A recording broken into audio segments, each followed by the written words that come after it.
Shameless. United in the Europa League. Europa League. Let me tell them one time. Fell forward as a brand. The clothes are insane. Like, they're very, very nice clothes. Like, what I've been wearing today, I could wear all my life. You know, I could wear to training, I could wear to like, I'm going out, going for a meal.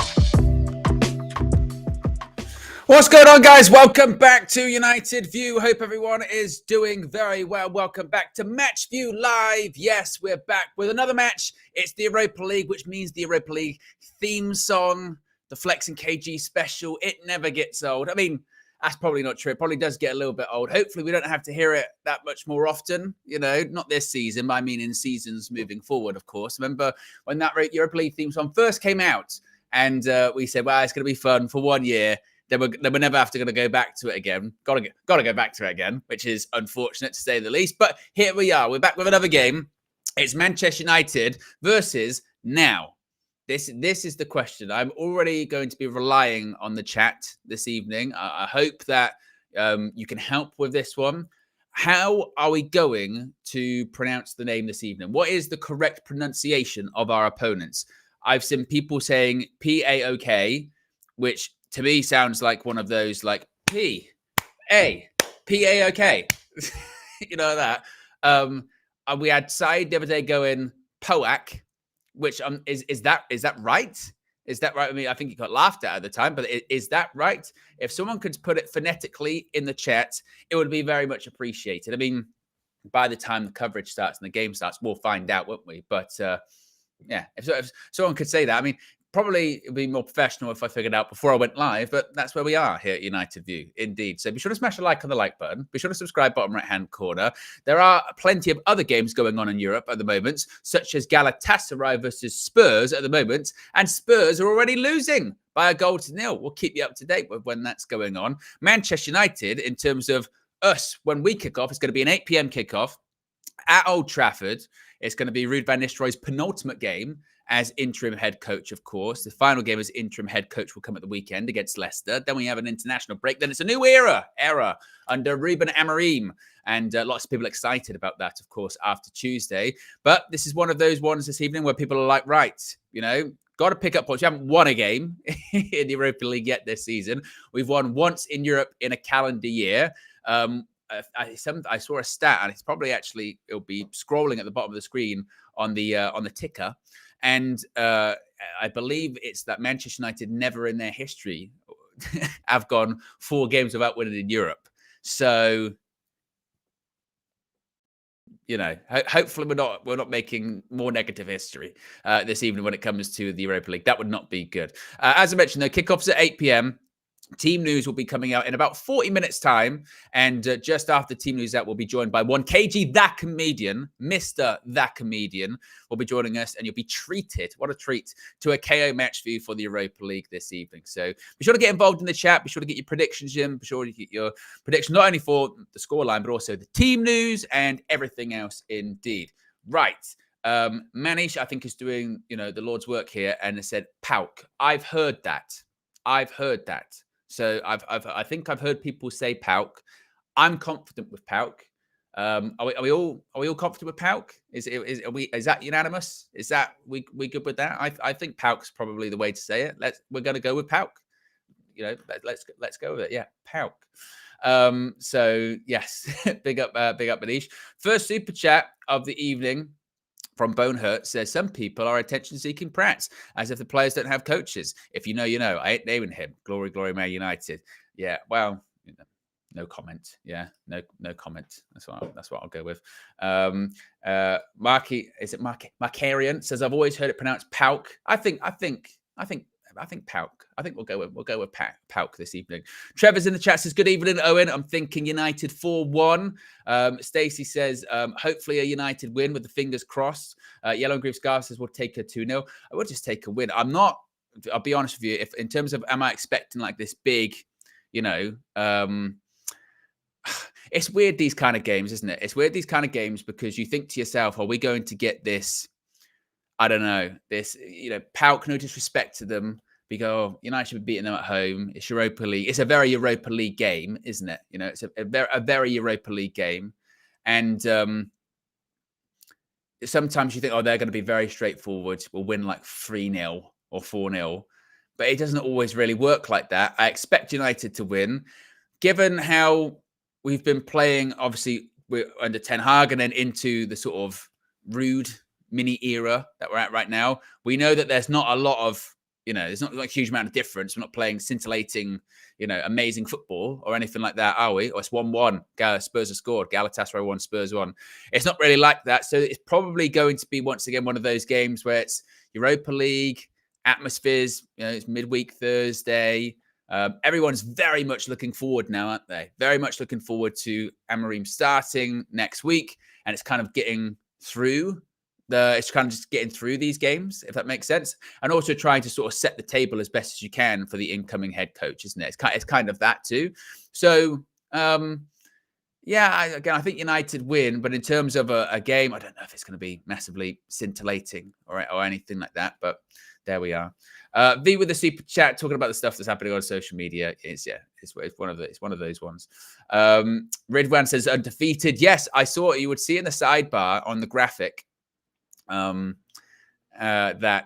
in a second that Manchester United, as much as we haven't won a game in the Europa League this season, we are undefeated. Positivity, some people say, oh, you're not positive enough. Positivity. We're undefeated this year in Europe. Still haven't lost yet. So come on, those are the teams that are undefeated currently in the Europa League. That's a positive. That's a positive in terms of our European exploits this season. And it's kind of a weird one, isn't it? Because I saw Flex talking about this in his road trip earlier on, and it is so true with what he's saying that as much as I saw someone in the chat said earlier about they're not really feeling that much of anything towards this evening's game, and maybe again that's because everyone's now really like looking forward. Everyone's now really looking forward to the Ruben Amorim era. That you kind of can overlook these games or look past these games. But the fact of the matter is, given how we have performed in the league thus far, the Europa League is still really, really important.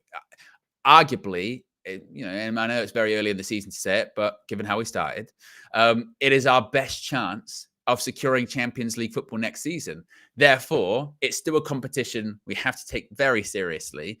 I've seen a lot of people talking about just the new European format at the moment. I saw Robbie was talking about it after Arsenal's defeat yesterday.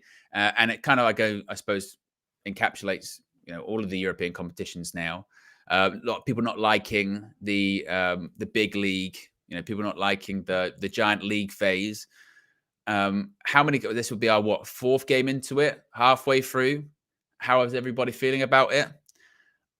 My biggest surprise really is that people have now decided that they don't like it, because I think the intentions of it were really obvious from the beginning, weren't they? I mean, let's not pretend that this format change wasn't driven completely by money. What isn't in football, I suppose, but yeah, it was completely driven by money.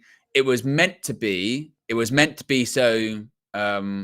Again, you had 2 extra games, which is more television rights fees, but also the idea in the Champions League anyway, wasn't it? Is that you get bigger games. You've got bigger games. You get these, bigger clashes that you might have got later on in the competition. You get them in this league phase, and everyone's kind of excited about that. And I think maybe what people don't like at the moment, I suppose, is that in this kind of big league, people are like, well, that's not really reflective of what's going to be happening later on in the competition. But my pushback to that would also be, like, you see that league right there. Well, that's not who's going to win the Europa League, but it's never like that with the Champions League or the Europa League anyway. You don't look at when it was just the group phase with the however many groups of 4. You didn't look at it and be like, right, that club won that group, so they're going to win the Champions League or they're going to win the Europa League. It's a cup competition, isn't it? It's not determined till way, way, way later on. And it's not who starts it the most quickly, the fastest, that's going to win it, is it? Really? You look at any kind of cup competition or knockout competition, you can be shit, basically. you could be shit for the entire competition and still win it. We won the FA Cup last season with technically the 8th best team in England in the Premier League. We won the FA Cup. There have been teams that won Champions Leagues, haven't been the best teams. Chelsea won the Champions League, and Liverpool, I think, won the Champions League when they weren't even in finishing the top 4 in the Premier League that season. Same when it comes to when Portugal won the Euros. Then they finished 3rd in their group and they drew all their group games. That's the way cup competitions work. That's also why there's been pushback from Manchester United fans about cup competitions under Erik ten Hag, wasn't it? Because whilst it should be an indicator of progression, it's not a guarantee or anything like that, because you don't have to be the best team to win a cup competition. So if the big gripe at the moment with these European competitions is that, it's just this big league and it's a bit, we're not, I don't really know where it's going at the moment. When it gets out of that league phase, it will go back to normal, won't it? There'll be playoffs, and then you get into knockout rounds, and that's what only people really care about in cup competitions anyway, really, isn't it? No one gives a shit about the group stage in anything. It wasn't like under the previous format, people were like, I tell you what, my favorite bit about the Champions League or the Europa League is the group phase. It's brilliant. Once it gets into the knockout stages, I switch off. I don't really care about that anymore. Who cares? It's the knockout phase is where truly the drama lies. That's why I was a little bit like, I'm still a bit undecided about how I feel about the away goals rule being taken away. I know it's been gone for a couple of years now, but that was one where I sort of went, that I did like the drama involved in that. I like the drama involved in the away goals. But at the moment, I suppose maybe you could argue about the sort of final game drama in the groups about who could go where. Maybe you lose a bit of that, but maybe it could be the same in terms of people trying to get into the top 8 versus that next batch. I don't know. But it's not, I'm a bit indifferent. I'm a bit indifferent on that, to be totally honest with you. We've already got 114 likes. So if you haven't already clicked the like button, let's see if we can get the likes up, and be sure to subscribe as well whilst you're at it. Bottom right-hand corner to move the top right-hand corner. As you can see, less than 400 subscribers to go, and to 182,000 on the road to 200K. That would be lovely, wouldn't it? Nikhil says, and are we going to see some goals today? Well, I hope so. And I hope they're Manchester United goals. Let's talk about actually the team or the squad. As far as team news, as mentioned, team news will be coming out in about half an hour's time, as is always the case with the leaks and all that kind of stuff. If we get it, we'll let you know. We've got the social media up, and we'll let you know if and when it does come out. As far as squad news, though, we do have some squad news, and there's some returns. Yes, people might not have expected this. Well, a bit. It was kind of out there the other day, wasn't it? But we weren't sure whether or not we were going to see him. Mason Mount is back. Now, I could have like a fanfare button, about, that would be really good for this. But Mason Mount is in the squad, back in the Manchester United squad. In addition to that, we have some other people back in the Manchester United squad. Christian Eriksen and Antony, they're all back with Mason Mount in the Manchester United squad this evening. Now, as far as any of them going to start, your guess is probably as good as mine. I would think the most likely person starting there is Christian Eriksen. The Mount one is quite curious because obviously there was a story, wasn't there, about him being back in training maybe a couple of days ago. I think it was a couple of days ago, saying, he's back. And then, but there was like a real sort of asterisk that was there, basically like he's back, but he's not probably going to be involved before the international break. Like a couple of days later, he's in the squad for a game before the international break. It's good to have the players back. That was one thing you really did notice on Sunday, wasn't it? It's one thing you really noticed on Sunday, that the bench was so weak, wasn't it? Team news came out. It wasn't that surprising, really. Wasn't that much of a shock. People still had the meltdown because it's inevitable. But you look towards the bench, we're really missing people, particularly midfielders. Eriksen was out, Mount was out, Cobby's out. Even people that were like the backup of the backups, even Collier's out. So we needed players back. We need players back to fill out the bench, which is what that these players will do. Maybe not Eriksen, considering he's probably has been our most consistent midfielder this season in so far in the difficult start. As far as what the future looks like for Mason Mount, I can't sit here. It would be very disingenuous for me to sit here and be like, he's coming. Right, Mount's back. There's gonna be a big bit. This is a big return for Manchester United. He's gonna be really involved. He's going to be playing consistently. This is going to be big for him, big for United. It's been a massive absence, etc., etc., etc. I can't say that because what's the longest run of games or fitness that Mason Mount has had? Really, I can't think. It's not a lot, is it? Really, it's not a huge amount of time. And I remember talking about Mount. I think it was beginning of this season. It might have been even over the summer. I remember after everything that happened last season, I said, if he gets one big injury, I say big, but if he's out for a period of time, then he's a flop for me. And at the time, there were some critics of that going, that's very harsh, Owen. You can't say that, can't say it. You can't say that kind of stuff. Mason Mount's not a flop. No, you can't. No. Well, since that, if he gets one more injury, I think he's been injured 3 times. This last time, he got a cut on the head, didn't he, against Spurs, and we lost 3-0 at Old Trafford several weeks ago, by the way, and then just vanished for a month, 5 weeks? That's about right, isn't it? 5-6 weeks.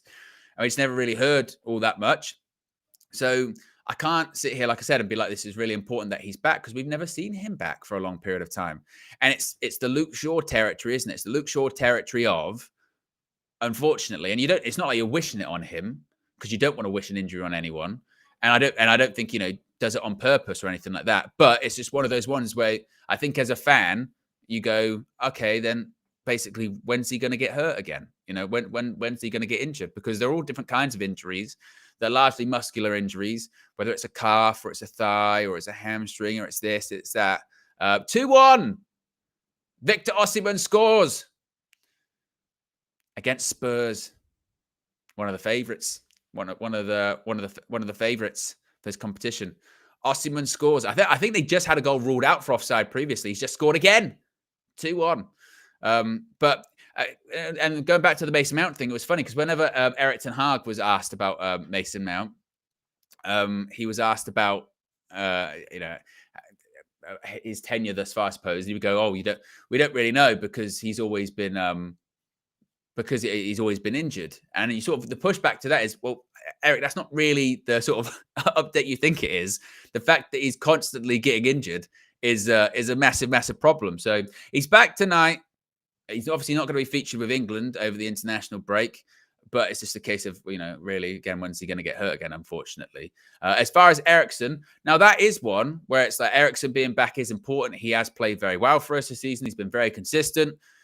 We know the technical limitations of this Manchester United side with the inability to pass for minutes on end at points. So we do need Christian Eriksen, and he does sort of knit together the midfield quite a lot better. As far as Antony, God, who knows? Genuinely, who knows with him? I find it actually quite fascinating that there is this kind of push on social media that Antony could be turned into a left wing back. Going, well, left. Ruben Amorim's coming in. Antony's going to become a left wing back. Yes, yes, yes. I'm like, where is that coming from? I get that the fact that he's left footed, but this was the guy that, Erik ten Hag had to sort of shout at him because he was put a left back against Liverpool last season. And he got dressed down in the changing room reportedly after the game, according to The Athletic. So who's to say that Antony would even be willing to do that and would even be good at it as well? I know that one of his, good qualities was that he's work rate off the ball and he does track back, but that's a whole different kettle of fish to being a left wing back. So I just don't say, I really actually, believe and lean into those rumors and reports that are out there suggesting that United are going to do what they can to move him on in January. Don't think he'll be a permanent one. He's on too much money. It's a too difficult deal to do in January for a lot of clubs. But in terms of a loan, I think that's entirely possible. Entirely possible that he could be a loan move, something like that. Could be a case where a club picks him up. Maybe it's a Premier League club. Maybe it's he goes back to Ajax. Maybe who knows where he goes. But yeah, I don't see. To be honest, all three players there's an argument to be made that there might not be a future really for any of them. Antony, it's not worked out. Mason Mount, been injured for his entire time with different injuries. And Eriksen, his contract's up at the end of the season anyway, and he might not be sticking around. Ineos are going to have to make that call fairly quickly, aren't they? So, but as they're there now, they've still got a part to play, so we shall see. Right, some team news, some leaks, some team news. It's being reported on social media. I can see the aggregate account MUFC MPB is saying that Manuel Ugarte and Casemiro starts in midfield against Paok, which isn't too much of a surprise. Again, we don't we just spoke about, didn't we, the midfield options or the lack of midfield options that we have. So yeah, I'm not surprised by that one in the slightest. As far as actually the sort of predicted team, it is an interesting one because it's just a case of how much rotation is Ruud van Nistelrooy going to do. Now, the suggestion also here from I'm still getting used to all of the handles of the new accounts. Ruud's Reds, Ruud Ball, that's 3 L's at the end, because everyone was getting their sort of Ruud van Nistelrooy handles or Ruben Amorim handles, is saying that Højlund, Garnacho, and Amad Diallo start for Manchester United this evening. So that would suggest, of course, that Marcus Rashford is out. He'll probably be on the bench. Rashford did do some individual training prior to the open training session yesterday. Ruud van Nistelrooy did say, in fairness, that he was like, it was just, there's nothing surprising really to the report there. He's just doing some individual stuff, but he's fine. But as many people kind of point out, if you're doing individual training prior to the session, there might be something, a slight thing wrong with Rashford or something. And if that is the case, to be fair, if there is something slightly wrong with Marcus Rashford, or maybe we're just overthinking it, but if there is something slightly wrong, then maybe that would explain why he's been coming off recently and why actually he hasn't really put up too much of a fuss, really, of coming off. Because I have seen people sort of saying that with some of these substitutions, because he's been making largely the same subs that Erik ten Hag was making, which is usually Amad for Rashford, and keeping Garnacho on the left, having Rashford on the right. Everyone's sort of going, actually, the shape's really the same as Ten Hag. Why wouldn't it be? The team selections have been largely the same as Ten Hag. Why wouldn't they be? And the substitutions have been the same as Erik ten Hag. Why wouldn't they be? There's not a lot of change there.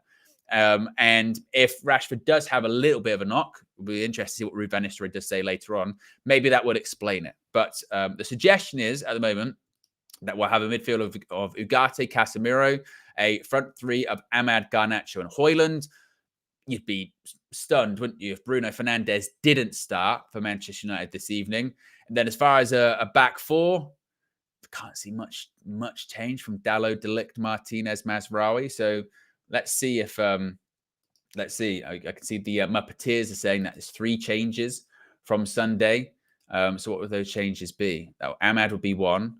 Would the changes then be defensively? Wait, we shall see. Indeed. Lots of people also talking about Spurs in the chat. They are 2-1 down against Galatasaray. According to Jose, one of the favourites. Remember, one of the favourites. Jose talking about his former clubs. One of the favourites. So yes, as we get into any more team news, we shall let you know as we go. In addition to that, of course, as I mentioned, the official team news will be coming out in about 20 minutes' time from Manchester United as well. At least we don't have to worry this time about shape, who's starting where, because of course the last Europa League game we had under Erik ten Hag was Fenerbahce, and that's when we had the whole pre-match talking about Nusayr Mazraoui in the 10. Remember that?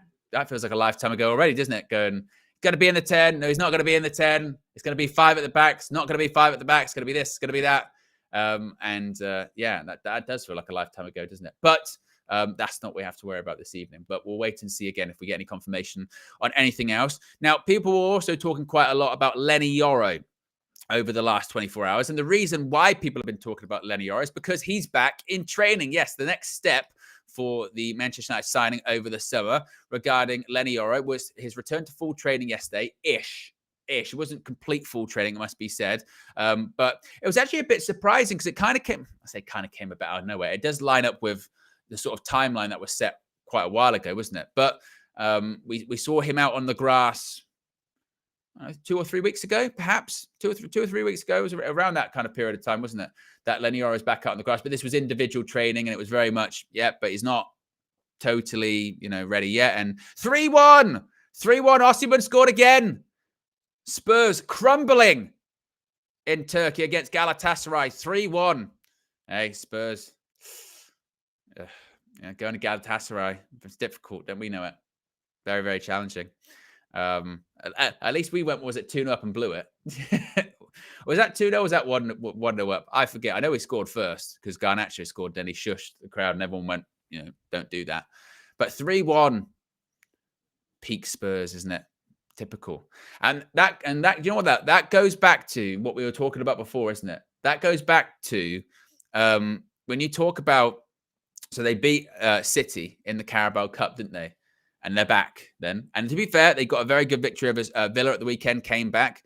But that's peak Spurs, isn't it? Is you think, right, they're steadying the ship now, 2 good results, suddenly shit.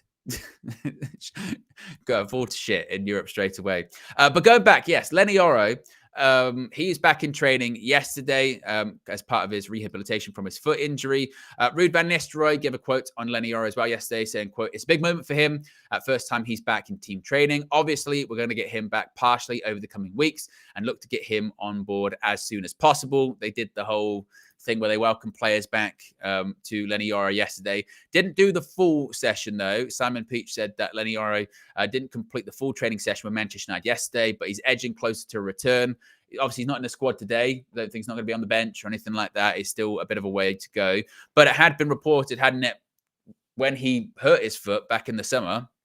His foot was probably hurt already, but still, when it was hurt in the summer and he had the surgery, November was always the time period, wasn't it? That was always the time period that he was going to be potentially coming back. So we're into November now. After the international break, we'll be closer to the end of the month. And maybe that's when he does come back. Again, it'll be a case of, I guess, to ease him back in. It's brilliant timing for Ruben Amorim, isn't it? As we switch to a back three, and we're going to be needing an extra centre back, Leny Yoro. I mean, I've seen so many people, and I think everyone's been doing this over the last week or so since Amorim was announced as the new head coach of Manchester United. Everyone's been doing their Amorim starting 11, haven't they? And where do certain people fit into his 3-4-3 or 3-4-2-1, whatever you want to call it? But everyone's been doing that. And in talking about that back three, the most sort of consistent back three that I've seen, I think, people doing, or the expected back three, is De Ligt, Leacher on the left, Leny Yoro on the right. And for Yoro to be back when Ruben Amorim comes in, that'll be so big. And that is where I do feel a bit, but you can imagine if you were Erik ten Hag, you would feel a bit like, bloody hell, I thought I was getting this defender in the summer, and he never played. He never played for Erik ten Hag once in an actual proper game. Was it a few minutes in, not even a combined 90 minutes in pre-season, was it? I think it was Rangers, and then he got injured against Arsenal. Although, again, I think the timeline of that foot injury is a bit murky because they did know about it because he didn't complete the training, but whatever, it's in the past now. But that's really big news for Ruben Amorim. Really exciting to have Leny Yoro back. And it's also, again, because of the shape change, it's really interesting because when we were playing a 4 at the back, the question then became, how often is he going to actually be playing in that sort of centre-back pairing? Because you've got De Ligt and Martinez. That's kind of the sort of going to be the consistent back two. And then we'll see when Leny Yoro does come in, he might come in here and there. But again, how would that work? Because Eric likes consistency, etc., etc. So the fact that we're now going to be switching to a back three, he fits perfectly, doesn't he? Absolutely fits perfectly. So really excited about that. He's probably, in terms of recovery pace, in terms of our centre-backs, probably the fastest centre-back we've got in terms of recovery pace, which you do need when you're playing in a 3 and pushing up with a high line too. So, that's very exciting news, very encouraging news. But, of course, as I said, not in the squad tonight, won't be playing against Leicester at the weekend. But hopefully we'll see him after the international break too. So that's definitely positive news. As you can see in the sidebar and beneath me, and as you can see with the hoodie that I'm wearing, you can scan the QR code and go to the Fail Forward website, because this match view is brought to you, powered by, whatever the word is, by Fail Forward. And if you wish to wear a hoodie like this, or any of the apparel that they have, whether it's a t-shirt, they do t-shirts, they do obviously hoodies, they do tracksuits, they do hats, they do everything you can possibly think of. You can go to the Fail Forward website by scanning the QR code, or you can click the link in the video description. And then when you're putting all of the different items you would like in your bag, in your basket, you can use the code UnitedViewFF, that's UnitedViewFF for Fail Forward, at the checkout, and you can get 20% off your next purchase. So big up to Fail Forward and save yourself some money. Save yourself if you know, Christmas season, holiday season is on the horizon. You're looking for presents, you're looking for gifts, or you might just want to treat yourself for the holiday season. You might just do that as well. Sometimes I do that. I go, I tell you what, it's a nice time of year. Let's just treat myself here. But you always want to get yourself a good deal. And you can do that by going to Fail Forward and using that code UnitedViewFF. How many likes are we currently at the moment? We're closing in on 700 people watching live, which is fantastic. We're currently at just over 200 likes there. If you haven't already, click the like button. Let's see if we can get the likes up. A reminder, team news will be coming out in about 15 minutes time. We'll also be joined by one KG, that comedian, around 15 minutes time as well. And it's always fun when KG arrives, because he won't have seen the team. You know, sometimes I ponder to myself, I go, I find this is, you should try this. This is quite fun. I sometimes think, I wonder what KG's doing now. You know, I wonder what KG's doing now. I wonder what he's doing in terms of just going through life, you know, because it's incredible. And so he'll find out the team news when he joins us as well. And yeah, so he'll be joining us again about 15 minutes time. We'll talk about the team news. We'll talk about predictions. We'll talk about the Europa League. And hopefully, as we go through the match, we'll see Manchester United win a game in Europe for the first time, or the second time in a year. Would be nice, wouldn't it? Would be a nice bit of optimism. And let's not dress it up here. And I don't mean to be dramatic, and this isn't like jinxing it or anything like that.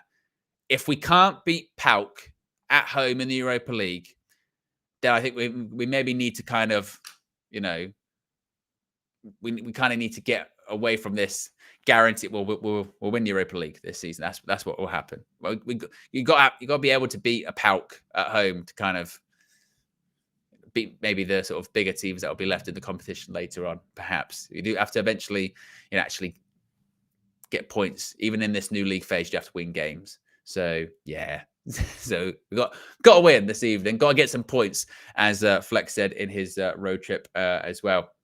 What are people saying here in the chat at the moment as well? Ricky Spanish says, Rude will be gone at the break. It's an interesting one, because I've seen obviously lots of stuff with Rude saying he wants to stay and he hopes to go back to his assistant manager position. I think the most likely scenario is that Rude's going to go, isn't he? And a lot of the backroom staff's going to go. Leny Yoro's going to go. When you see Ruben Amorim's going to bring in his own backroom staff, unless they just find something else for Rude to do, because I can't even see that he would be staying as like an assistant head coach or something like that, considering that Amorim brings his own in. So what does he then just become? A first team coach? What, does he just then get involved with the academy or something like that? I don't know. Maybe that's a conversation that they might have later on, but I just don't really see him kind of staying, which I suppose is unfortunate in the sense of when he came in the summer, he thought he was going to be at the club for 2 years and thought it was going to be part of a longer term project. But sometimes that happens in football. Things turn around very, very quickly. Leny Yoro will definitely go. Definitely go. As Kevin Hatchard pointed out in the summer when we signed him and Erik ten Hag, very close friends. They brought together. They know each other from their time back at Twente. So once Ruben Amorim comes in, I think those people will probably go. As far as people that might stay, I think you might see that maybe like a Darren Fletcher maybe does stay as a first team coach. Perhaps I do think there'll be some continuity, but as far as Rude's future, I think he probably will end up going and maybe going back to being a head coach or something. It really it's up to Ruben Amorim.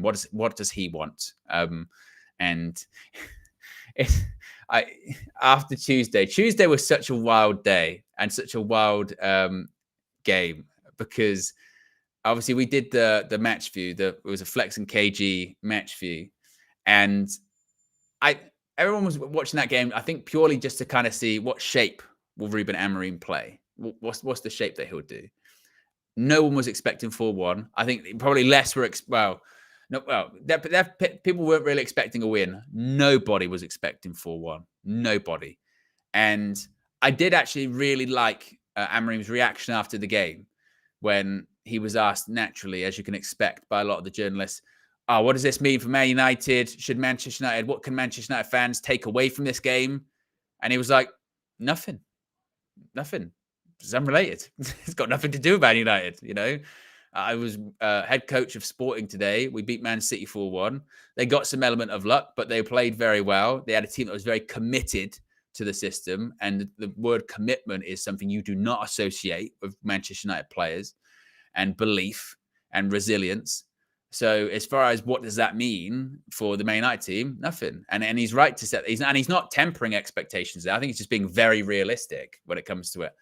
And I do think people are right when they say that's all good, and the result was fantastic and the performance was fantastic. But I think, or I hope anyway, the sort of biggest takeaway from that, from an Ineos perspective, and hopefully, you never know, from a player perspective, which would be that if you're not committed or you're not buying in to what the coach is offering or has to say, then it will not work.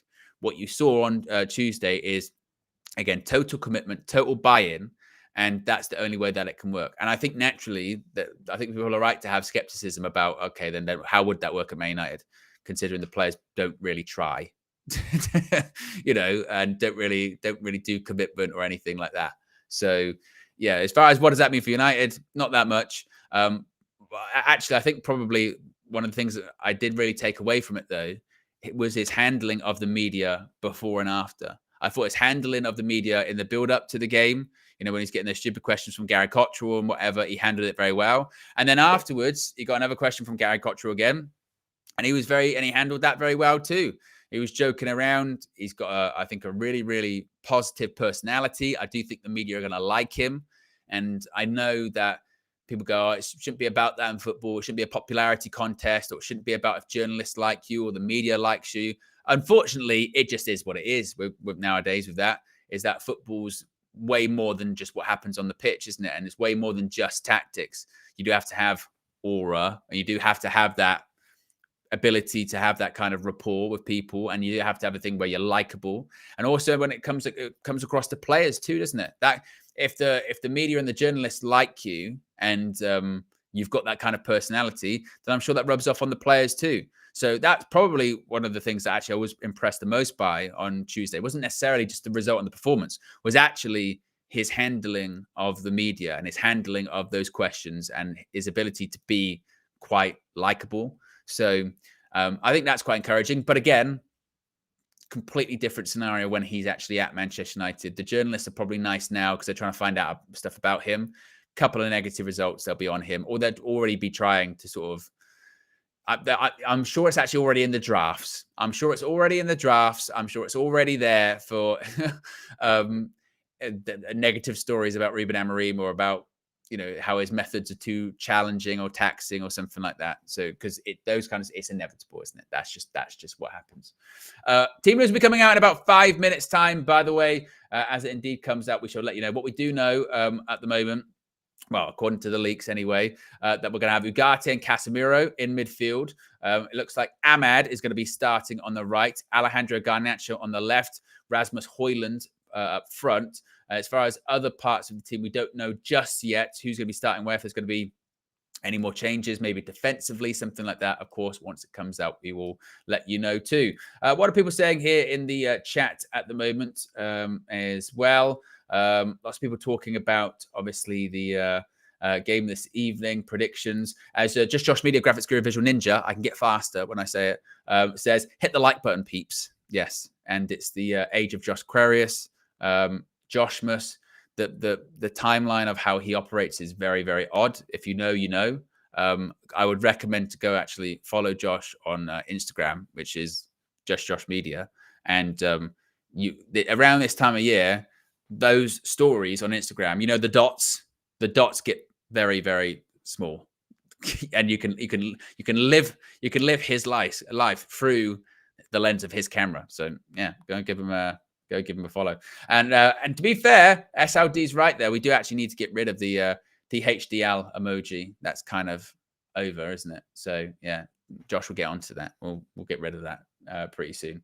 But Astalo says yes. Click the like button. Fat Thor says, Owen, we're going to win 2-0. Actually, get your predictions in the chat for scorelines. What scoreline am I going to go with this evening? I might go with like a 2-0, perhaps. I might go over 2-0. I'm not anticipating. I know I'm going to be really selling this to you. So join us this evening. But I think I'm going to go with like a 2-0, perhaps. We still know scoring goals is difficult for us.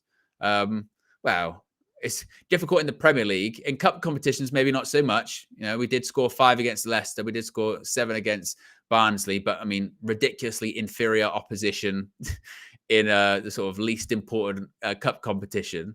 So maybe tonight that's how it goes. But Europe's a funny one. Paok, you would think, probably get behind the ball and make it a bit difficult, which means United have to show a little bit of creativity to break them down. Do we have that ability to break them down? And also, if we create chances, will we actually put them away? Maybe not. So I'm going to go over 2-0, maybe even at 1-0. Like, genuinely, I would not be shocked if it's really not a good game and it is like a 1-0. We score in like the 70th minute and it's kind of like, okay, right. We got there sort of thing, because watching United play in Europe sometimes is like that. So yeah. What are people saying here in the chat? Austin's going with a 4-2. Manny's going with a 3-1. Ethan says 8-1. Axel says 6-0. I'm not sure. Maybe those ones are going to happen. But I tell you what, though, Ethan, yeah, if it turns out 8-1, you come back here and everyone will, I think you'll be owed a huge apology. Could you imagine? Adam says a 3-1 Ahmad hat trick. Well, it does look like Ahmad is going to start. Red Baron's going for 1-1. Oh, I tell you, if we don't win this evening, well, actually, that's the reaction. If we didn't win this evening, would be quite interesting, because I don't think it would be like the sort of outrage that would have happened with Erik ten Hag. It would be more like just get Ruben Amorim here right effing now. Like, we are shit, basically.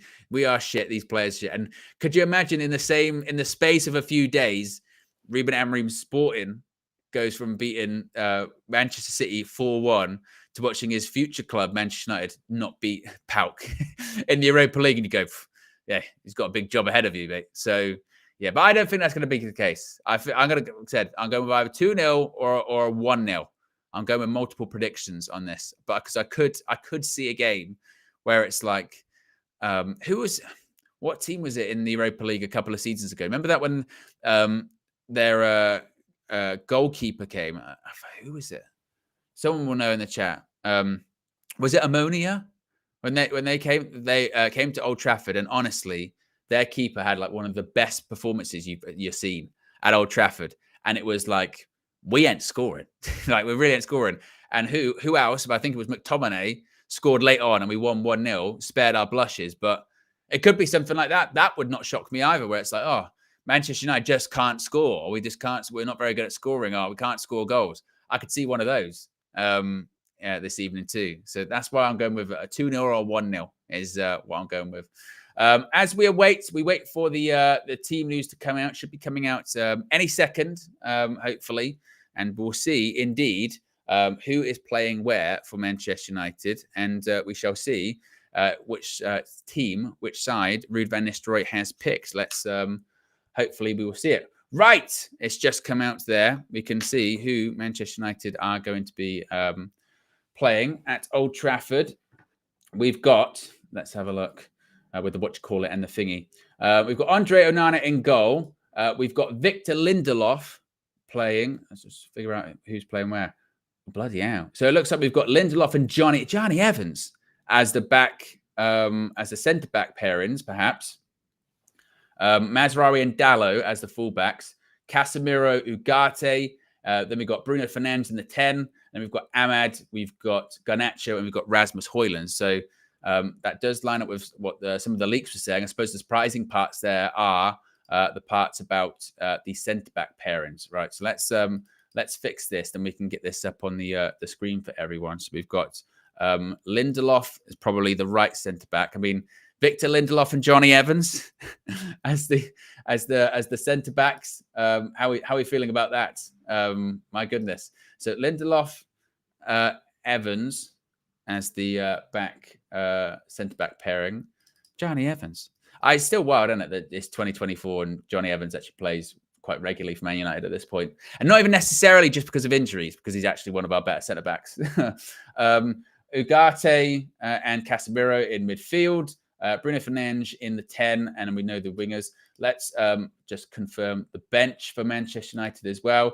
The bench, we've got Bayern Deer, we've got Heaton, we've got Harry Amash, we've got De Ligt, Martinez, Eriksen, Fitzgerald, Mason Mount, Antony, Rashford, Wheatley, and Joshua Zirkzee. So we definitely do have options off the bench. There is some rotation from Ruud van Nistelrooy this evening, as one would expect. Again, it should be a side that, and I always worry about saying this, but it should be a side that should be good enough to beat Paok in the Europa League, right?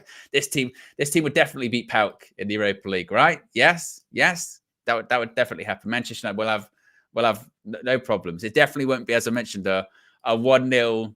Let's just get the go. And to be fair, yeah, I don't actually care with that. It's one of those ones where I'm not expecting a big performance or anything like that. And frankly, if we do get like a big performance, what does that even really mean? You know, probably not that much.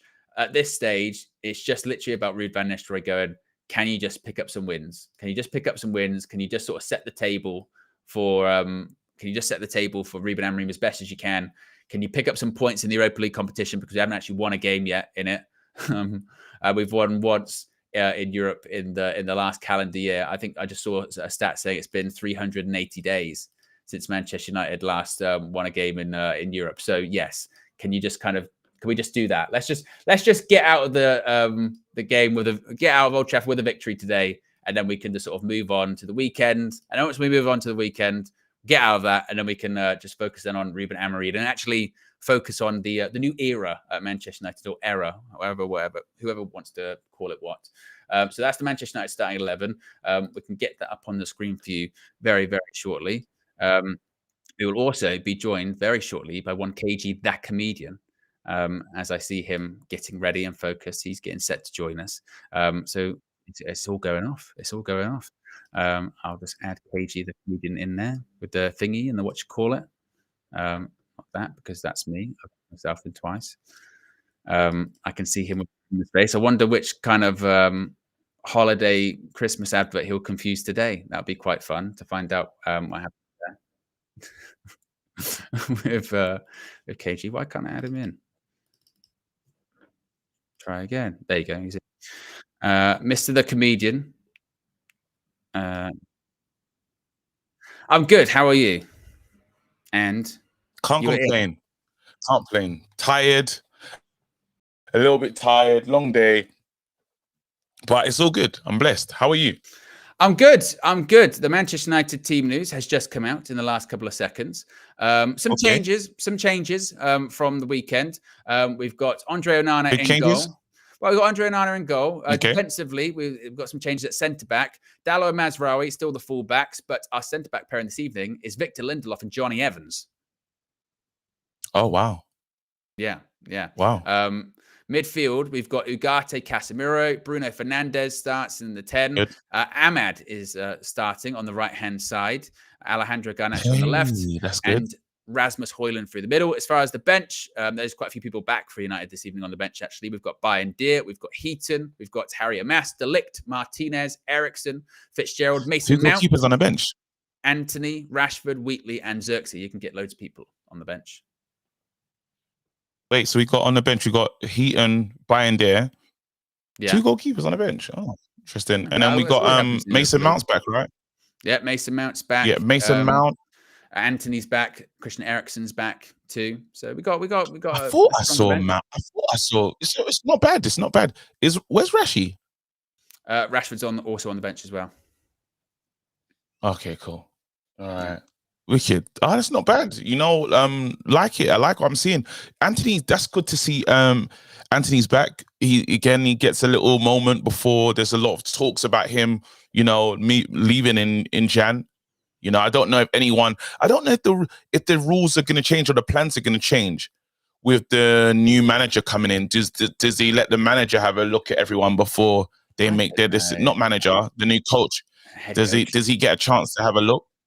I don't know. I was kind of talking about this earlier on with Antony. I feel like there's been this kind of push about, I tell you what, KG, you come a left wing back under Amorim, and you go, really? You never know. No, you never know. You can't write it off. I just don't know if I don't know if I see that. I mean, as far as United though this evening, look, KG got a win. We haven't won actually in the Europa League yet this season. We haven't won a game in Europe for 380 days, or we won one in one game in like a year. Kind of won the other day though. What do you mean? Beat City. I'm taking a piss. Taking a piss. I mean, just taking a piss. What we doing here, KG? What kind of games? Yeah, I'm taking a piss. Nah, we need to win this. Especially, you know, I was having a conversation with the delegation this morning, and I was saying the crazy part is like not wanting it to happen, but Ruben Amorim's definitely raised expectation with that result. As much as you didn't want it to, like, you kind of are hopeful that we can win today and put him in the best situation to see what we could do in the if we get into the play. Well, we have to finish in the playoff place. We must, you know, but then we have to finish it. Surely there's 24. We have to finish 24th to finish in the playoffs, right?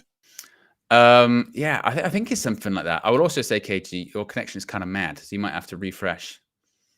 And are you hardwired? What's wrong? The audio? What's wrong? No, just you're a bit blurry.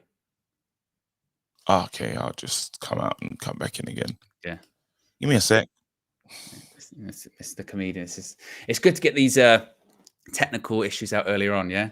As Manish says, KG streaming from a potato today. Yeah, it's the it's one of the. It was one of those, wasn't it? It was one of those we go, not really feeling that at the moment, KG. You know what I mean? Not really feeling the sort of connection that we've got kind of going on there at the moment. Zek says he was not fine. He was fine because he was in a tiny box, but when you see him big picture, it was not okay. We've got though over 1,100 people watching at the moment. If you haven't already, click the like button. Let's see if we can get it to 500 likes. We're currently at 338 likes. So let's see if we can get the likes up. And KG will be back with us very shortly. Also, Manchester United Academy graduate Shola Shoretire is on the bench for Paok this evening. Of course, again, former United player. So he's going to be lining up with them. But if you are just tuning in at the moment, you can see all of the starting 11 for Manchester United right now. You can see the centre-backs, Victor Lindelof and Johnny Evans start, replacing Martinez and De Ligt, who, of course, started the game against Chelsea. Midfield was never going to be really any big changes, considering the people available. Obviously, I know we got people back this evening in Mason Mount and Christian Eriksen, but they've only just come back from injury, so it's not totally surprising that Ugarte and Casemiro continue there.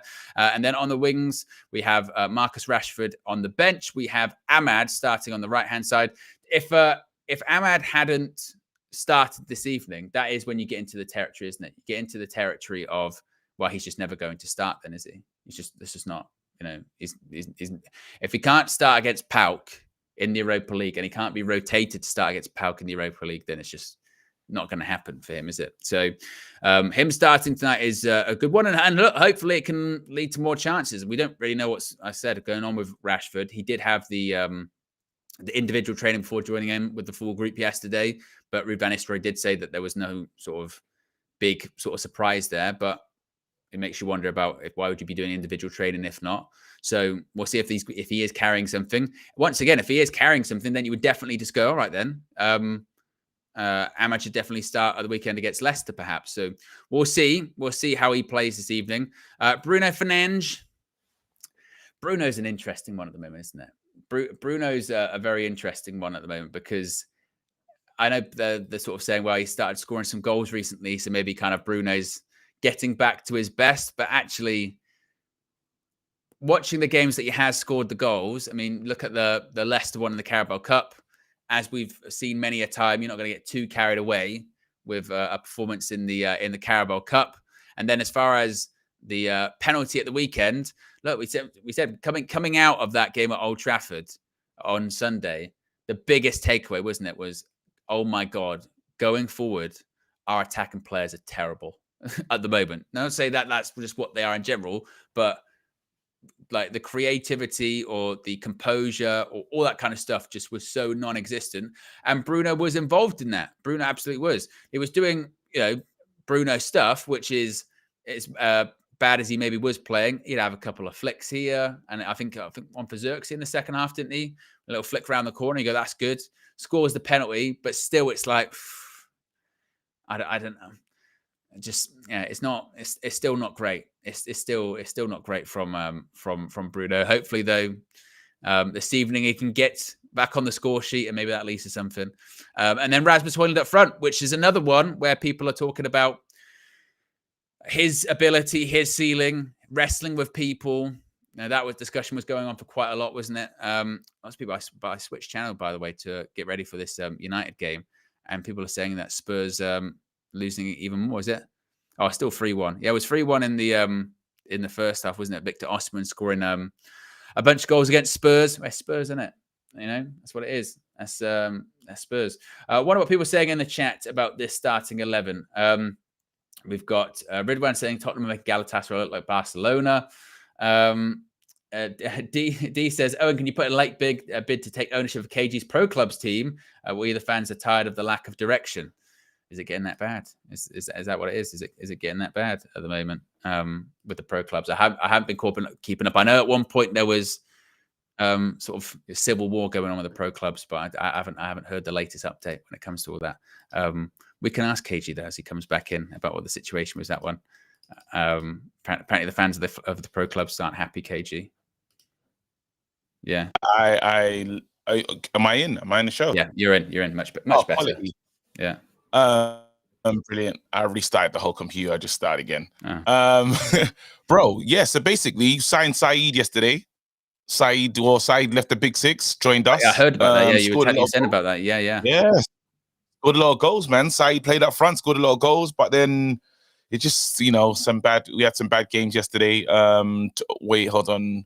1-2 lost 2, or lost 1-2 lost 2, drew 1, or there were some bad losses, man.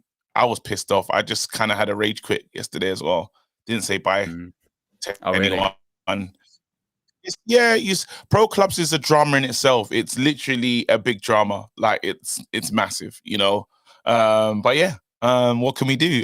It's fun. People check it out. You want to go know what's going on Pro Clubs? Hit my channel, KG the Comedian. There's Reckless FC and there's the Delegates FC as well. 2 different teams. Joe Blackman runs one. Hate that team. And then there's my team, who are lovely. I don't know if you've also seen as well, currently Spurs are losing 3-1 to Galatasaray. Just seeing that, actually. So I'm sure that's mental. That is somewhere Expressions is screaming in the bed sit, doing what he does. You know what I mean? I think. Well, no, he's over the moon. Sometimes you have to be shameless and just think about Arsenal.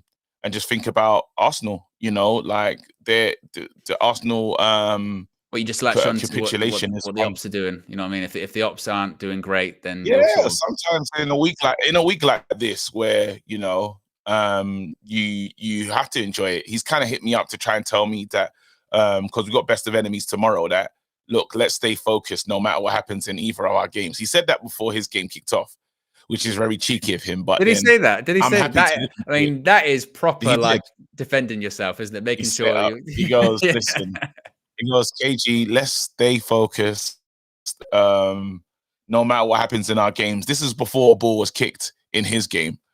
But 3-1 to Galatasaray, it's not easy. Hopefully we win our game. Because I don't know, are we playing? Are these guys from Greece to play the team that we're playing? Yes, Paok. from Greece. Yes, that's who we're playing this evening. Former United Academy graduate Shola Shorteri's on the bench for them, and it's just a peak Europa League game, isn't it? Where it's like, well, you know, in terms of the atmosphere at Old Trafford, don't think it'd be amazing. You know what I mean? Because it's a Thursday game that United are expected to win. I mean, I know this probably doesn't really sell it to many people, but I said like, I don't know if I'm expecting like a rip-roaring game either from Manchester United. Like we know who we are at the moment, and we're in the weird in-between phase now, aren't we? Where we're kind of waiting for Ruben to come in, and you know, Rude's kind of just sort of getting us there at this point. But you've still got to set the table, lay the table as best as you can for him. I don't know if I don't know if we'll necessarily get that though. I'm not expecting that. Basically, I'm expecting a result. I think we'll get a result this evening. But as far as performances. The Leicester game, I think, it's Carabao Cup against their C team. You would hope, you'd go, well, you know, Paok, how good are they? But European fixtures are a bit weird, aren't they? You know, they can come to Old Trafford, maybe get a bit of a low block. Keeper can have a good game. I'm going with like a 1-0 or 2-0 or something like that. Yeah, I need a win, is what I'm saying. I'm looking for a proper good. Come on, boys! Like you want to set the table. If you don't want to talk about playing for the new manager and being a part of his plans. Surely you got to be thinking, I've got to try and put in a good performance just to give myself to look good in front of him. That's what that's what they're doing it for. Like I think that should be on their minds heavily. Like this stuff of we're just waiting for the new guy to come. These games matter. These games mean something. Man United need to finish in the you want to finish in the knockout the playoff places. All in. Wow, Tottenham are riding their luck in this one. They're getting moved to. I'm watching it right now. Osimhen is making some great movement. It should have been 4-1 there, but wow. Where do you think he goes next, Osimhen? Because obviously a couple of years ago, he's £100 million player, you know, Nigerian superstar. He's going to go. He's going to go PSG. He's going to go here. He's going to go there. And then Napoli were terrible last season. Like I said, didn't have the best AFCON, even though they did get to the final. But now it's a bit like, wow, it's on loan at Galatasaray. I think with the expectation that next summer he's going to leave permanently for Napoli, just the right kind of move didn't come together. At one point, I think they thought he was going to go Saudi, didn't they? Yeah, don't be surprised with Chelsea, though. Do you think they do that? Don't be surprised if they still, because have Chelsea actually got their finished strike at the moment? No, maybe Arsenal, perhaps. I don't know if Arsenal's. Well, it depends on the finances and stuff and where Arsenal finish. If they don't finish in the Champions League spaces, you know, we don't know what's happening. Adu's gone. I don't know if we don't know what Arsenal are gonna look like, if they're gonna if it's gonna be a total refresh, or it depends. It's a lot of things. I do have a good eye on Arsenal as usual, but it'll be. I like to see how this all ends, you know, and again with they go into this game against Chelsea, they go into this game against Chelsea, and only who knows what that's going to look like, because that can take them into a top 4 race. And sometimes when the nature of the things change, you know, and you stop thinking about trying to win the league, and you get into a top 4 battle. I would love to be in the top 4 battle, but I think that's asking for too much. Maybe, I don't know what we're going to do this season, you know, like if we're 5th, 6th. That's what I was thinking earlier on. When it comes to this competition, that's why it's so interesting, isn't it? Because it's still really, really important, isn't it? You know what I mean? It's like, it's still really, really important, because also the way we almost have to look at it as, at the moment, if you're talking about, oh, will United get in the top 4, blah, blah, blah, you go, like you said, I have no idea. But if I was a betting man, you'd edge towards no, wouldn't you? You go, well, no. So if that's the case, and you're going, right, how do you get into the Champions League next season? Because we need to get in the Champions League next season, you know, financially, and it'll be good for Amorim's first full season in charge if we were in the Champions League, what have you. But you know, I don't know if that's going to happen through the league. So the Europa League then is our only other option. But also, our record in Europe for the last however many seasons, it's not good. Like, it's not. We don't have a divine right to be like, we'll do well in Europe. We haven't. So we got to find a way. But then the only difference is the only difference is there is some anomalies and stuff where we don't know because Man United can potentially become a new team. You know, like they could potentially play different. We saw what these lot were like. I'll use Spurs as an example, really. Spurs were playing horrid football before this manager pulls up, right? Now, they still got some a lot of defensive frailties, but he made them just more attractive and score more goals. Now, who knows if with the signing of Amorim, if that will have that effect on us, that we actually start scoring, because Man United, we don't score a lot of goals a game. XG is always really low. What if he can get a tune out of the players and we do start scoring goals? You know, with changing the system, changing the shape, the players to come in. Malasia's on the grass at the moment. Yoro steps back in. How does he play? Like, we could almost be a new. We're kind of a new team, if that makes sense. Agate is quite new. Xerxes new. Xerxes new. Rasmus second seat. Like, I just don't know. There's so many unsure moments. We don't even know if Mason Mount fits into the team or if he's not part of the team. There's so many things that you just say question mark, question mark, question mark, question mark. So while it can be positive that we could be really good, there is the other side of it could be horrible and none of these players adapt to this new style of play, or none of these players can really figure it out and they don't have a future at Man United, so we have to go into the market again. There's so many unknown quantities here. A couple of super chats here. K Flow says, K Barad's here to welcome. We welcome Uncle back. Renee is talking about that video that's been on social media today with Garnacho and stuff like that. I have seen it. K Flow says, K Barad's here. We are scouting for defenders. Is that what you're looking for? Yeah, we need some defenders, man. People that feel happy about defending as well, like that take joy from defending. Because, looking at the chances, oh my goodness, this Galatasaray Tottenham game is brilliant. Yeah, we are scouting defenders. Was you talking about that video as well, the Garnacho video? Did you mention that earlier? Yeah, I just said I saw it. There's nothing really to say on it. You know what I mean? There's nothing really to say on it. It's one of those ones. You know what I mean? It's just a bit odd, but whatever. You know what I mean? If you haven't got anything nice to say, kind of thing. So, yeah. What? I thought you were going to press a button. That's why I thought he's leaning towards pressing something. Nah, I'm just going to pick up my popcorn and just have some popcorn. I thought it was part of the super chat. That's why I said it. No, yeah. You need to turn on this game, mate. It is absolutely... Galatasaray are cooking the crap out of this team. But it's got a bit basketball-y. So even now, when I'm looking at this game, because I forgot, Galatasaray have some good players in that team. I'm seeing Osimhen. I thought I just saw a Cardi or something. There's some good players here that could cause Man United. Man United haven't got this tournament. You know how we look at the Europa and think we'll be the best team there? Yeah, that's just like heritage-wise. Are we? That's what I'm saying to you. That's what I was saying before. That this, when we talk about, okay, then we've got to win Europa League this season, or we've got to do this, we've got to do that. Our record's not good in Europe. Like, there has to be an actual shift. Like you mentioned about playing Galatasaray. Would you feel confident going there at the moment, or playing them across two legs at the moment? Oh, hell no. We have to wait, hold on. What would we have to do at home? We'd have to have a wicked lead at home. We have to beat them like 3-0 at home just to be kind of safe. And I still think the Bozo gene will. I just don't know with this team. That's the honest answer to that, because is the Bozo gene going to be gone? Can that be rectified? Can that be fixed? Can we be changed? I mean, I was talking about this earlier on, and it's weird, isn't it? Because you're a bit like this, to be fair, on Tuesday, weren't you? After when we did the sporting game, we watched it together, and there's the excitement being like, oh, I'll tell you what, look, our new head coach just beat Man City 4-1. How exciting is that? And then, like you say, though, you go, it is exciting, but that shows that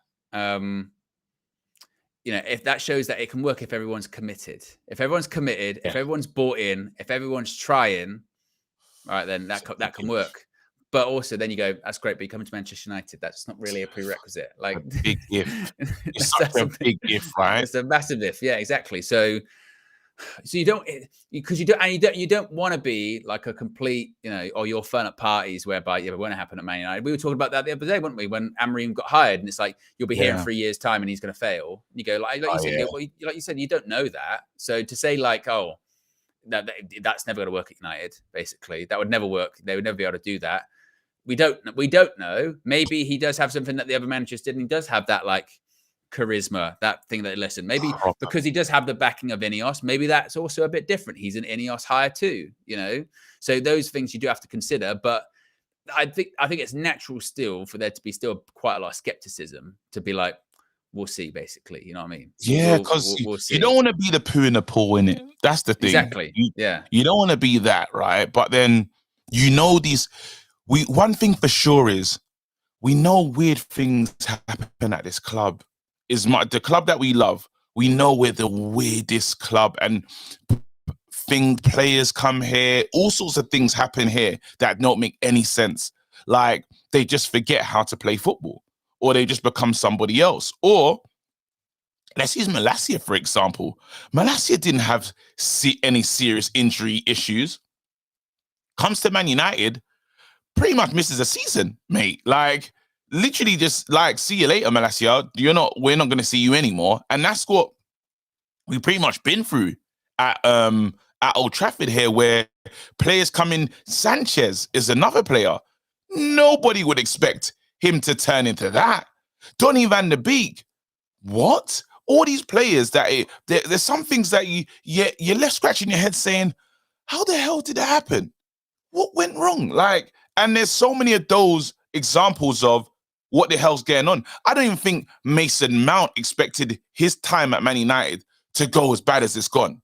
But look at it now, KG. Like I was talking about earlier on. So today it was like, right, Mason Mount's in the squad, and the sort of indifference that I think a lot of the United fans react to that news with probably sums up, like, how it's gone for him here, really, isn't it? Of sort of like, okay, like, we'll wait and see if he gets injured again, basically. Which is a horrible way to think, It is a horrible way to think, but that's when it goes back to kind of the evidence involved, isn't it? Going, yes. What are we supposed to think? We're supposed eventually we become the deluded ones if we think you're not going to get hurt. Oh, he won't get hurt this time. They won't do it this time. And the worst one was Mason Mount got a head injury in the last game. Only for it to become was that a hamstring injury? Did they even tell us what injury he had in the end? I don't think they actually said what it was as well. I don't even think they said. That's got to be a hamstring, surely. That's got to be a hamstring, because there's no 5. He's out for 5 weeks and just back in. Like, usually that's what hamstrings look like. Spurs. It was a Spurs game. So how long ago was that? I mean, that's at least what 4 weeks, something like that, maybe longer. It's a while. It just doesn't make. It's a while for someone for concussion protocol. That's a long time. Yeah. Listen, NFL will be so happy if that's how long they're giving people for concussion injuries. I don't think definitely not that what he had. Let's have a look. Transfer market. Mason. Oh my goodness! It's just I've just literally typed in TRA and Mason Mount injury histories there. That's absolutely. Here we go. Hamstring injury, 3 games. When's the latest one? August. So he was out for hamstring. He was out for a hamstring injury. Then we had the unknown injury that kept him out for. Yeah, that was last year. We had the calf injury that was 110 days. Yeah. Then we had the unknown injury, 37 days. Then we had a hamstring injury already from August 28th to September 19th, 22 days. This guy definitely had the same thing again. That's why I'm like, I don't know. And again, it's not. I remember at the beginning of the season, I was talking to Flex, and I said, "Like, where do you have to basically make the call on Mason Mount?" Because last year he was like, "Oh, one bad season, we'll sort of see how it goes," kind of thing. And I was like, I think he's an injury away from being a flop. Since I said that, I think he's had like 2 or 3. You know what I mean? It's not, and it's not like a Malacia where it's like, oh yeah, he did his knee and he's been out for a year, and but it's the same injury. When it's different injuries, that's all different concerning. ones. That's concerning. All different injuries. It's the weirdest. Let's be honest, it's the weirdest player that we've ever signed in regards to, like, I can't believe we actually went for him, seeing how injured he is. Like, there's loads here. There is loads here. We saw that the kind of season he was having while he was at Chelsea. When he on this long layoff before he came to us anyway, he missed a lot of Chelsea games. Yeah. I think he had like hip problems or like a pelvis problem or something like that, and he was out for a long time anyway. And as many people have pointed out too, you know, he had 1 year left on his contract. We spent 55 to 60 million pounds. He barely played for the year anyway.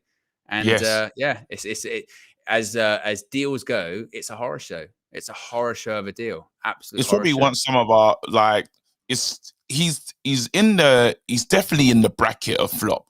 He's in the bracket of flop. He's a flop. It's not worked. He would have. I mean, actually, you're saying it's a total flop now. Are you calling it a total flop now? Yeah. I don't subscribe to the thing of like, well, you can't just describe someone's tenure until they've left. You know, it's not to say that he couldn't turn around, but he would have to turn it around by playing consistently, which he just hasn't done. I just feel that's really, really, really unlikely. So, you know, and look, it's like the same with Antony, isn't it? Antony's a massive flop. Could he turn it around and be playing regularly? And we're like, oh my God, this is unbelievable. I suppose anything literally is possible, but I think it's very unlikely, isn't it? We've kind of seen what we need to see, really. Super chat here from Keegan says, KG on this Malacia all day. #dead. Bring back Alvaro. Listen, I want to give Malacia a chance. I think that's the only player that is got injured, and we've decided to just turn our back on him. And our medical team, the same guys that tried to sort out the lit situation with the glue, they can't be trusted. As you know, they asked Ruud van Nistelrooy in the last presser, have you worked out what's going on with all the injuries and stuff? Did they, they said there's going to do an inquiry to try and figure that stuff out.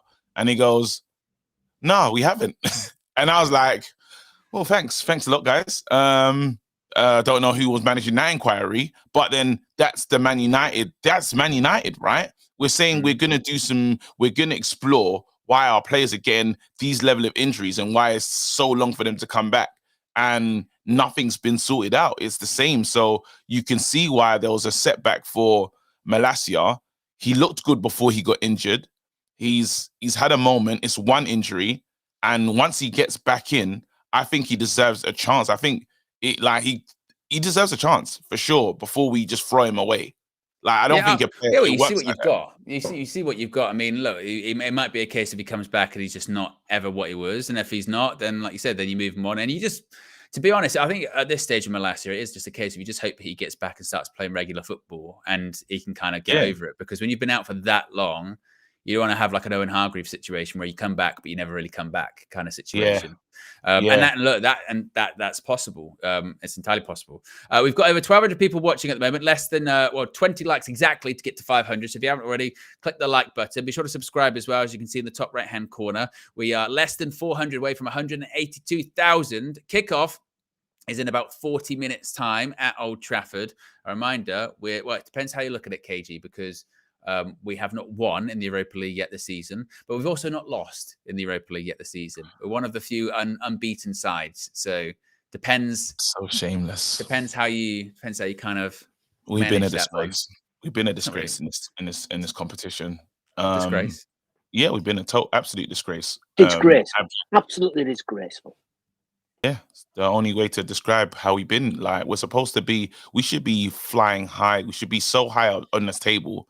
And we're not, and I hate that, But this is some of the reasons as to why our manager is no longer at our previous manager is no longer at the club.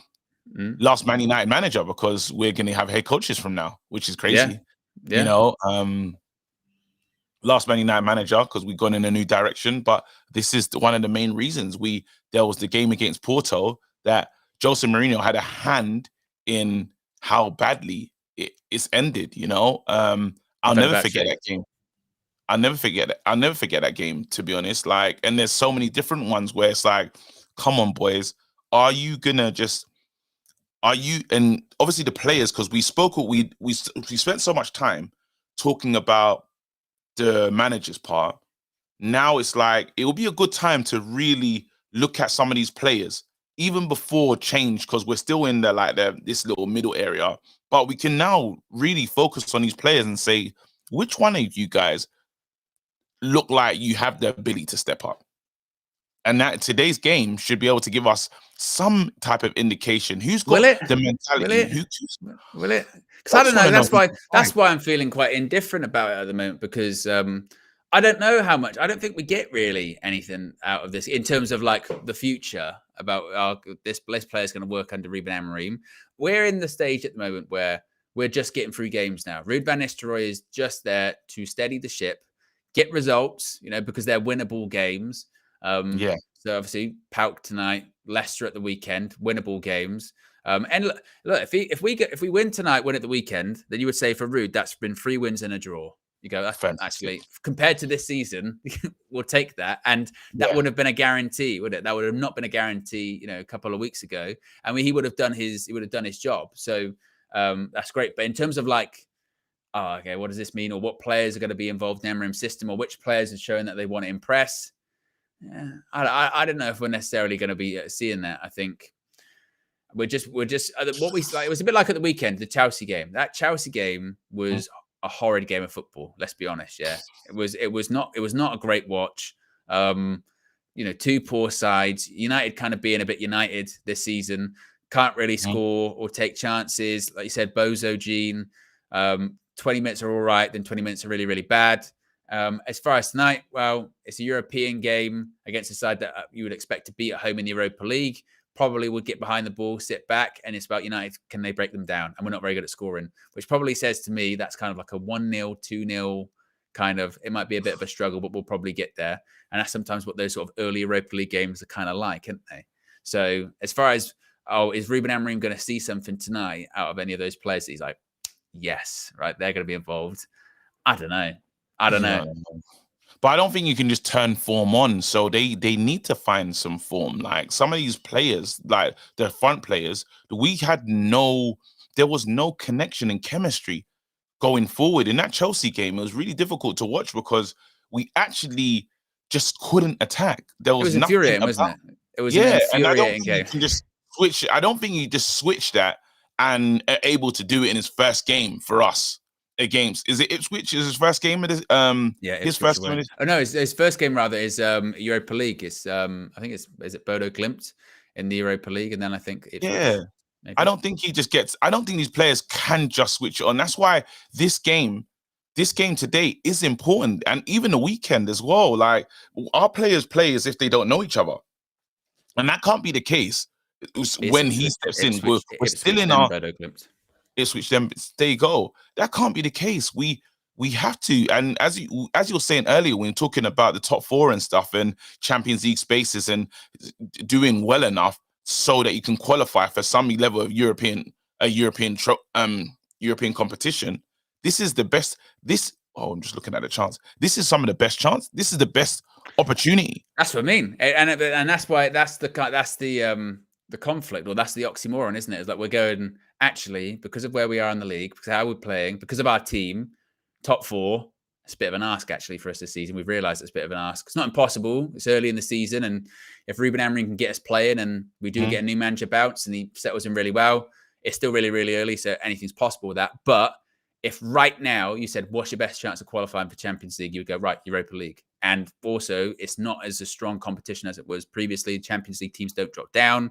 So United on paper should be one of the strongest teams in the competition. But we can say that, and we can have the chest in saying that, and we can be quite flippant in saying that, but we've actually not won any of our first 3 games.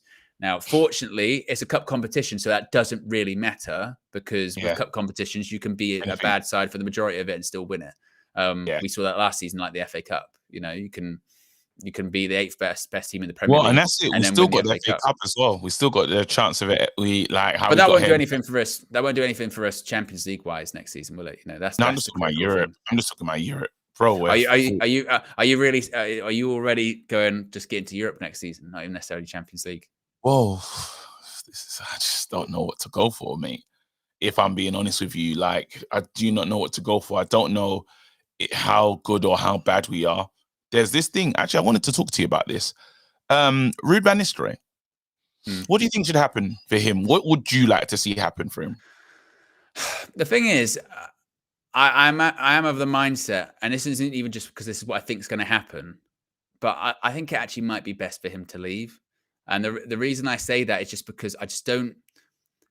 I'm very conscious that if he doesn't fit and he's not in the plans of Ruben Amorim, then I think we should be, particularly because he's going to be the head coach. So there's other aspects that Ruben Amorim is not going to be involved in that Erik ten Hag was involved in. If he's the head coach, then this focus should be on coaching and his coaching staff. And whatever he wants, he should get in that regard, basically. Yeah. If it's his thing is, no, this is how I operate. I have my guys. I'm bringing my guys. This is all that I need. I don't want any other outside help, basically. Then I don't know if that's necessarily for Ineos to kind of impose on him that, you know what I mean? It's a bit like basically we're hiring you because of the work you've done at Sporting.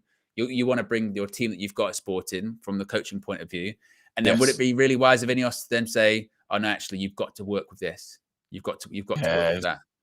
That doesn't make sense. That doesn't make sense. That doesn't make sense. Now, if Ruben Amorim wanted him to stay, then he should stay. Basically, my answer is it should be, I think, what Amorim wants necessarily. I don't know if it should be for the club to be like, you have to work with Ruud. You know, I don't think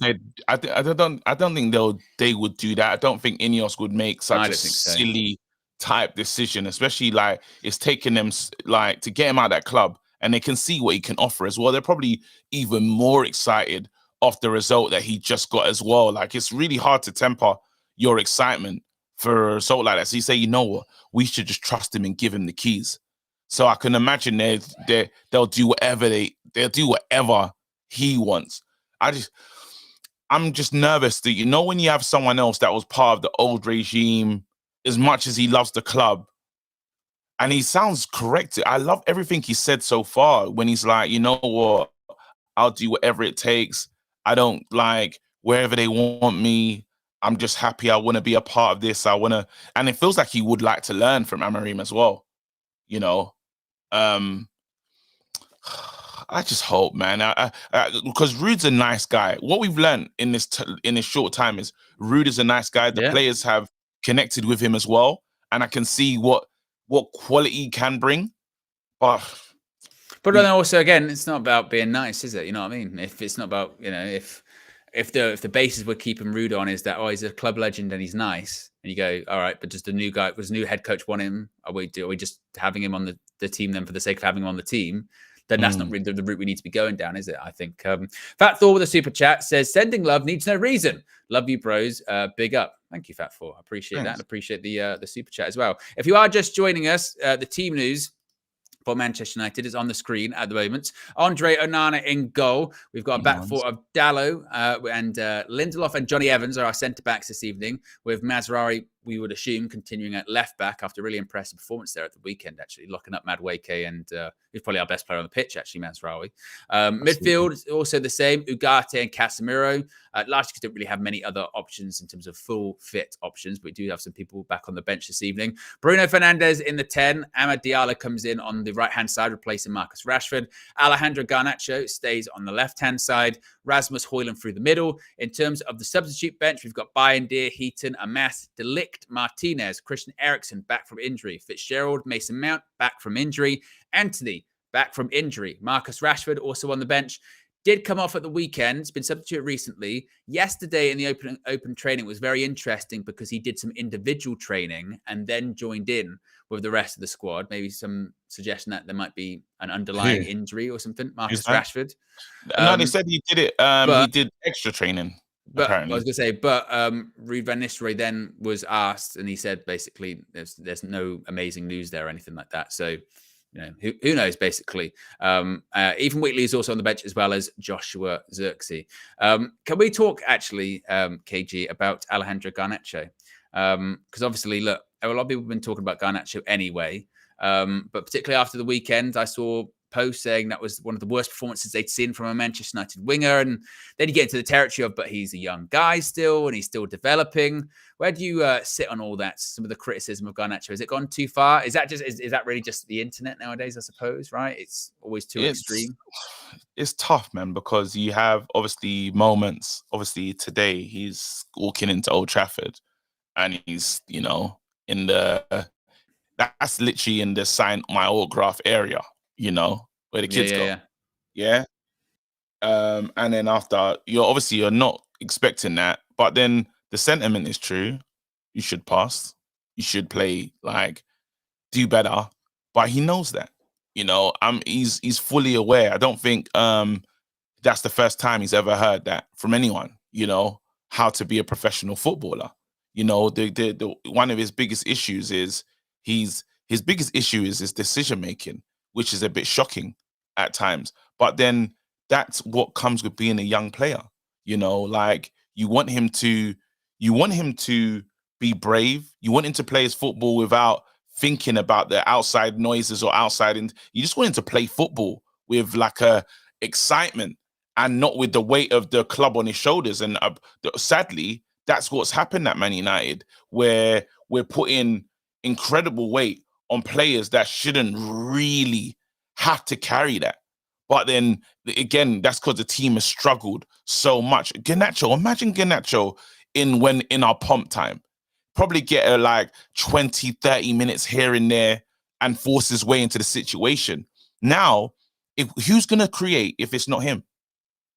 Well, it's one of those ones where I do agree with what people say when they say, well, if other signings had worked out, then Garnacho wouldn't be as high at the pecking order as he is currently. So let's say Antony and Jadon Sancho work out and they're at their club, and they're playing well. Then is Garnacho really that high up? We're into the territory, aren't we, where we've got someone that is very inconsistent. I do think there's a lot of improvement there. I don't agree with people that say actually his ceiling's actually not that much better than what he is now, and he's not going to be that good, and he's overrated. He's this, that, and the other. I think there's a desire out there to do hot takes to get attention, but I think when it comes to that, I think that's a bit too much. But you're right in the sense of he shouldn't. I don't think at this stage of his United career he should be his first name on the team or one of the first names on the team sheet. But like you said, we're at the territory where we're like, right, if it's not Garnacho, then maybe it's Ahmad or Rashford, and that's kind of it, isn't it? You know what I mean? He's the senior attacker today. We've only got a couple of legitimate options. So mate, he's the senior attacker today. When you think of an outlet today, Ahmad is still Ahmad is having his first season for Man United, right? So then when you talk about attackers, it's him and Bruno. Those are the seniors today, which doesn't even make sense because he's so young to even call him a senior. You got Rasmus trying to still hopefully trying to find his feet.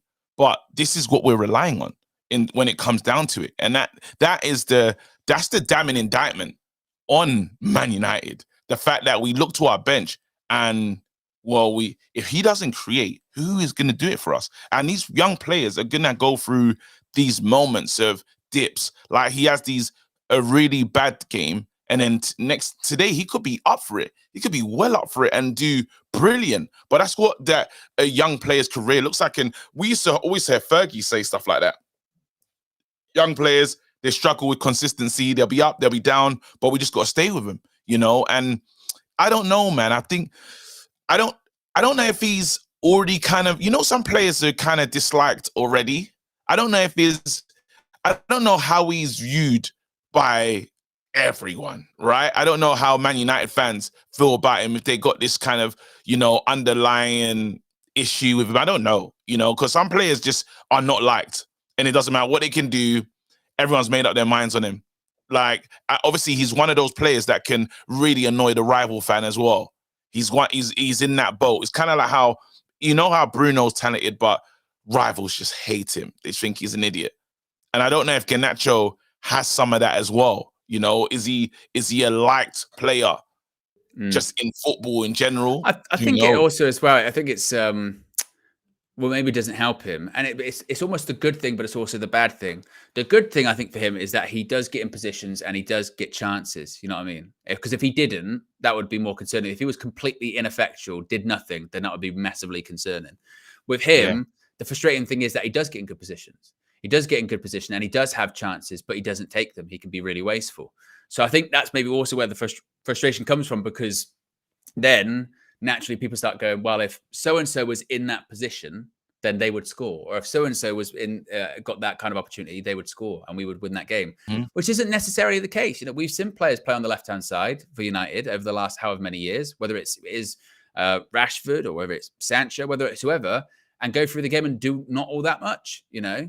So I get where the frustration comes from, but I do think we have to be just a smidge careful with him, because like you said, he is still young. What's this, like, second full season in terms of starting games for United? And I don't know. I think we have to be really careful just to be like, well, actually, you know, even though he scored goals for us this season more than others, and he should have had more. Yeah, he's dead. It's not going to work out. It's like, that's very quick to write off, isn't it? I think that's just like, I don't know about that. And like you said, I just feel like if we were in a better space and we had a better squad, I just don't think we probably wouldn't be having these kind of conversations. We really, you know, it's his personality. Like, you know, he's the kind of guy that celebrate and point at his shirt and say, "Look, I'm the big dog," you know, and that can rub people up the wrong way, especially when you don't deliver. You know, and there is that thing of him being spoken about, or his idol being Ronaldo, wanting to be like Ronaldo and stuff. And there's all of that stuff. There's all this background stuff about him, right?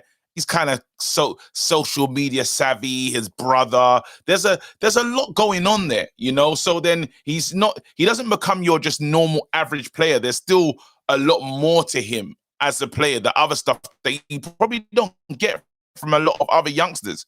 I know a bit more about him than I know about other young players coming up. Cole Palmer, you don't hear a lot about him. Let's be honest. You don't even like, or you just know he's like biracial for parents. His dad's like whatever, but then there's nothing going on. You don't hear about him. I feel with the Garnacho show, even the way he pulled up to that award show in the big suit, he's just someone that you can tell he wants to be the guy. And because he's put himself in that place of trying to be the guy, he's going to be scrutinized even more than your other young type players. And that's just, but then he's again, it just comes with the territory of how you introduce yourself to the world, you know, shirt off, up, you know, the big, lovely bicycle. Because people saying dumb stuff like he's no better than Dan James. You know that's not true. There's no way you can say that Garnacho and Dan James. Well, so I think some people probably believe it. Some people probably believe it, don't they? You know what I mean? Dan James and him. Some people, obviously I disagree, but you know, people. This is what I'm saying. I think there is this desire for hot takes. You know what I mean? Say stuff like, you know, Dan James better. Dan James and him. Dan James. Come on, let's stop this right now. I mean, so we're gonna say Elanga's better than him now as well, yeah? But this is the point. People do this, don't they? So I mean, but we do this for any player that used to play for us, don't we? We do it with everyone. So and so is not as good as this. Remember, and this is how fickle fans can be. Is that like 2 weeks ago, Ugarte was the worst signing ever. You know, we should have never got rid of Amrabat, you know, Fred and Ugarte is never going to succeed. Couple of good performances. It's like really good signing. He's really going to work under Amorim. He's going to be really, really good ex-player. And you go, well, what changed in the space of a couple of weeks, really? And it's kind of the same with Garnacho. Yeah. Let's say we win tonight. Garnacho gets 2 goals. It'd be like, yeah, see, he's actually really, really good now. Squeak. We just go game to game, don't we? Because that's all we've got. I think we go game to game, and that's why I say about Garnacho. That's why we have to be careful of. He missed some chances recently, so he should be playing for Malaga in Spain. You know what I mean? But some people are saying in the chat, KG, they're saying, one of my style advisor says, KG said Weghorst is better than Xerxes with the eyeballs emoji. I think Garnacho's shown you more in a Man United shirt than Xerxes has, man. Like, come on, man. Oh, he's been there longer. He's been there longer. There's a big sample size there. Yeah, he's just cool. Do you not want to talk about the Joshua Xerxes thing? No, I'm giving Joshua Xerxes a try. To be honest, I'm gonna wait for I'm gonna give him a try. I don't rate him at the moment, but I'm gonna hope that he gets fitter and stuff and starts playing good football. Simple as that. But then I just want him to just some intensity. And I know people say that's not his game. I'm just hoping that I get that. That's all. I don't even care about the goals at the moment. I honestly don't even care about the goals at the moment. I just want him to be able to get about the pitch, like at decent. Well, who's faster? I mean, is it you or is it Xerxes? I think I could be him in a race still. But I think honestly, like I just want him to get about the pitch. I just feel like he's not. You know when Lukaku just come back with mad timber. There was that one time someone told him to get mad hench, and it just didn't work. I just would like, him to just get around the pitch. And the killer people know what I'm saying because they're saying it too. Like some people saying, they're saying, this, like, when you hear people talk about Xerxes, you know what, Guan. I said Saeed, I made Saeed the Xerxes character in the thumbnail, and he was like, nah, I've disrespected him. I said, why have you said that's disrespect? What's wrong with, why can't he be Xerxes? Why can't I put in, he goes, his play style, he's more fast. That's what he said. So Saeed, yes. Saeed's saying he's faster than Xerxes. Did you see on the red carpet how quickly he got out of that chair? What I'm saying is, I just want him to, I'm not asking for goals. I'm not asking for, I just say more agile, getting across the pitch, even if you're not the fastest in the world, that you can move. That's all I'm looking for. And Weghorst was not the quickest in the world, but he would get about the pitch. And there's a reason probably why he was starting for the Netherlands team as a striker, and Joshua Zirkzee wasn't even in the squad. Well, he got selected because someone got injured, bro. There's probably a reason as to why, but then you should scratch your head and say, hold on, you lot didn't even select him. What the hell's going on? And I think I was not like sold a lie here, but they told me that he's good, he's got the skill. Who said something about skills of Ronaldinho? He's like a Ronaldinho but when people say that, I mean, that is ridiculous. But again, this is my point. Ronaldinho and an archetype of Ibrahimovic. They said he's like who was saying he was going to be Ronaldinho? Wait, I'm not making this up, by the way. I'm not saying you're making it up, but I'm also saying that's why when these things happen in the future, if someone goes on social media or in a video goes, oh yeah, they like Ronaldinho. I mean, it's famous. There's one famous last year, wasn't there, when we signed Amrabat, and it was like, he's the perfect leader of men, blah blah blah. His old manager said that. Is that what they said? His old manager said he's like Ronaldinho. That's mental. That's old manager. mental. Which manager? I'm trying to work it out. Thiago Motta said it, apparently. Thiago fucking Motta. Thiago bloody Motta. Imagine I thought you were saying it was like a Twitter account or something. No, a real person. Thiago Motta. Do you know how excited I was to hear? I think I'm getting something that's 10 I thought Antony was going to be good. What is the actual quote? Reminds me of Ronaldinho.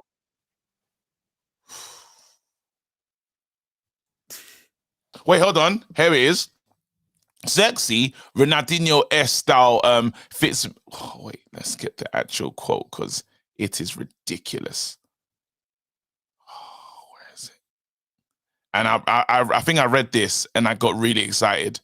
And I've been looking for Ronaldinho and I don't have it.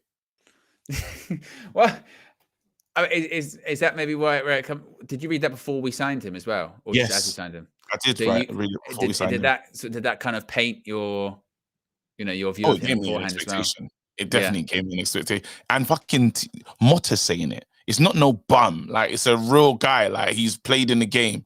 Like,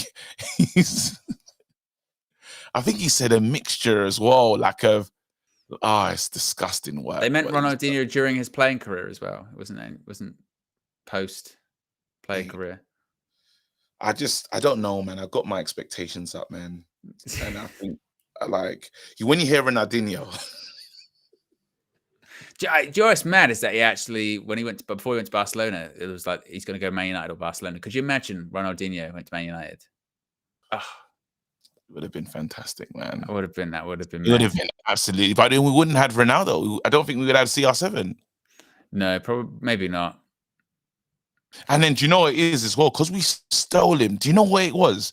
We stole him from the clutches of AC Milan. He looks up to Zlatan Ibrahimovic. I honestly thought we're signing the guy. Literally. So I got mad excited. Yeah, I think I well, raised. You get excited at a hijack, don't you? You love a transfer hijack.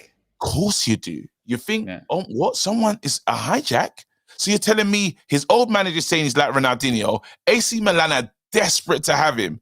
And, you know, like his idol is Zlatan. So I'm getting this tall striker. And yeah, I don't think like, I feel like I've been, what's that word? You know, when you've like catfished. Well, with Xerxes. Look, oh, and I suppose the thing is what you've got there with him at the moment is that it is still technically early days of him, right? So it's not to say that you know seen loads, so it couldn't turn around, but you'd be very surprised. Is that what you're saying? He's not gonna turn into Ronaldinho. Let me just take that out. I'm not saying. Yeah, let's take the Ronaldinho thing out of it. That's that. And he's not going to turn into Zlatan, is he? No, that's not going to happen. No, but then that's the danger. That's the danger you always make when you compare players, isn't it? Yeah, and I think whoever done that PR for him has done him a disservice. Because that's out of order. That's like saying that you're gonna get hold on. That's like comparing my style of play. Like, just imagine you didn't know anything about me and then said, "Yeah, nimble player." What do you call it? That's like saying I could be like a Fernando Torres. I'm not gonna be that, innit? I'm not gonna. Like, you're not getting that. Of all the players that you could have picked there, I was thinking, what player? I was thinking because Fernando Torres used to have Vidic on skates sometimes. Like, he just was the worst player to see. I'm not hench Fernando Torres. That one, the annoying one. Or it's like saying your comedy stylings is completely different to, like, you know, it goes, what's KG like? It's a bit like Carrot Top. It's all prop comedy. Prop comedy, but like, it's not. Or Jack D. Totally opposite. Yeah, exactly. It's very deadpan, not a lot of energy. They'd be like, I don't think it is. This isn't the show that I pay tickets for. I'm not sure what that was. Wait, Garnacho has a really high ceiling. 2 minutes later, Xerxes isn't going to be Zlatan. You're not even listening, you prick. Say that. I didn't say that. I didn't say that. I've not even said that. That's what they're hearing, KG. And Deal with the Super Chat says, he is clear, I think he being Garnacho, of Dan James, but our love for United Academy player makes us not see obvious flaws for years. Garnacho's decision-making is poor, not a good sign. But that's, again, stuff like that's not a huge concern of mine, because that's where I go, well, that can be coached. Decision-making, you can improve on that. You know, now granted, if let's say in a year's time, 2 years' time, there is no progression or development in the Garnacho's decision making, that's when you go like, okay, fair enough. Then that's not working, is it? You know, and he should be improving. But as far as it's not being a good sign, that's just also the case of you are not going to have a complete footballer at, how old is he? 20, 21 or something like that. Unless, you know, sometimes you do get this just outliers. You know, Wayne Rooney was like a man at 16 years old scoring goals in the Premier League. Or I think it's like the Yamal situation, isn't it? Because Yamal's so great so earlier on, everyone's like, wow, he does it at Barcelona. He does it at Barcelona, and you go, it doesn't always work like that, you know. That's not always the case. So if a big drawback of Alejandro Garnacho at the moment is decision making, which I'd agree with you, is not great. It's not the worst thing in the world. That can be fixed. You know, it's just a case of whether or not he can actually fix it. But it gets fixable. Do you know what's so crazy? What I feel like I'm being actually gaslit here, because people are acting as if I'm the only person in the world that has these reservations. That's the craziest part. That's the one part that I'm like, come on, guys. Well, Kate, you're experiencing what was known as the Donny van der Gender, right? I've experienced something similar, which is, you know, you have a criticism of a player, and nowadays that means you hate them. I hate him. He's got hair. I want his hair. That's all everyone says. You want his hair. It's the Donny van der Gender. Cool. It's fine. I saw a little Sekou Kone play over there. Yes, I saw that on social media. Yes. It's very exciting. We've got some very exciting young players coming through. Yes, there is need for swear words. I did it. I don't regret it. Fuck it. Yeah. That's kind of mood KG's bringing to us this evening. Yeah. That's sometimes you just feel like it. He said I'm very mean. Fuck it. It is what it is. Sometimes if I feel like it, this is where I am right now. Because you're not listening. I'm saying I want this kid to do well. Yeah, I want him to do well. At the moment, I have reservations. I'm not giving him a goal tally. I'm not giving him an assist tally. I just want him to be able to get around the pitch a bit easier than he's doing right now. That's it. If you see that as hate, that's on you. You know what I mean? I can't do nothing about that. If you see you're saying he's going to be, then that's for you, bro. I can't do nothing about it. People have different opinions, don't they? And they also know what you think. That we've done that. Absolutely. We've done that a lot this season. We've done a lot this season. United loves been a member for 7 months. Says KG, you're using the Twitter narrative. Torres scored max 3 goals against Vidic. He had a he had a bad game where he got sent off, but it wasn't I had him on the ropes. I mean, the Torres, to be fair, I think United loved the Torres analogy was largely like irrelevant to the, you know what I mean? It wasn't really. I'm not. I think that was. I'm that just was, not. Yeah, that was just a player. That was just. Do you a have any other bro. players that are really tiny that just wouldn't? I couldn't imagine playing. Who could I say? Imagine really light-footed. First, it came to my head was Januzaj. I'd played nothing like Januzaj. That's the first player that came to my head when I was thinking of a player right there, like someone like really slight. Yeah, you're right. There's what you're thinking. Famous, iconic strikers, quick, play on the shoulder. Quick and slight. I tell you what, Kate, you're very Thierry Henry. That's what you like. Yeah. No, that's taking a piss. Like Theo Walcott. You drift. Can you imagine? Can you imagine? It said, "I'm telling you now." It reminds me of Theo Walcott. And then I turn up. Fuck off, mate. Because Fat Thor says KG makes good points when he's serious. I see it. We've also got over 1,400 people watching. If you haven't already clicked the like button, let's see if we can get the likes that we're currently at close to 680. So if you haven't already clicked the like button, let's see if we can get to 750 likes. Kickoff is in 8 minutes time for Manchester United versus Paok. Once more, if you are watching here in the UK, it's on TNT Sports. I did just see on social media, apparently, 10 minutes to go to kick off, still quite a lot of empty seats at Old Trafford, which again, this is why I'm sort of saying KG is kind of to be expected, because I feel like in these 4 games that Rude's in charge for, because everything is already done, set in stone, that it's just, there's a weird atmosphere, there's a weird vibe. Sorry, someone just called me Kilo. No, someone just called me Kilo Walcott. That's funny. Or Theo Walmart. I am a little bit tired, so I'm a bit more like sure. But that's also the. I think that's also. It's difficult. It's not. That's also the atmosphere of the game. I think a little bit, isn't it? These are like these Europa League games, and it's a bit like, yeah. Oh, bye, nephew. Yeah. Huh? Look at that. Look at that. All right. Okay, cool. All right, wicked. Can you switch? Can you switch? 1 second. Don't worry. Can you switch? Okay. Okay, cool. Do your thing. Okay. KG was that was heartwarming. That cheered you up. Yeah, I felt good. I probably needed that. Yeah, exactly. There you go. What about? Kickoff again is in about 5 minutes time at Old Trafford. Me and KG, the comedian, will be set up as well at the same time on TNT Sports, which is can both be great as well, right? Yes, we can. It's just Danny. He's been a member for 7 months. Says, how many thingies are coming, guys? I'm predicting at least 3 thingy bobbies and whatchamacallit thoughts. People are really complaining about my internet, but then is it really bad? Is the frame rate? Yeah, your internet has been quite. Oh shit, you idiot! Why did I take that out? Damn. So you weren't hardwired the whole time. No, I had to hardwire the TNT. I had to hire the BT. So I had to make a decision. I can't do it in both. Oh, so yeah. Oh, yeah. As in, that's the either I have the game, but I always do it like this. Is every stream is like this. Every single one. So if I pull it out there, I'm done, basically. Yeah. It's NoPack says KG's connection's moving like Xerxes. That's ridiculous, though. I don't even know what to say about it because is it really like free? Like, is it terrible settings? Like, is it like It goes in and goes out. Goes in and goes out. Do you know what it is? I just need to move. Baby. I just need to move homes, man.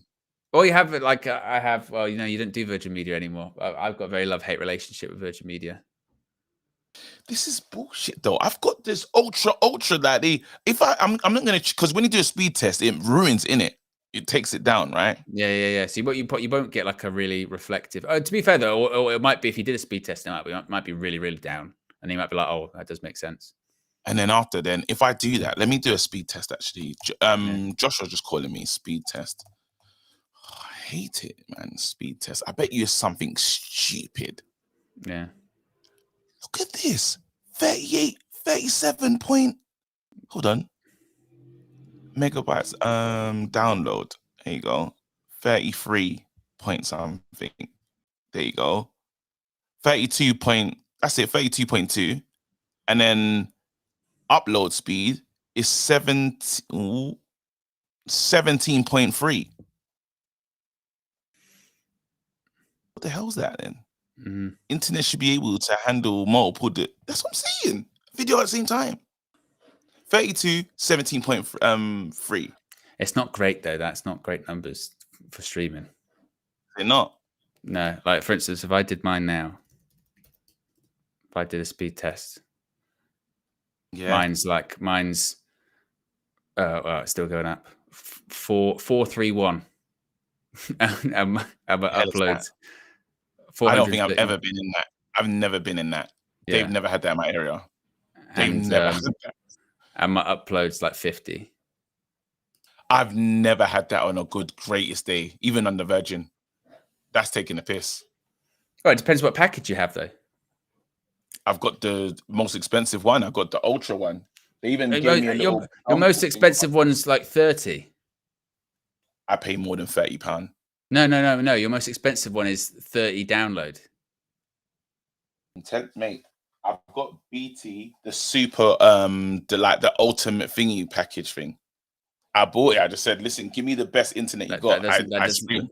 They've ripped you off. If that's ultra and it's 37. You know how I buy stuff, bro. I went in there. You tell me get that, and I just buy it. Yeah. Think about it. So I'm not gonna go for even when we was buying computers. I said, "Yep, I'll take the best one, please." Yeah. Lots of people in the chat. Lots of people in the chat saying they're scamming you.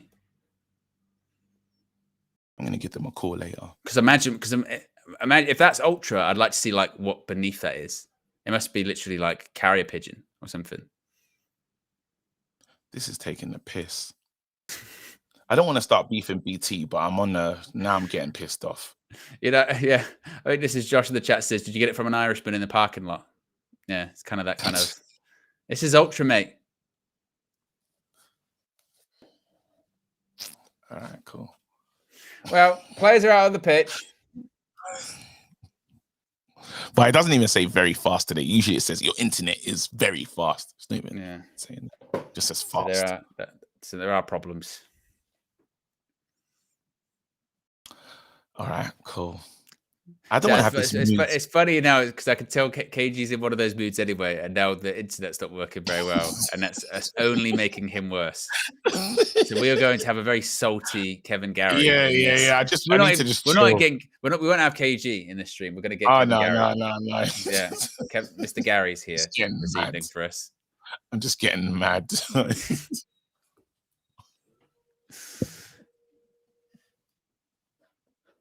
KG's going to tell us that when we kick off.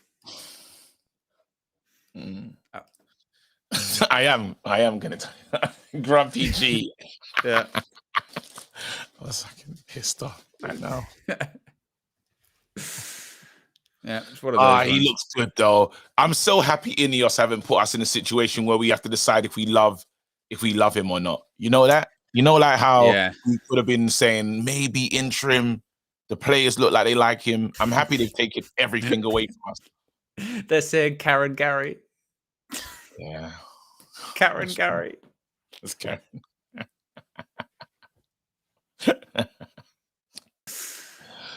I think there's going to be a moment of silence for the flood victims in Valencia. Yeah, which has been terrible.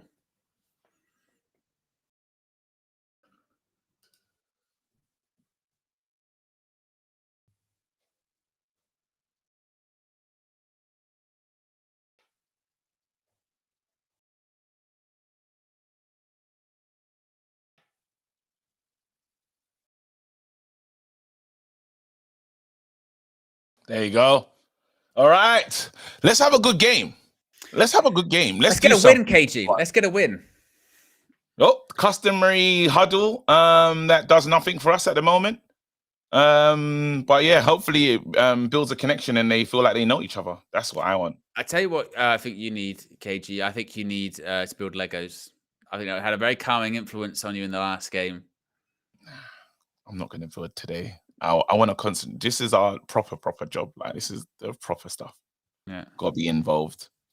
Usually, if it was a game that I didn't care about, then hey, it is not packed at Old Trafford at all. Oh my goodness, it looks like a Man City night. Fat Thor with a super chat says, Owen, which wrestlers do the Trinity best reflect? And we're off. Yes. I was not ready for that. No. Wait. Go on, do your time. 14, 15. Oh, yeah, 15, 16, 17. Yeah, perfect. Yeah. What wrestlers do the Trinity best represent? Who would Flex be? Ooh. I don't know. That's good. JP87TM says BT gave KG the Ultra Xerxes broadband package.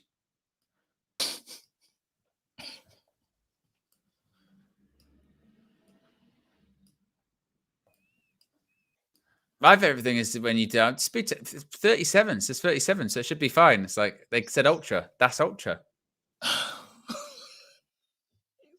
You said that. That's like going. I'm on. I don't know the. I'm eating McDonald's, but they said it's like diet. You know what I mean? I guess not really.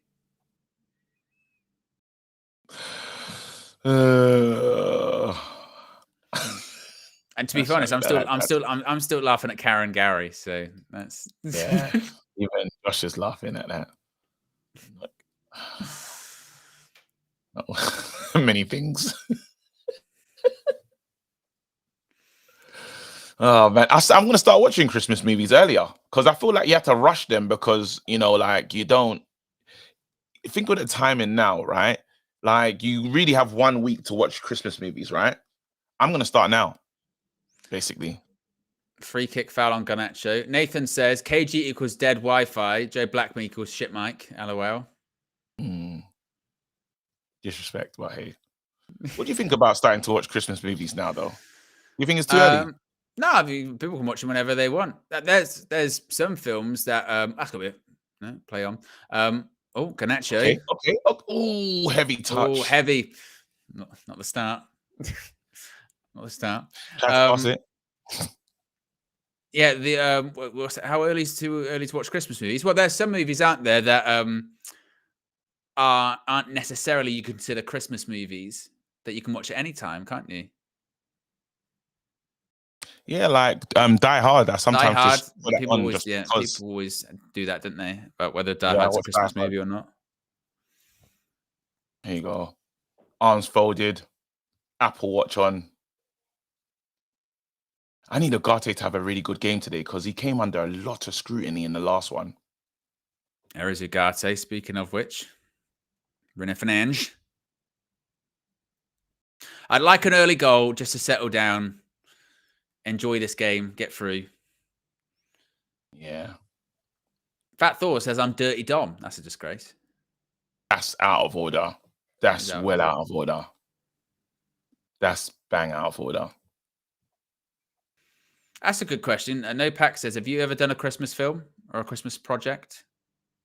No, I was Was that the one you were going to do? Yeah. There's a few that I was, Yeah. Didn't get it though, innit? So.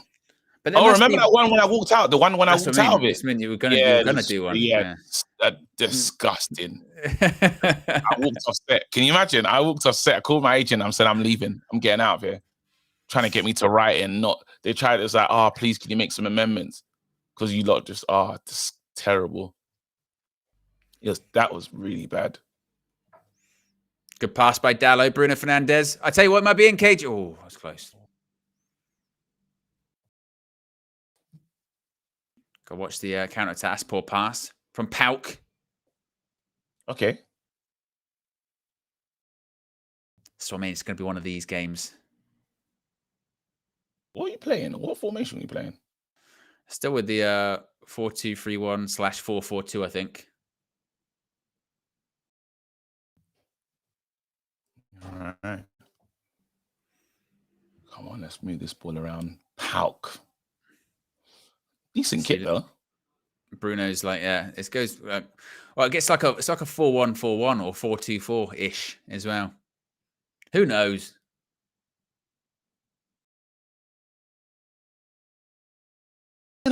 United.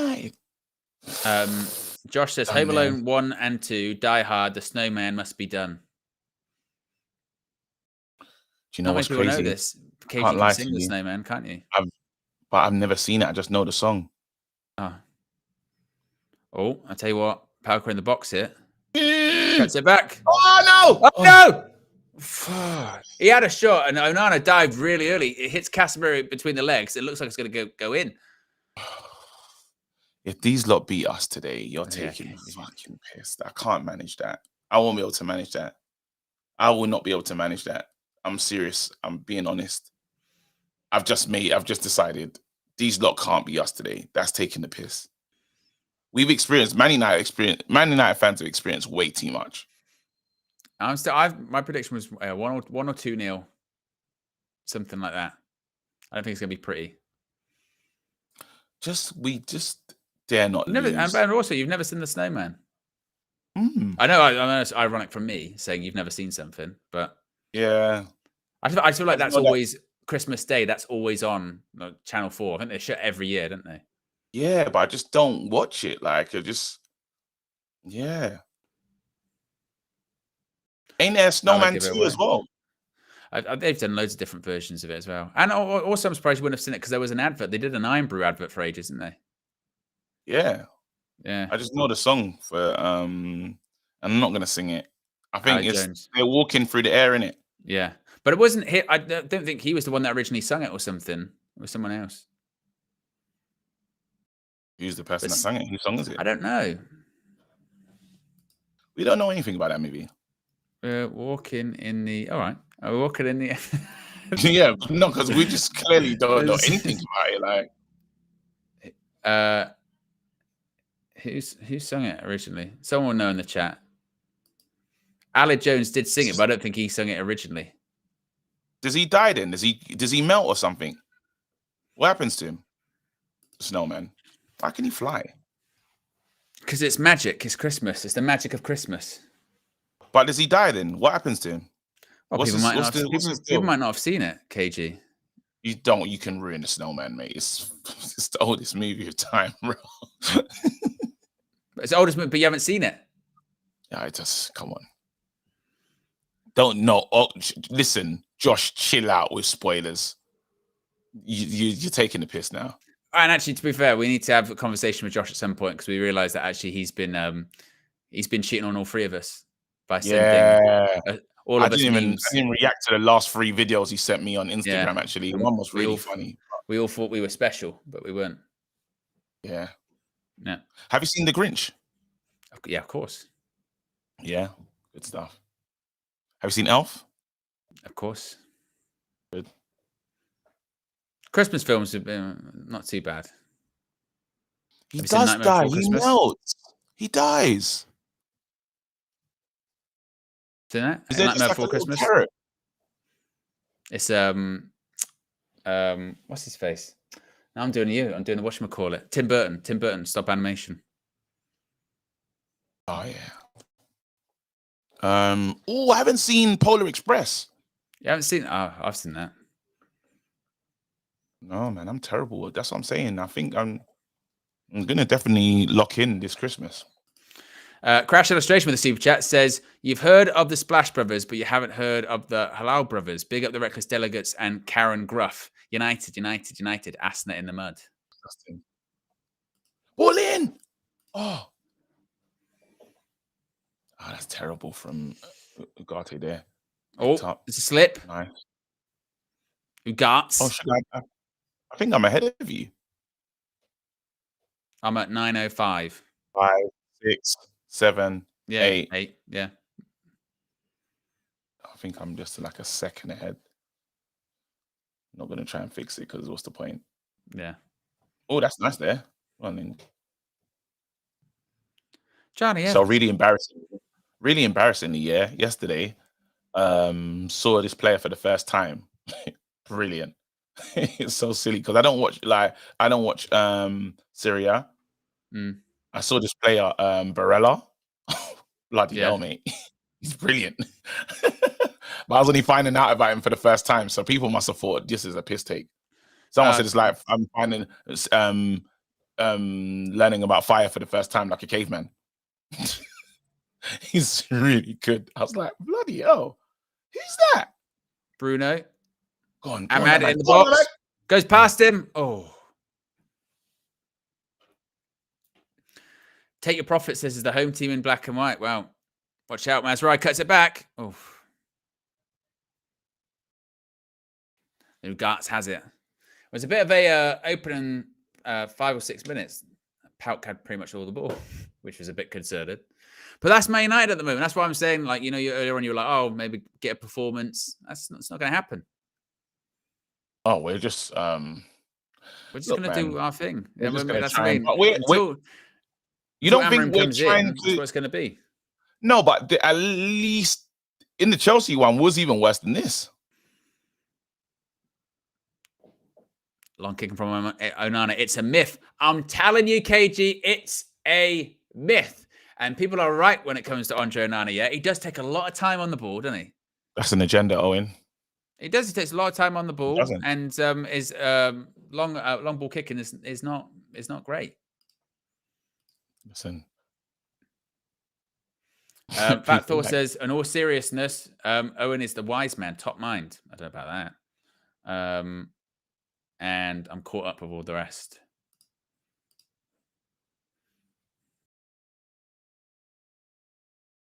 Steffi Jenks says, Owen, there are at least 3 other supers. That was dangerous there. Pulled everyone out, didn't I? You know what? Ahmad's looking a bit, he looks up for it. Go on. Yeah, Ahmad looks up for it, you know. Watch this counterattack. We'll be fine.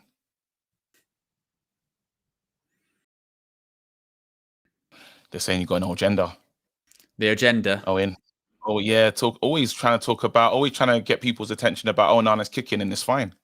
He could add a couple assists if they put it away. All them ones over the top to Delo and stuff. I don't think I'm faster than Onana though. Nah, you're not being Onana in a race. No, I'm not going to be Onana in a race. Ball over the top. Okay, no, he's not dealt with that at all. Dallo cuts back. Whipped it. I tell you what, this Dallo versus Masraoui thing's going to be so interesting. It's so like that's rubbish. That's absolutely somehow, yeah. Man United find a new way though to just annoy you. You know what I mean? Like right now, should we just be moving to these lot, moving the ball around the pitch and just looking way better than them?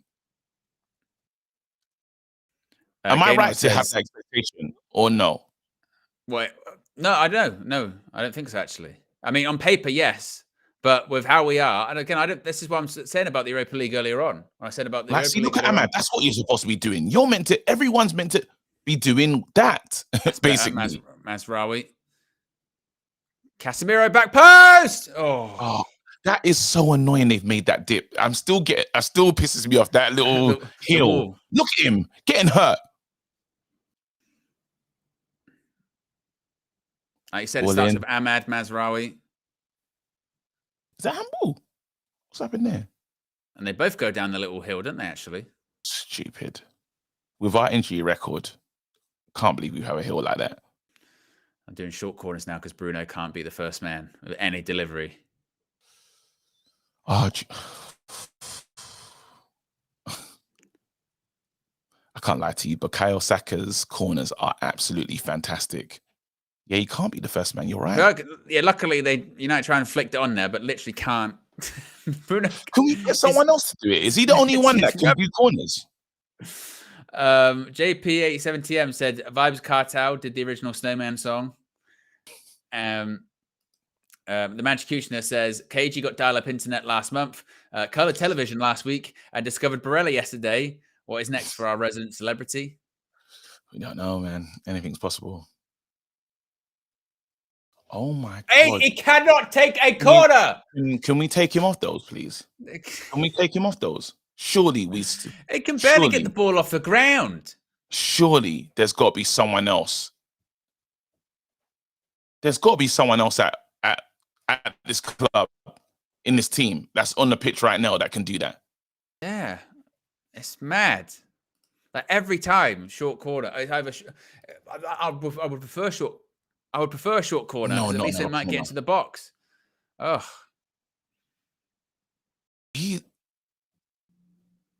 That's mental that you can't do that. So do we need a corner kick taker? Do we need to buy a specific player? I think Ahmad can take corners, or I don't know, anyone. Garnacho. He's trying too hard. Yeah, he's trying to force it. Now he's trying to overpass. Yeah, bro, just play. That's what I'm saying. He's trying too hard now. Well, and it's at the in stage. His head. It's at the stage where, like, now where people will notice it more. So like you were saying with Xerxes earlier on, the fact that like now every time Xerxes touches the ball or has a shot or whatever, it gets analysed. Basically, that's what it's like now, Garnacho at the moment. So anything he does, like that, it'll be like, that wasn't very good. Or if he has a shot, you go, I don't know about that. Everything now will get analysed. It's not easy when you just want a young player to play football, man. Do you know what I'm saying? Play with a freedom. That's the beauty of being young. You don't care. You're not scared. Ahmad. That's good from him right now, though. He looks way up for it. There you go. Beautiful. Goes past him. No. I tell you, was that a pen? No. Corner ball. Oh, no, not another corner with these. Yeah. Robbie Savage is saying he thinks it might be a pen. Let's have a look. No, it's no. He doesn't touch the. He doesn't get the ball at all. Does he get Ahmad? He's just a man. Yeah, I think that's a pen. I think that's a pen. Yeah, that's a pen. No touch on the ball. He doesn't touch the ball at all. He doesn't touch the ball at all. Is there no VAR in this There position? is VAR. Yeah, there is VAR. I think that's a pen. Yeah, it's a pen. 100%. I thought he got some of the ball from the angle that we had before, but then that's got to be a pen. Yeah, because it's not a case of whether or not it's not a case of whether or not he touched the ball. It's just a case of now, is that enough for it to be a pen? I think that's a pen. Over. Oh. Bloody hell, mate. And by the way, KG, remember when we're in the UEFA competitions, they gave that City penalty for handball on Tuesday, which was never handball. Didn't they give another one on that's a pen. What are they looking at? I don't understand this. I actually don't understand the rules.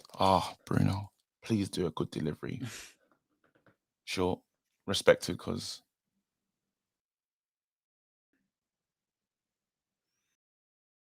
it's got to be though. Right, he's going to try and put it in. Cuts it back. Garnacho. Deflected over the bar. How's that not a pen though? So what were they looking at then? Or are they just going with the on-field decision? Genuinely, I don't know anymore. They're just going with the on-field decision then? Surely. Check over. What? Okay, cool. Aaron, all the super chat says Casemiro looks a new player under Rude. And Danny DeFito says, can't wait for Ruben to come in and get rid of this bum Bruno.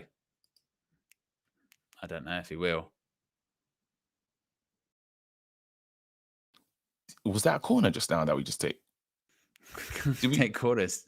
Was that a corner? Ball in! Oh, that's good. I like that. That's a good piece of service there. That's a good bit of service. Let's have a look. Honestly, that was a pen, though. It was. Ugarte out to Ahmad again. Ball in. It's a good cross as well. Ahmad's probably been our best player in this, 20 minutes. Clear as day. And look at him running. Pressing. Lovely work from him. Making a bit of a statement, isn't he? He's up for it. You can't tell me he's not trying to get the attention. Yeah, of course. Clever boy.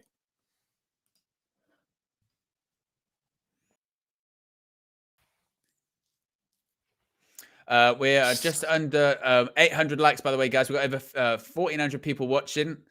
Let's see if we can get it to 1K. Just about 200 likes to go. So if you haven't already clicked the like button, and be sure to subscribe. Ruud van Nistelrooy kicks the ball back, gets a rude from some.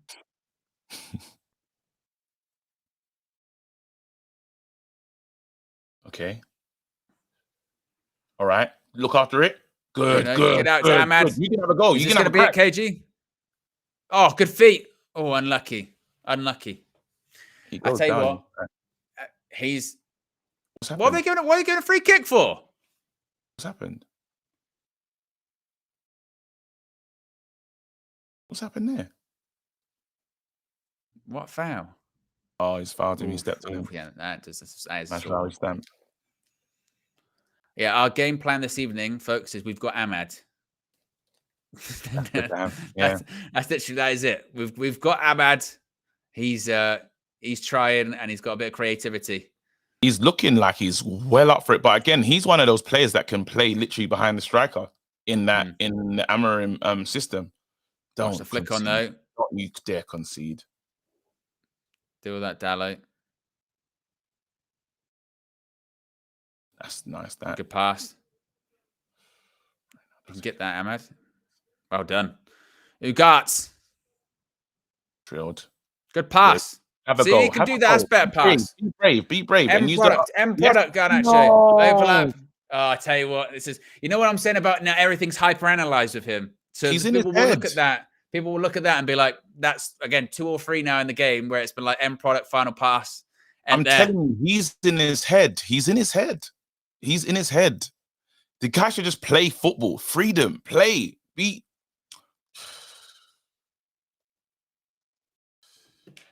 Yeah, great. Like, come on, man. We gotta be careful with these players' confidence, man. God, I'm telling you, man. I don't even think that you're coming into anyway. Let me not say nothing. What was that? I said, let me not say nothing. I prefer not to speak. Yeah, because it's stupid. Come to work and just do your job. Like he's in it. Garnacho's just in his head right now, and he just needs to just play. He's saying he can't make a small, like an overlap pass. He's done 2 overhit right now. What's he thinking? Yeah. That's easy. That's me, like easy for him. But that's someone that's totally in his head. Ugarte loses the ball there. Casemiro, good tackle. Oh, they've lost it. Oh, no, Johnny Evans.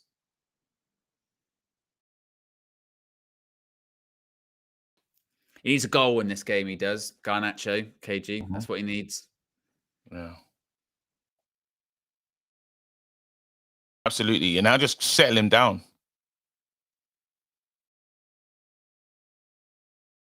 Mazraoui. I really like Mazraoui. He's brilliant, isn't he? Give it to him. Like they link up actually really well, Ahmad and Mazraoui. On that right? Mazraoui and Ahmad. Yeah. So wait, do we now believe that Garnacho is not good enough to even pass it to his own teammate? Is that what we're saying? That's where we got to. No. I think you're right in saying that he's in his head. I would agree with that, and also that if he was in a decent form and that happened, people don't hyper focus on that because it's like, well, it doesn't matter. But now everything he does is going to be hyper analyzed. Well, there you go. Cuts inside. It's rubbish. I tell you what, though, I like Casemiro and Ugarte in midfield. Nice, isn't it? Bruno Fernandes, you got space to travel. Out Tamad, everything's going down the right hand side from. He's like something's going to happen.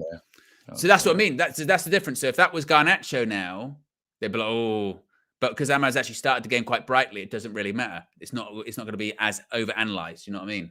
Yeah. Well, but that's the territory he's in at the moment, Garnacho. Yeah. Hopefully, we just all we need is him. He just needs to score or have a good little moment in the game where just play your football, bro. Just play your football. Play your football as a youngster. Goal kick to Paok. Their away fans making a lot of noise. I think they've been in the ground for ages, by the way.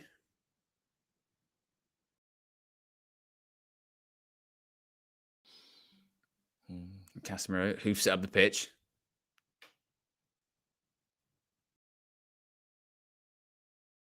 All I'm saying is we need like our young players to be playing with belief. Simple as that.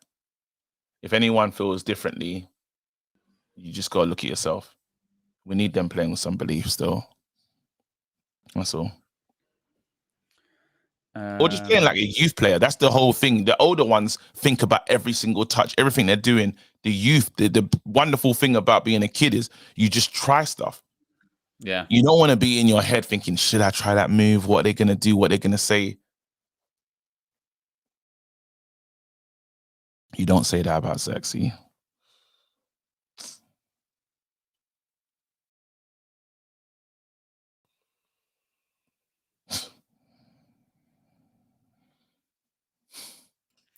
The Manchester says, did Amorim and Bruno work at Sporting 1920 season? I don't think so, because I think Ruben Amorim became the Sporting coach in March of 2020, and Bruno had signed for us by that point because he was January 2020. So they just missed each other.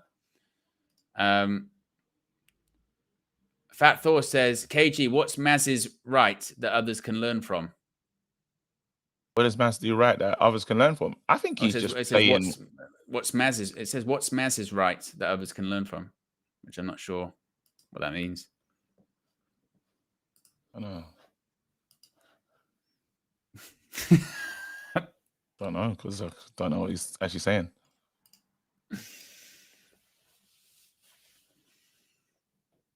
Lovely. Turn. Bruno Fernandes.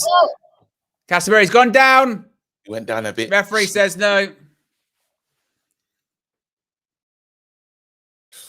Did he go down cheaply? I'll have a look. Well, if VAR already on, they're not going to give it, are they? No, it's not. It's not a penalty. Just gets a little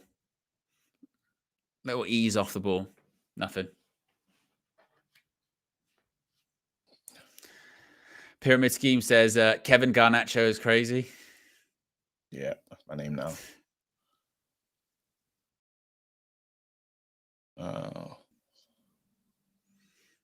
I suppose the real question, KJ, is how many things are coming?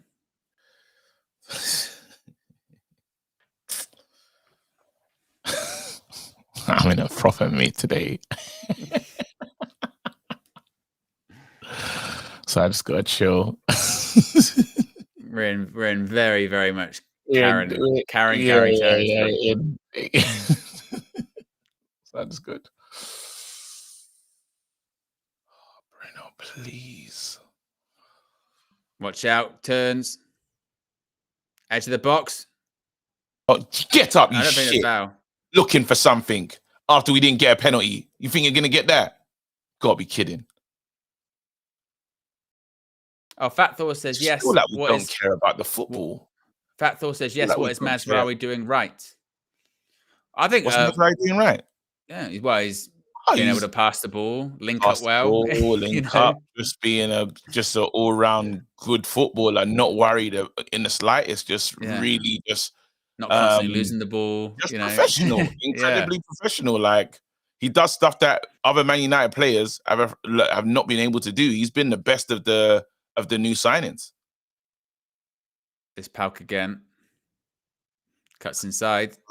Shoots. I would not be able to deal with these lot winning, you know. See your job, KG. He's doing his job. Man United, we don't deserve. Man United, we do not. Man United fans do not deserve to watch their team lose again today. But this is what I was saying. I thought this game would be. I thought this game would be like, you know, 1-0, maybe 2. It's not going to be a great watch. Like we're just getting to Ruben Amorim. Like that's what we're doing. These next few games, just get to Ruben Amorim.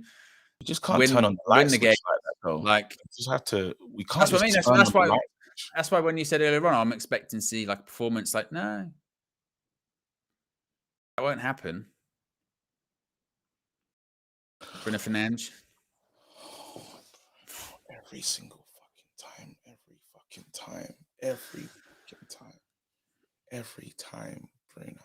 Every time. You're meant to be one of them. You're a captain, Bruno. Hi. What's up, babe? What are you saying? Was side right? Oh, no. See you later, babes. No, Mum's got it. Man United on the counter. Højlund. Oh, here's Bruno Fernandes again. Do the right thing. Fernandes across goal. Better.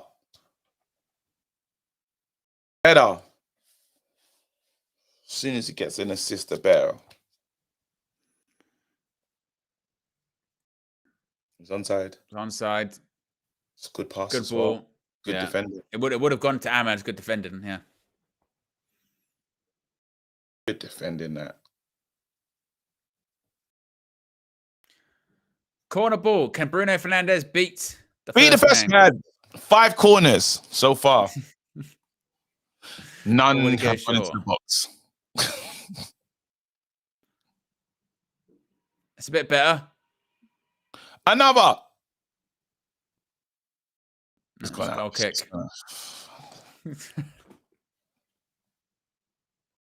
It's one of those energy sappers, isn't it? As well this evening. Shit. I hate this as the energy right now. I'm not even doing any. I'm not even helping it, to be honest. Look at these guys. They're having the time of their lives. Bare chest. Said they've been there for hours. Bloody hell, mate. It's cold as well. What? Anything Greece? What kind of weather? What's the weather like in Greece right now? It's normally quite warm there, isn't it? Yeah, surely. That's mental. 31 minutes gone. 0-0. It's a very, very, very, very Thursday Europa League game. And you know what actually worries me a little bit about this, KG? You remember after we drew against Twente and Christian Eriksen came out and was like, oh, they wanted it more than this. Nah, Pack can't win it more than us. If it was a bit sort of that-ish. They're sponsored by Stop Child Obesity.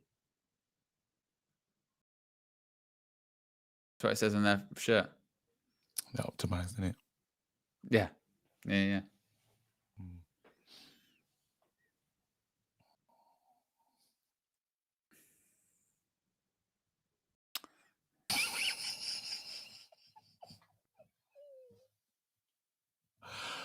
Oh, for fuck's sake. Watching Man United. It's I never thought it'd be possible, but Man United have literally they've taken the energy out of KG. We're the worst team. KG with no energy. We're just the worst team.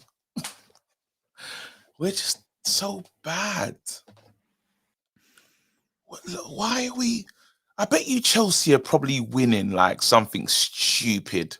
Yeah, they're 4-0 up after 21 minutes. Because they're not playing their level. Travel, Abad. Bruno Fernandes. Go on, Ahmad.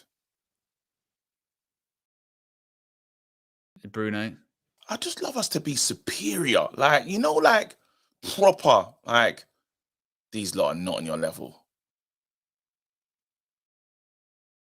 Ganesh. Oh, Hello. Gallo. Hello. Are you serious? Serious? Dallo.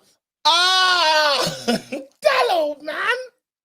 What is this? What is this?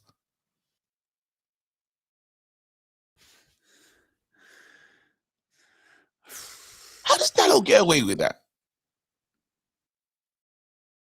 But this is what I was saying to you earlier on when I said, well, you're like, oh, I'm hoping to see a performance. I'm like, why? Why? This is why it's... We're meant to be Man United. Like, we're playing Pack. Paok. Calling him Pack. Paok. This is a special type of shit. Oh my God. Who are we playing on the weekend? Leicester. Yeah. Gotta be careful. We actually have to be careful. Jamie Vardy. The Red Bull. Red Bull Vardy. Gotta be careful. We have got to be careful. We have, oh my God. We have got to be careful.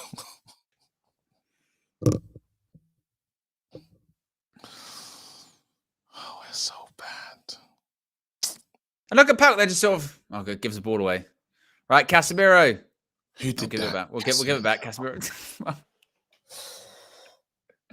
Oh my God. Good vibes, John Chin.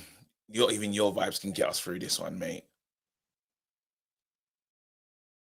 Yeah, good vibes. John says, "Don't stress. Yeah, we're gonna win." That's so funny from the King. He said we always try to outshit every team. Yeah. We always try to outshit every team. And the thing is, actually, that it's not like stress, is it? It's just more like crushing reality. You go, oh yeah, we're rubbish. Look at this. Look at this. I think by the way, at 35 minutes, this is such a shit game. This is such under 21s. a bad game of football. Oh my word. Yeah, I think our under 21s could do better than this. Wheatley and them man there.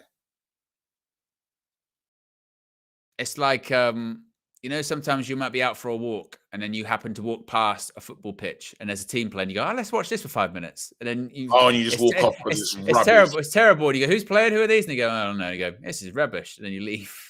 It's like that. I just hope Ahmad doesn't go down to the level of what he's seeing. Ahmad.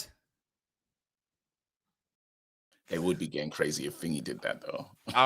You're right. Our attack just doesn't exist. It would be getting crazy. It just doesn't. Does it? Do that. We just are not superior to anyone. And also now, Adam brought this up on the red carpet the other day, and it's so true. We're building a stadium, or we might be building a stadium, 100,000. And like 100,000 people will not like go to watch football like this. Like there's a reason why tonight they were like, well, you know, there might be some empty seats or whatever. Imagine going to watch it. Going, this is rubbish. I know people saying where's Højlund? There's literally nothing happening between the midfield and there's nothing happening. I've not seen any type of build-up play. Look at this. It's helicopter football. The ball's just in the air. This is helicopter ball, bro. We could do it for loads of them, couldn't we? We could do where's Højlund? We could do Bruno can't be the first man from a corner. Garnacho. I can't believe we're making Scholes watch this crap. Scholes has to watch this. That's got to be like a crime. No. Careful. No, tips over the bar. I tell you what, as well, it's a good shot, but if he give it one more pass, the other guy was in as well. You pricks. Look at this. Look at these pricks. Look at these. Look at this. Look at this. So you pricks. Honestly. We're comfortable 14th, you know. Yeah. Yeah, comfortable. We're comfortable 14th. Quarter ball.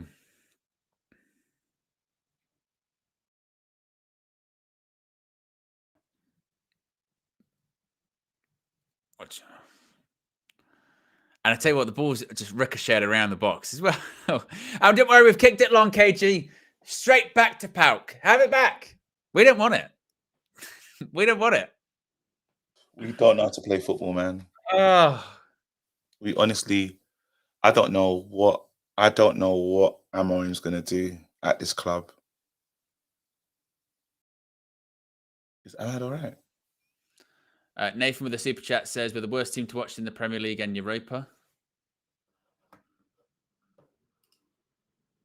Oh my Fat goodness. Thor with a super chat says, super chat spree trying to uplift the mood. It's not working. We're honestly, yeah, I think that's true. When he's someone, look at that header, look at this, look at this, look at this, look at us. It's energy sapping to watch. You know what I mean? Like football, you shouldn't have to try and watch. You know what I mean? But you have to try to watch this game. What's it about? Look at that heavy ball from Lindelof. You got to be kidding me. You got to be kidding. You have to be kidding. Helicopter ball. No, they're doing it on purpose. They're doing it on purpose. Surely. Did they want Rude out as well? They want Rude out. I'm sure of it. As if as well, Rude's team talk, like he said before, is this is what it means to be a Man United player. Go out there, give them something to cheer about. And they've played like this. They've got, no, we don't want to do that. We don't want to give them something to cheer about. 5-0, I'm hearing. Look what he's been resorted to. You know what? Thank you, Honor, for just bypassing everyone. Thank you for just bypassing all of them. Casemiro. Oh. I don't know about this midfield with Casemiro and doing. Show quality and class. Show quality. You lot are better than these. Oh my God. The first time round the corner. And in terms of like the sound, yeah, you just hear the away fans doing their thing. Like it's pretty silent, to be honest. Look as you would expect. Look what Ananas has to do. Anana going long. Totally bypass it. Bypass the midfield. They can't create. Might as well. Paok's got it back as well. Oh my God. Look at it. Look at these passes. Look at them. A cheeky one. Are you not going to find a pass?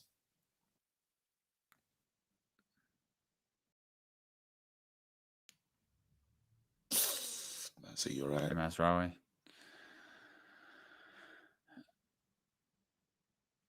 Would you say this is probably even worse than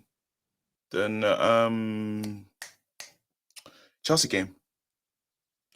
Red Baron says there's a team called Mang Thong United 192. Scar's chosen spokesperson says, why do you guys love complaining? We are good defensively, and that's the hardest to build. Eric Ten Hag only had attack left to fix. I'd get it if losing. Like, if fair enough, mate. If you can watch this and be like, this is great or positive or whatever, or if your takeaway from this, by the way, is well, we're good defensively. You know what I mean? We're playing Paok in the Europa League, and it's a terrible game of football to watch. But we're good defensively. Like, come on, man. Like, and you know what's happening? I'm hearing this is Europa League. I'm hearing in a Chelsea game. I'm hearing in a Chelsea game they're winning 6-0. Yeah, that's saying we're not on the same level as in. Well, they're in a lesser competition, to be fair, KG. No, we shouldn't be playing each other. But with Paok, we Man United treble winners and just everything we've won in the game. We shouldn't even be thinking about scoring goals against Paok. But KG, we are good defensively. We're absolutely brilliant. Look at that. Look at that. Look at that. Who's done that? Who's done that? Hoyland trying to turn. That was so And by the way, when it comes to why do you love complaining? Because it's shit. I mean, if the football was good or we were winning, I think the energy might be a lot different. That's like going around to the people at Old Trafford at the moment going, why are you so quiet?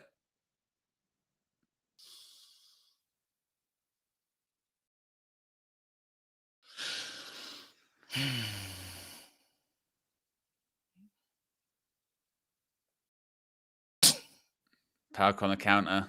We find a new way to embarrass ourselves week in, week out. Oh, there you go. Random. Yeah, there you In go. the box. Cut it back. There you go. I even heard the beep. I even heard the beep of whatever's outside your house. Honestly. But then that's what I mean. That's why I don't get with this stuff. Like you're watching this, and then it's like, why are you complaining? What the fuck? It's just terrible. I don't know what Amorim's going to do when he gets here. He just skipped past Casemiro like he's not there. I don't know what Amorim's going to do. It's crazy. These lot are. I don't know what Amorim's going to do. Honestly. Crash Illustration says, Pauk's manager to his players before the game. Boys, it's only Manchester United.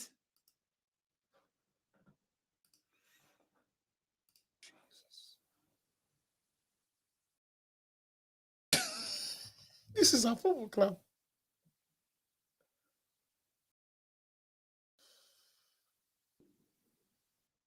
We don't even deserve extra time. Just end it for us. Sending my thoughts to Amorim and his family right now. Yeah.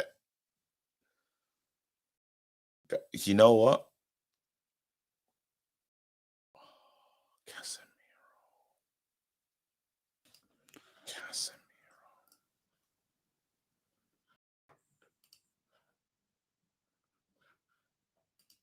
Garnacho has to come off. The whole team has to come off.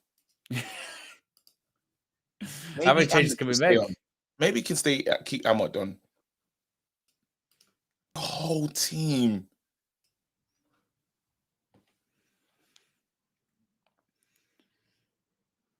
Josh in the chat says it's so quiet in there. Yeah, exactly. Because there's nothing. There's nothing to cheer.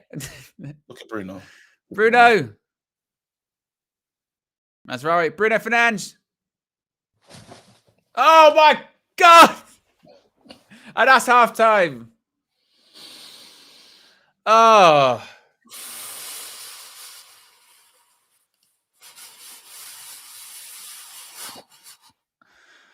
Half time. It's Manchester United 0, Pauk 0, and it's shit.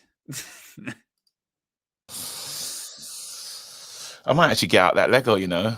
Go if you want to. Yeah, go. Yeah, do it. I mean, this is, you know, it's like the LVG era in the sense of like just nothing really happens.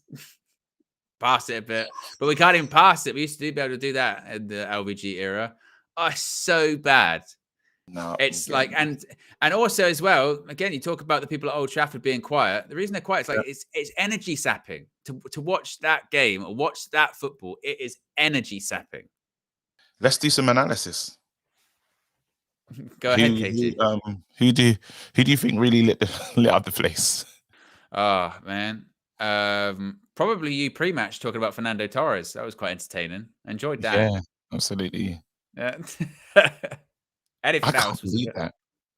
Honestly, we could, and this is actually when it gets difficult, isn't it? Because any player we probably pick in that half, we could probably talk about for 20 minutes.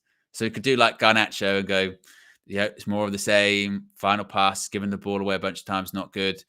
Pick about Højlund and go, like they said, Hunter Hurst Højlund, wrestling, you know, don't really see him. Ahmad, he's done all right. Even he is a couple of them when he goes, actually, a couple of end product, not great. Really shit passes as well. Bruno, typical Bruno. Apparently, he no longer can take corners that get past the first person and just doing weird Bruno stuff. Midfielders, Casemiro and Ugarte, they've done okay. But again, we know their limitations passing-wise. Their passing's not great. Dalot looks shaky. Johnny Evans and Lindelof, where they're playing at centre-back, what do you expect? Mazraoui as well, done okay. Onana made a good save. Long kicks are a bit iffy. Sometimes they're good, sometimes they're not. It's it's just like so dull, literally dull. Bunch of super chats here.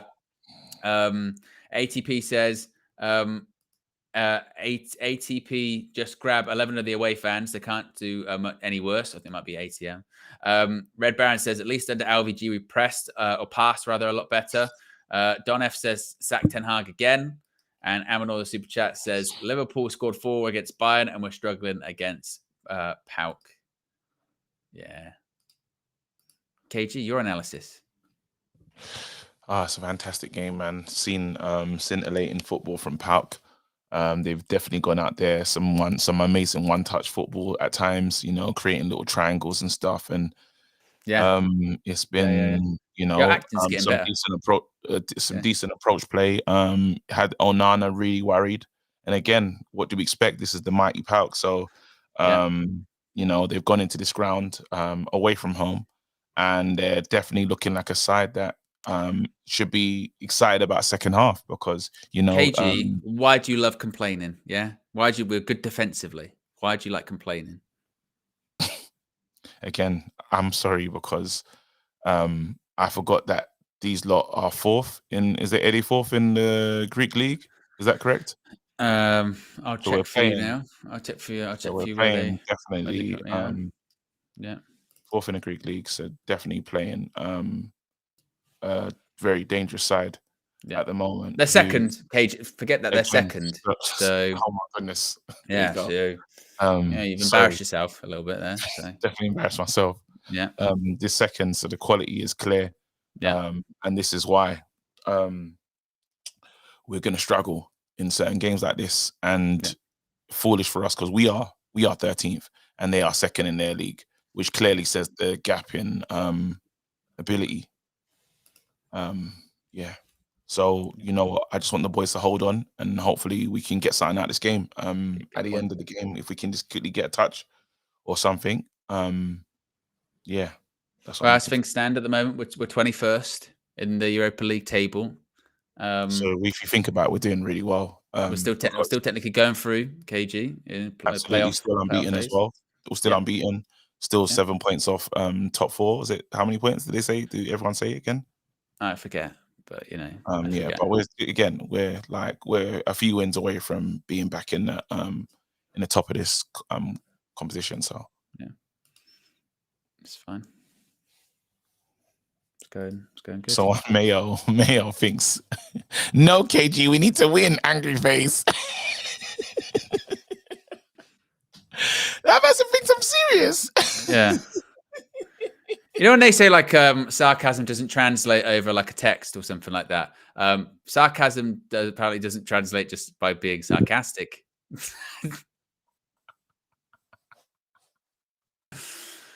Fat Thor says, do they lack the fundamentals mentality or both? C1 Chaos says, this team is so much worse than what Erik Ten Hag inherited. I told you that your acting's getting better, KG. Rude out. Believable. Rude out. Yeah. Is when you got to get to the point when you got to start looking at the other manager. Yeah. When it's this bad, you got to say to yourself, well, what's that manager doing in training? Yeah. Rude out, man. We stink. How are they going? What are they going to do? Let's actually think of Amorim right now. What's he going to do? Could you imagine like his first day? So he's like, right, so what we're gonna do, we're gonna switch to a 3-4-3. You've changed positions a little bit. You're gonna be doing this, you're gonna be doing that. Big whole presentation. Like, okay, all right, let's just have a bit of a warm up. Let's just do some sort of passing drills. And then he sees all of these passes going all over the place. He goes, I didn't think it was gonna be like that. Like the first pass that goes like not to feet, overhit, out for touch. He goes, yeah. They weren't doing that at Sporting. And look, I don't even know how. Oh my God, they're going to analyze it. They're going to analyze it. Bless them. Yeah, they got to be professionals at the end of the day. Mazraoui puts out wide. This is the only highlight that we're going to see, so enjoy it. Danny DeFito says, still think we're winning the Europa, Owen. Dominic Mysterio has a better chance of winning the world title. Well, this is kind of what I was mentioning earlier on, that we say it quite flippantly, I think, as United fans of like, well, Europa League's our best chance. We'll win Europa League or we'll go far. And then you do look at our European record and like, we're not good in Europe. We're not good in general. You mentioned it earlier on, KG, like Spurs playing Galatasaray earlier on this evening. If we had to go to Galatasaray now or over two legs, you'd be like, absolutely no way. Absolutely no chance. Smoked. That was a good game as well. It ended 3-2. Galatasaray season that I saw playing Spurs would smoke the living daylights out of us. That's a penalty, by the way. That is a penalty. That's a penalty. Yeah, I think that could have been given as a pen. Should have been given, but someone said these players are unsalvageable. Yeah. Even Paul Scholes looks tired, doesn't he? Yes, unfortunate to put him through this. This is a liberty. I think that could have been given as a pen, but and that's also where we're at. It's a bit like when we played Chelsea at the weekend, isn't it? When we got the penalty and we were like, right, that means we're actually get shot on target. You know what I mean? A chance to score. If it's not outside of a penalty, we're like, right, how are we going to actually create anything? What are we going to do? Emma, you're outvoted for that. He knows what he's done. Look, that's a good chance for him, man. Was it Maddie? Bro, these are seniors, These are senior players. Scar's chosen spokesperson says, not judging defense on this game, Chelsea barely had a sniff too. Most don't. Our attack is shocking, yes, but you're acting like we're losing. We'll win. It's not like Thank you, man. We're perfectly aware that obviously, we're not we're not losing. It's just a case scores are not. Have you got the scores on the thing? Scores are on the thing. Yeah, they're not. They can't be. What do you mean? No, the scores are not there because we don't know that we're not losing. Have you got the scoreboard on? Yeah, scoreboard's on. Oh, cool. Oh, shame. Yeah. My bad. So we're perfectly aware we're not losing. It's just a case of like, I don't know. I mean, maybe it takes a different kind of person, right? But I think maybe the frustration also comes from the fact that it's like, after seeing Amorim earlier on this week and being excited about that, then you get sort of slapped with reality, don't you? And go, it's got a lot of work to do. And also it's one of those ones, isn't it, where it is a bit like you go, even if he's a great coach, get something out of that. Go on. See what you can do. You're asking for a lot, mate. Christopher says the fans are so quiet. Sounds like we're playing away. They can try to help the players, but that is what I always said that about even Mudryk is scoring, bro. Mudryk. I mentioned that about Eric Ten Hag used to say it quite a lot, and he was right. And he was right when he said stuff like that. When he said about, "Oh, do you think the fans are going to be behind you and they're going to sing?" And it's like they will, but you gotta give them something. Sometimes, if you give them dross, then it's difficult. You know what I mean? If you can't pass the ball, then you're going to be expecting this sort of raucous atmosphere. Like it's going to be tough. Yes, Saeed, 1 second. Saeed, 1 second. Let me connect you to my This hurts, man. This is the shittest game I've ever seen. 1 second, Saeed. Connecting to the road. So you can hear Owen.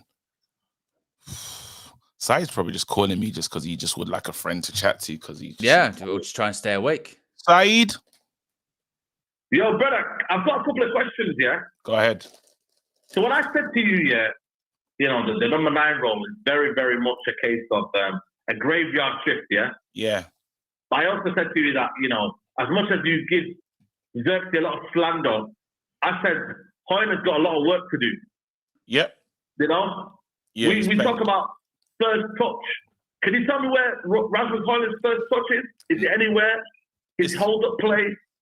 No, it's non-existent. It's non-existent. But it's what I said to you. I said, yeah, bro, it's a graveyard shift, yeah? And they both have deficiencies. Like, bro, this is what I said. But Saeed, right now, yeah, this is the craziest. Bro, the fact that I'm telling you now, it's going to get worse before it gets better, bro. No, but Saeed, this is the like, we shouldn't even be having this conversation in this game right now. As in the whole quality of this whole thing is a disgrace. I know. So I get it. No, don't get me wrong. He's looked, because there's one touch that he did when he tried to do like a little spin move, and it was stinky. It stunk. But then I haven't even seen him like do anything after that. Bro, I'm telling you, every touch looks heavy. And it's not down to him, it's everyone, bro. For me, we don't need Ugarte in the midfield. We need Ericsson in there. We need to be a bit more creative, bro. For me, bro, but then this is deep. Wait, Saeed, even and Owen can hear you as well. This ain't even saying we need Ericsson against Paok is nuts. No, but it's not about that. It's the fact that we are more attacking then. We have 2 8s and 1 6. We can be a bit more attacking. Yeah, 2 DMs is crazy. 2 DMs is crazy against Paok, bro. It's crazy. But also, the other part of it is we literally can't do anything. We literally cannot do anything. We cannot create anything. Every like last like decision is overhit, or it's mad. And again, this is Paok. This is Paok. I can't lie, man. Ruben's got a big job, man. I don't know how he's gonna. Hey, listen. You know, when he's talking about thinking about the future and what we could be doing, everyone needs to actually relax our expectations because these lot are crap. What a difference a couple of days can make, by the way, because literally on Tuesday, people are congratulating Ruben, and today they're going, commiserations, you know. Ruben has to get a statue. If he does anything with his team, bro, statue settings. I'm telling you. But there has to be a lot of like players that have to be shipped out, man. I told you, like, this system requires player personnel to be on point, bro. You get me? Like I'm starting to hear what you're saying. I'm starting to hear what you're saying about Bruno, you know, but I'm just gonna give it some time. I'm starting to get there. I'm not gonna lie. I'm starting to get there. I'm starting to get there. I'm starting to get there with Bruno, to be honest. There's gotta be. You know what it is? It's one of them where, bro, he's just a negative. It's not. You don't provide anything. But it's not going to Bro, we're playing Paok and we don't look superior. We should be bopping these. We should be winning 3-0 or 3-0 casual. You know when you're moving it around. You know when you move the ball around and it's fun and then everyone just works on their goal difference. Bro, Chelsea eating 6-0. Do you reckon we beat Noah Ark 6-0? Do you reckon? What do you reckon, guys? Noah's Ark. We can't beat Noah's Ark 6-0. We're gonna. Here we go. Look, I'm looking at some of the goals right now. Here you go. Overlapping run, in behind, João Felix. Yep. It's cool as you like. We're not doing this to Paok. I mean, sorry, we're not. We couldn't beat Noah. But I heard they ain't got a. I heard they ain't got a logo. The team that them lot are playing, they ain't got a crest. No way. They haven't got a crest. I heard. No. But anyway, man, enjoy big up, the man. second half. Big up. Man said, big up. Enjoy the second half. Enjoy. Side. He's taking the piss. He's taking the piss. Now I heard this Noah team hasn't got a they haven't got like a crest. No, I heard they were actually designing a new one. They were getting these designs 1 by 1, 2 by 2, and checking them out.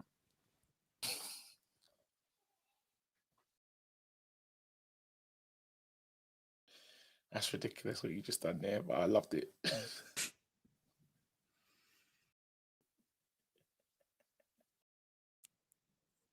So, please, boys. Okay, Owen, I'm you right now. Yeah. Do you shout at the players when it comes? Do you do the hairdryer treatment? I don't know. The energy has actually been sapped out of me. I couldn't even do it. I couldn't even do the shouting thing because that's the big games. If I'm shouting in this one, we look at him. Look at him. He doesn't know what to do. You see that the guy in the stand? He had it. He's done. Imagine people there like, I took off work today for this. No, I was screaming at the players. Yeah, will be insane. Oh man! They were founded in 2017. I think they'd give us a game. And we're off. Second half is underway at Old Trafford. Let's see if something happens quick after halftime. KG, big reaction. They want it more than us. He pushed him over. Yeah. What do you think the rude hairdryer looks like? I don't know, but him and Fletcher are full of conversation. Super chat here from Fat Thor says it's 5 a.m. awake all night for this BS. Take care. Don't do it to yourself, Fat Thor. Like literally, that is what kind of like. I mean, that is dedication. It's dedication, man. I'll go to sleep, mate. There's more things you can do just time, man. Danny DeFito says, you're starting to wake up to Bruno. 3.5 years of awful, inconsistent performances, and now you're waking up. My God. Okay. Stephen F says, key problem is that we are simply not a cohesive team. You can see them players don't like each other and everyone is in it for themselves. My goodness. Did you see that? And that's... Did you see that? I was reading the super chat. Oh, don't worry. I'm going to try and do my best to sort of not watch. Quickly rewind it. Just quickly look what happened. Look what happened. What was it? I was going to say, what if I missed something, but it's not. No, you won't. You'll be fine.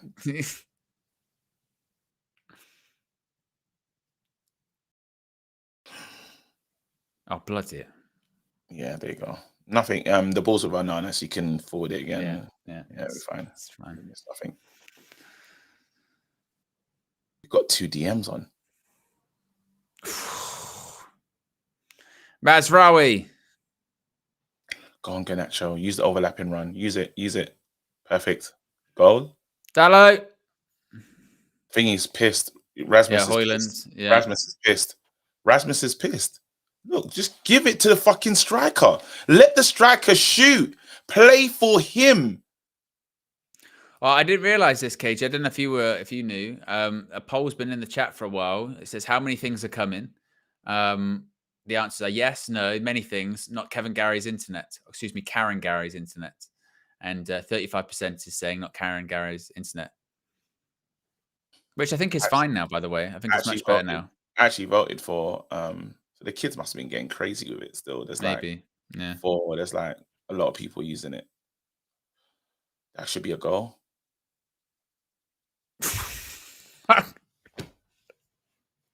It's like watching your pro clubs, KG. It's just pure chaos. Yeah. Garnacho. It's a corner. Crash Illustrations playing FIFA. He's had enough. Yeah. It says, nah, fuck this. I'm playing FIFA. So I want to do it as well. But Cage's going to play FIFA because it's his favorite. Absolutely. Oh, from the training ground. Oh, of the training ground. Nope. In the training ground. Ugarte. We suck. If you haven't already clicked the like button, we are 13 likes away from 1K likes, by the way. So if you haven't already, click the like button. How have we done that? How many likes? 13. 13 away from 1K, yeah.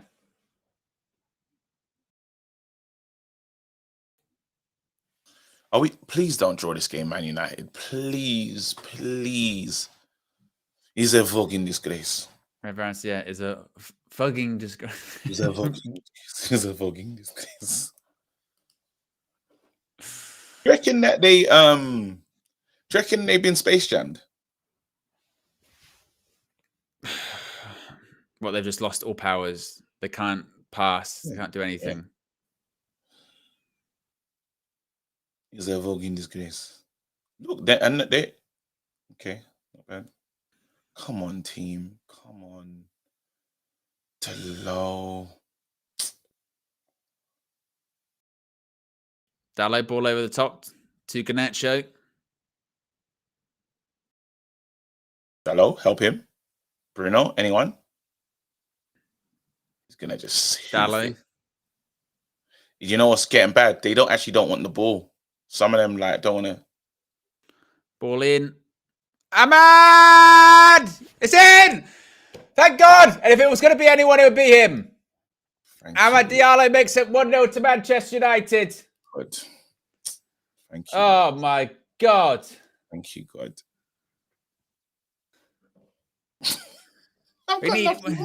We needed it. Oh. Now, there's some complaints. There's some complaints, KG. They're appealing for a push. It'll be checked. Oh, well done. Sign the contract as well, big man.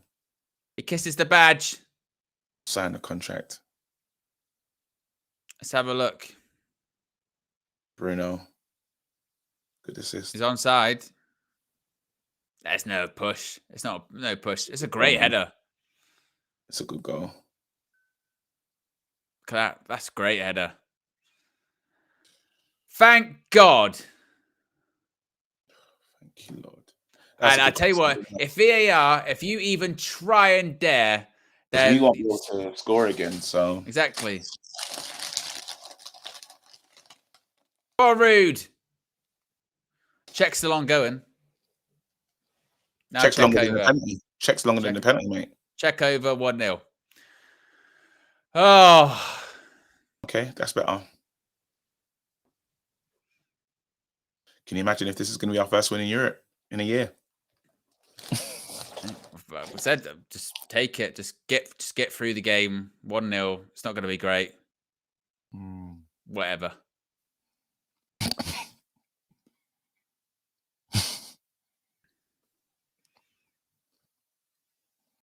Come on, boys. Come on. Who is that? Delo. It is Delo. Yeah. Just don't do anything stupid now. Don't say I bet this finishes 1-1. Don't do that. Come on, Stephen. Stephen, don't do that to us. I thought that was it. Stephen. Steve, don't take the piss. You remember. Tell you what, he should do way better as well. There was a chance for Paok.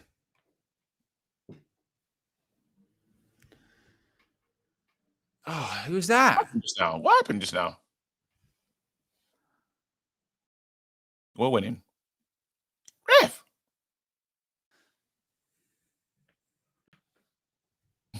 Oh, you got very personal with Steve there. Steve, I just need Steve to do the right thing. Steve, we can't afford that. We can't afford to play these games, Steve. Do you know how long it took us to get that goal? Yeah.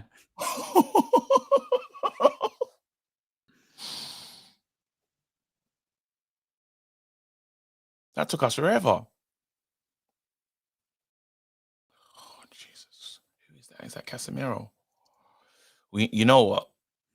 It's sad to say it, but we kind of need Kobe in there.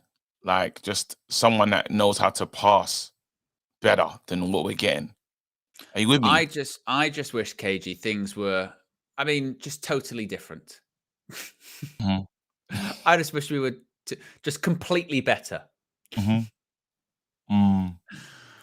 I can understand that, actually. And look, you know what it is? Sometimes with these Europa League games, that's why my prediction was like 1 or 2-0. Because sometimes these are what these Europa games, they're like. You know what I mean? Sometimes they're just rubbish. They're not a good watch.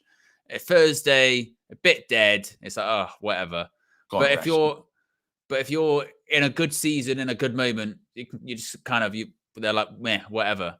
But when you're not playing well and they're like this, then it's just, it sort of feels like the knife's twisting a little bit. You're like, oh. I changed. I bring on Joshua Xerxes and Erasmus, and I take off Garnacho as well, actually, and put on Rashi. No, Ahmad. No, Ahmad. Yeah, it's a foul. That's a foul. Yeah, you did it to yourself. It gets booked. Come on, that's ridiculous from a guy there. You didn't need to do that. Look, you was never going to catch him. We hit 1K likes, by the way, guys, which is fantastic. If you haven't already, be sure to subscribe. We are less than 400 to go to 182,000 on the road to 200K. Sue Clovis says there's something seriously wrong with Dallo. I don't know why that as a message just makes me laugh. What's that? I was going to say, what did that tickle you? I don't know. It's just seeing it, and he's putting all caps as well. What, like I think it's a concern of it, as if he called like an emergency family meeting. Yeah. Like, you know, when you say there's something, you know, when you got something wrong with that uncle in the family. Yeah, there's something wrong with uncle. Yeah, and they go, there always is. No, it's different. Uncle Bill. No, I'm telling you, we need to talk to Uncle Bill. Any danger taking Paul down, he said. He needs an intervention. He's right. He's right. That's what happens in the family meeting as well. Oh.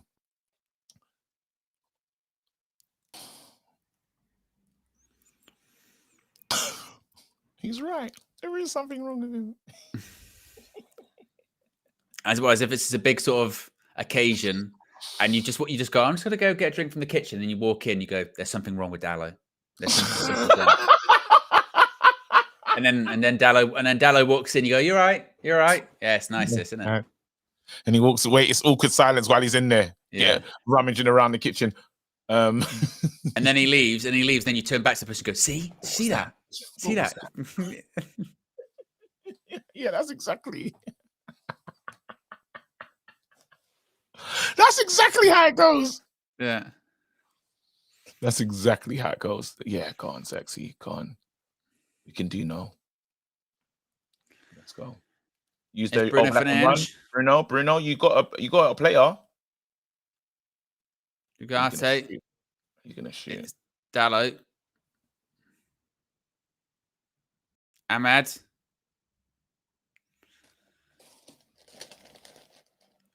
It's a throw-in.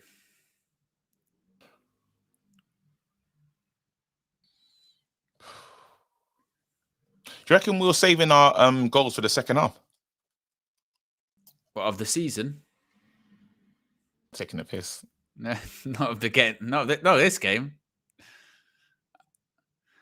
Garnacho. Dallo. I'm telling you, something's wrong, mate. Then that's when you do the eye contact thing. You got to go.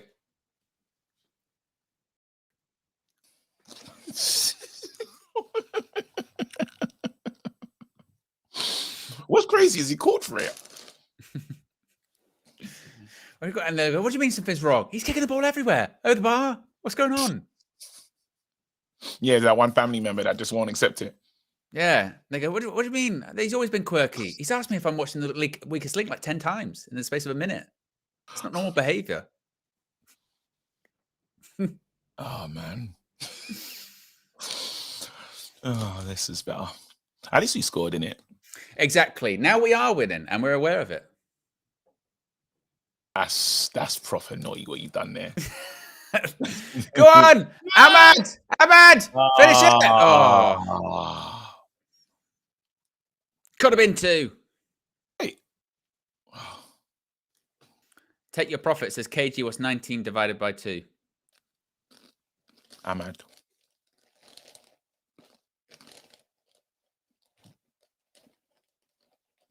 I'm trying to work it out. What are you saying, Ahmad?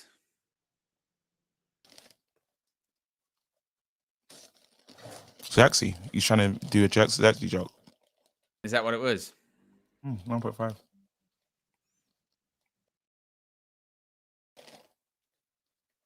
But you can clearly see I don't care. Is it not giving you a vibe? What, 9.5? I just, No, that I don't care. Oh, that you don't care about the Xerxes thing. Oh, the game. I just don't care. No. Yeah. Just watching it. Just kind of waiting for Amorim to come. Yeah, that's what these games are like, though. Oh, fuck Hoyland. That's bad. Hoyland, that's stinky. Garnacho. Yep. That's a penalty. That has to be a penalty. Oh, ref, Give it a corner. How is that not a penalty? I thought that had to be. Referee, that's bad. That's bad, ref. That's a penalty.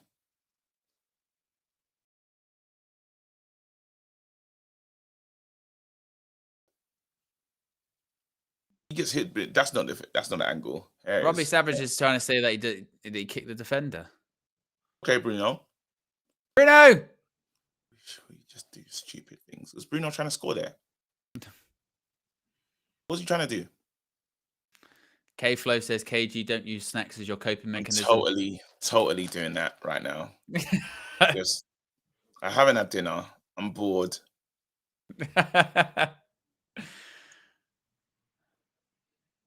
Casimirs.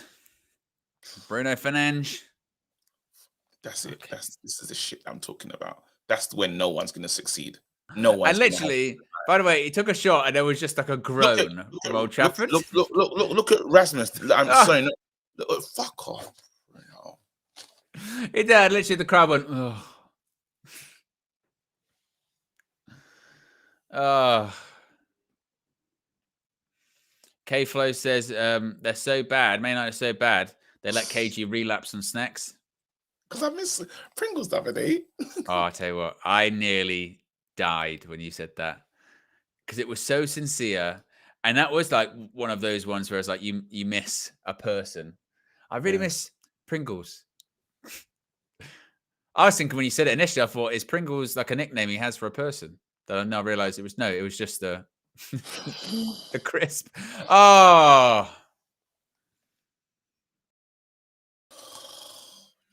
Thank you, Mazraoui. Bruno, do the right thing, please. Nope, not the right thing. Oh, good grief. I think Bruno's out of order sometimes, you know. There's something wrong with Bruno.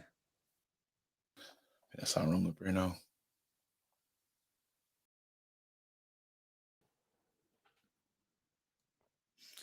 Honestly, yeah. Lil Yo-Yo says, KG, you should have some chin chin to snack on. Oh, that'd be lovely. But it's just so oily as well. I used to sell that at my school. I used to sell that, actually, in at primary and secondary. But I could never say when the snacks are coming back because it's not something my mum would make it like for parties. But then it's not all the time. So I couldn't guarantee a new batch. I just had to wait for a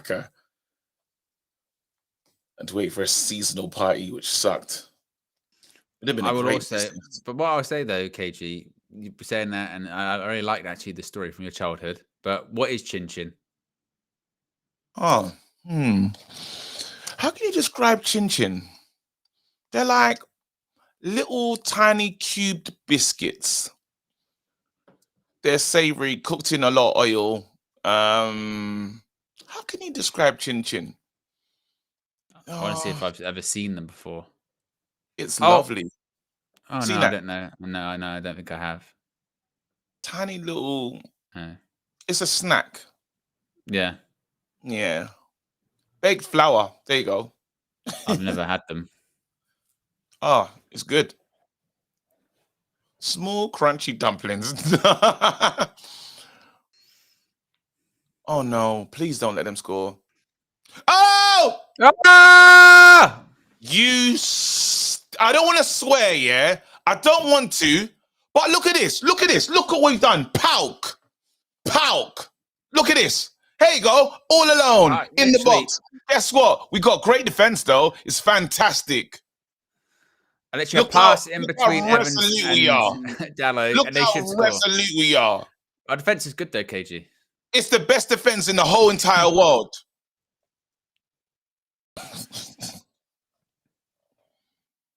We're brilliant. Stephen F says KG needs fufu with a goosey. I'm more of a pounded yam guy myself. Garnacho's coming off. He's had a horrible day. No, keep getting some fitness, Ugarte. Hey, listen, yeah, that's actually in the shape of a crouton. What? That's what chin chin is, in the shape of a. I googled it. I had a look. But they do different shapes as well. I saw some that were like little cubes, but then I saw some that were actually quite long. Yeah, they're good as well.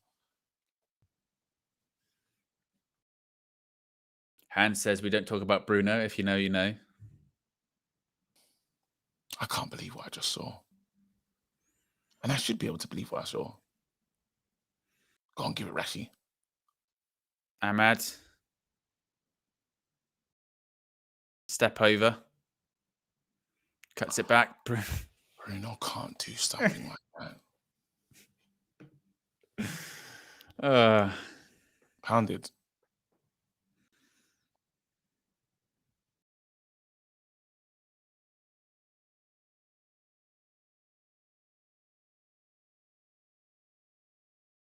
I can't believe Bruno's just done that. Yeah. I should be able to, though.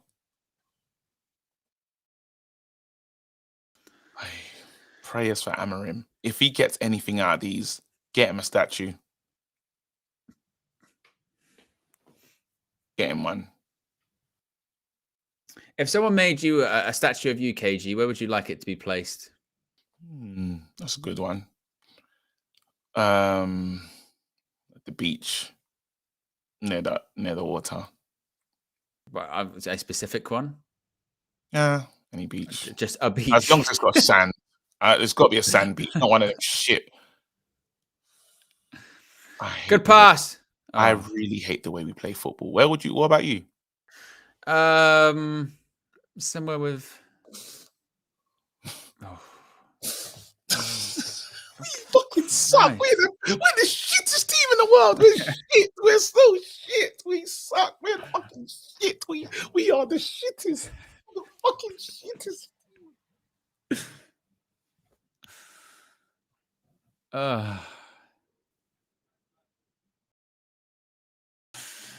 I think we've lost KG physically, spiritually. That was all he had. He's just gone. He's just collapsed. It's a fucking breakdown, mate. Yeah. I'm done. He's been munching on popcorn like with a ferocity that I haven't seen from him in a long time. Yeah. And then I've seen a couple of misplaced passes there, and KG's full on Ian Beale. I've got nothing left. I've got nothing left, bro.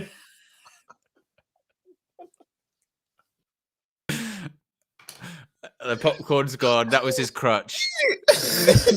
Literally, that's how he was getting through this. Is he was eating the popcorn. The popcorn went, and then he saw a pass. He went, "I've got nothing else to give. I've got 0 left."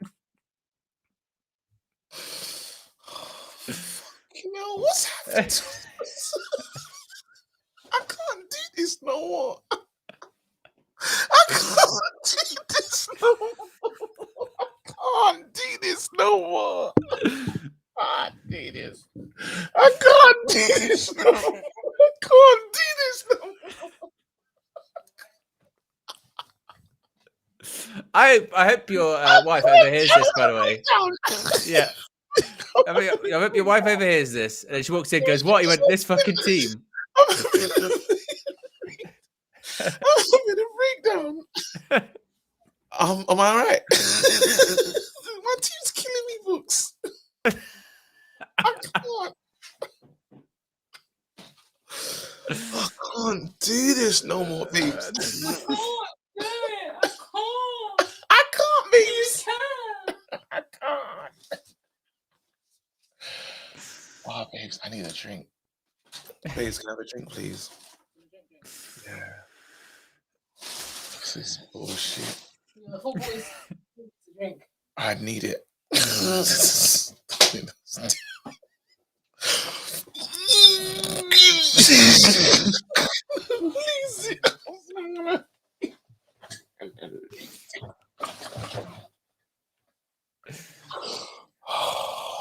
They're killing me. Use a drink or some kind of Legos. They're killing me. No, they're killing me. No, I can't do it. I can't. I'm done. This is it. Jesse with the super chat. My biting point. I reached it. I reached my biting point. I'm done. I'm out. I'm done. That's it. I'm done. I'm done. Nah, bro. I feel like I should leave. This is a joke. This is my club. Look at them. Look at KG. They're saying in the chat there's something wrong with KG. Oh, they're right again. Who is that? It's Bruno. Ah. Don't score. Don't score. I can't manage that. Oh, I can't do this anymore. Owen, I don't think I can do this anymore, bro. Thank you, babes.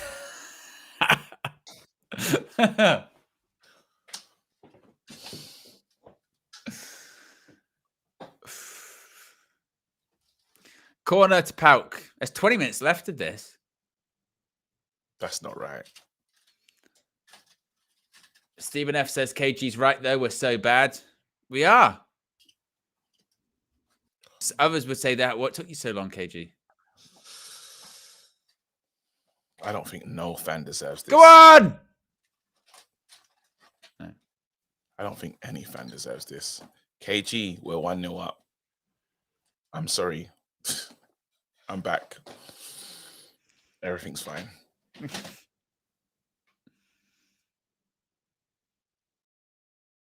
Ever heard of this team before, babes? Paok. Yeah, it's not the short form. That's actually their team's name. However you What want. league is this? From the team from Greece. They're really good though. They're second. Their league. So what's got to now? Just spreading misinformation to your wife to pass the time.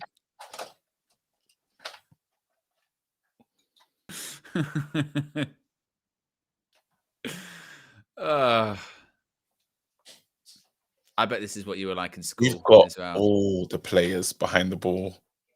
Everyone. We're in the low I block can't against cope. Paok. Honestly, I can't cope. Owen, I'm good though. I think I've got over that. I had a little moment. I had Did a you? little moment. I had a little. Did you? I didn't notice. I didn't notice the little moment that you had. Yeah, but I'm back now. You back there. I had a little moment. Chelsea are 7-0 up. Oh. He wants to be 7-0 up when he could be 1-0 up. Every time Lindelof does that, it just pisses me off. By the way, Every time Lindelof plays like he's playing in a fucking Champions League final and he's dying for his life. We need to acknowledge the madness, KG, of for 10 minutes you cried and said, and I can't do this with your head in your hands. And a minute ago, you've just gone, I had a bit of a moment.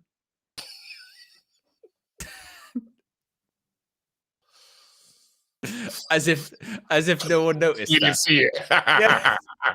As if no one noticed I can't do this, someone get me a drink. No shit, Sherlock. and then a minute, then 10 minutes later goes, I had a bit of a moment. Yeah. Well, yeah. I'm not doing it on purpose, and I'm just tired. This is killing me. It's actually killing me. This is killing me. I'm not gonna lie to you, bro. I'm done. Leny Yoro says, I'm in He wants to Sevilla. fight the butcher. Look at him. He wants to fight the butcher. He says, I'm in severe pain. This football is horrible. The man executioner said would Flex wear his swimming socks to visit KG.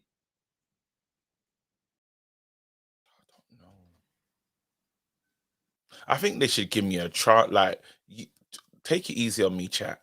I'm like clearly getting through it right now. Hey, I don't know, you guys may not have seen this. He had a moment.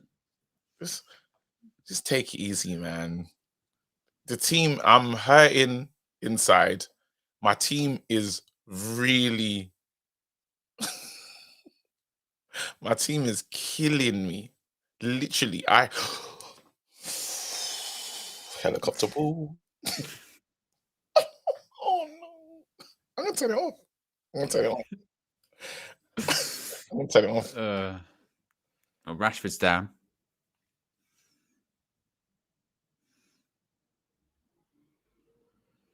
If I promise you, if they score, I'm leaving. I swear to God. I'm not coming. I'm not gonna be here for that. Honestly. I'm letting you know, I'm telling you right now, before anything. If they score, I'm leaving. That's it. And I'll be back tomorrow. 100%. There's no way. No, I can't do that. Because I don't want to have the mother of all thingies. I'm just gonna go. The mother of all what? Mother of all breakdown. Like the mother of all thingy. The mother of all. Someone asked that earlier on about how many thingies we would get. And you just said the mother of all thingies. The mother of all thingies.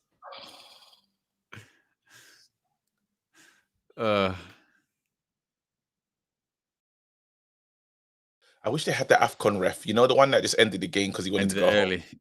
Yeah. How crazy was that? How crazy is that? End the game. Why? Well, I can just do what I want. Just need to go home, mate.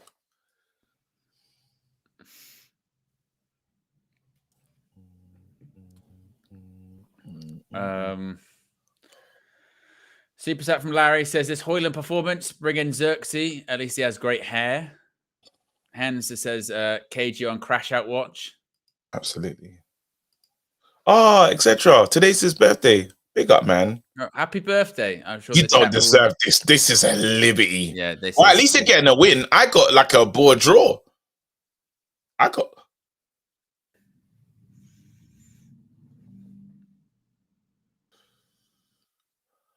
We can't be serious about this type of football. We can't be. You know what? You're the best thing about us. Ahmad. You're the best thing about us, man. Still goes. Yeah. I want to go. You're the best thing about us. You're the best thing about us. Oh, don't touch him. Nobody touch him. Leave him alone. He wins it back, and he gets an unbelievable finish. He's been our best player on the pitch. Not that that's a high bar, but start him at the weekend. Start him against Leicester. Best thing about us. Look at this. This is all him. Look at this. Because it's a shit ball in the Nothing first place. To do with anybody else but him. Wins it. Strength. Cuts inside. Brilliant.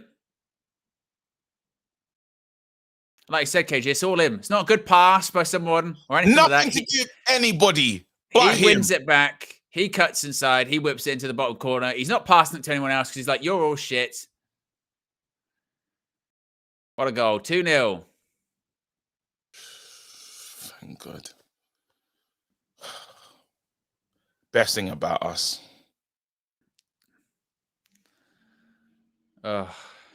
Absolutely the best thing about us.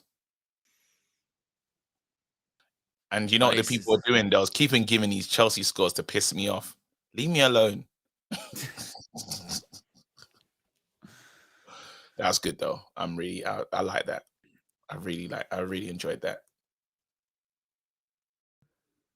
Hey, John Chin said it's going to be 3-0. Hey, my prediction was 1 or 2-0. At the moment, it's on. Football gods heard KG would leave, and they just didn't like that. Yeah. I had a full-on breakdown, didn't I? Yeah. I've only seen that happen a couple of times. When did that happen? Yeah, I think there was a FIFA one that was bad. Yeah, definitely had a full-on breakdown there. Yeah. Mason Mount's coming on, KG.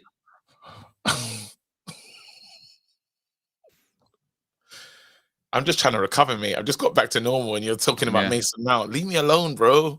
I'm just. Leave me alone. I'm just trying to bring some sort of. I'm trying to bring some sort of frothy, nice discussion to the show. Like a loveless marriage, KG and myself will just watch this in silence.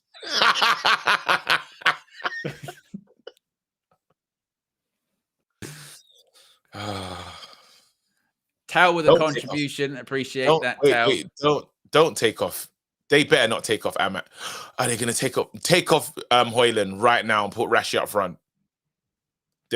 Don't you dare. This guy can get a hat-trick. Has he ever got a hat-trick before? I don't know if he ever got one for Sunderland or something. Oh, no. Is he all right? All right, take him off, wrap him in cotton wool then. Yeah, that's such a shame. We wanted to get a hat-trick. Christopher says they are still quiet. The Manticutioner says, my earlier super chat wasn't a dig at KG. It was in reference to the KG statue on the beach and Flex wearing socks to swim. Oh, I didn't even see the disrespect. I was probably when I was going through it, so I don't remember. Yeah.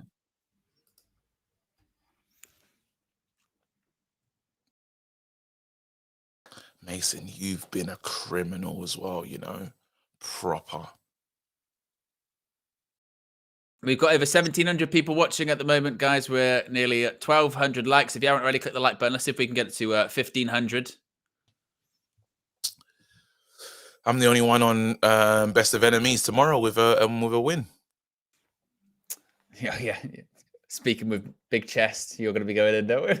I don't even feel right to do it. To be I know, honest. exactly. You're speaking with chest on a technicality. I'll find it. You know what? Well done. High fives. Yes, well done, Emma You've Diallo. made this. Well, someone said we didn't get our first win in a year. Someone said this in the chat. They said it's Ahmad 2, Paok 0. So it's not Man United. It's Ahmad. Ahmad won the game. Ahmad won the game. It's Ahmad 2, yeah. Ahmad. Yeah. Because it had nothing to do with anyone else. No, especially that last goal.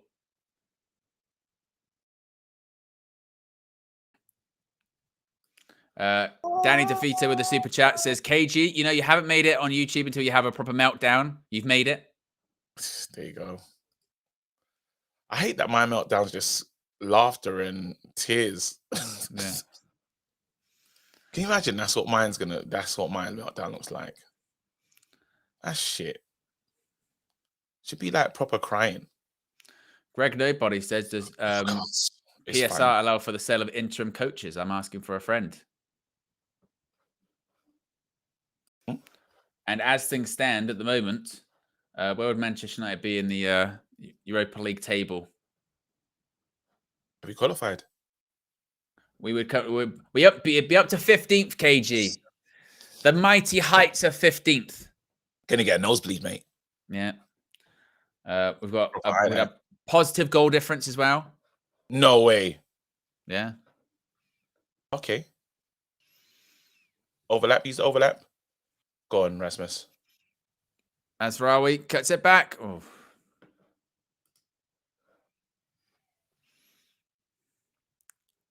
You know what? Do you know what would be lovely? Ball in. Oh. Do you know what would be great? If Casemiro didn't play the first time ball all the time. Got to be careful here. He's free. He's open. Oh, good tackle. Who's that? Johnny Evans. Johnny Evans. Ah, get up, you little loser. I love it if Casemiro just decided, actually, I'm not going to play so quick. He was in. Look at all that space, KG. He's there.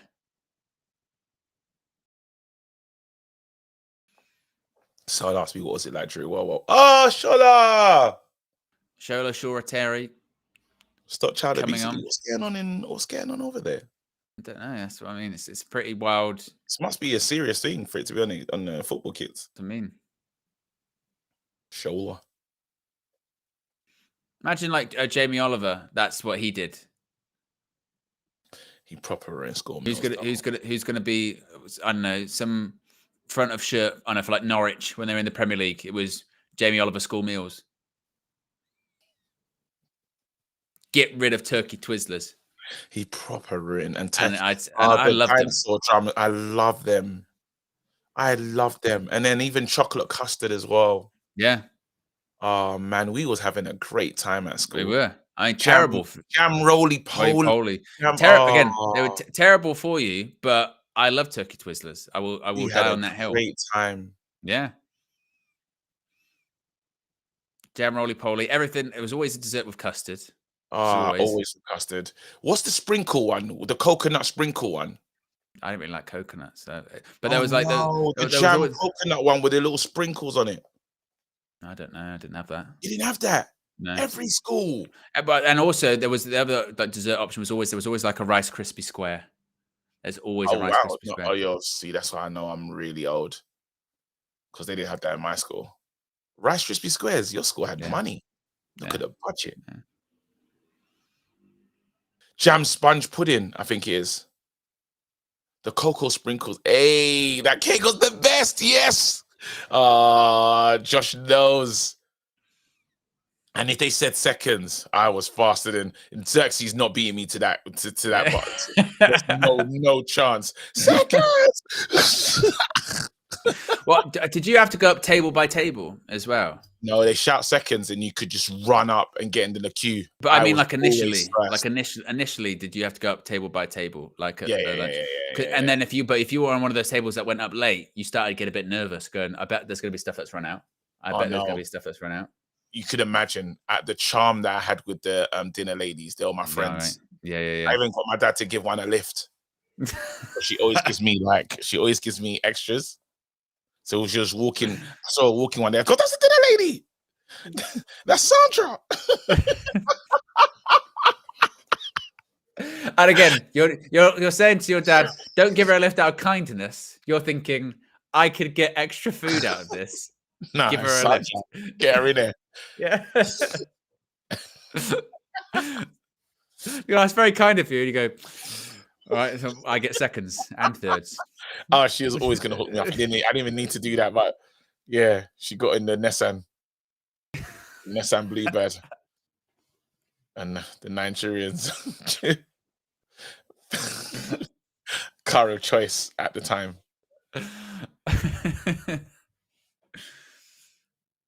Lil Yo said KG with the spirit of Usain Bolt for seconds. Oh, I was frother good. Seconds.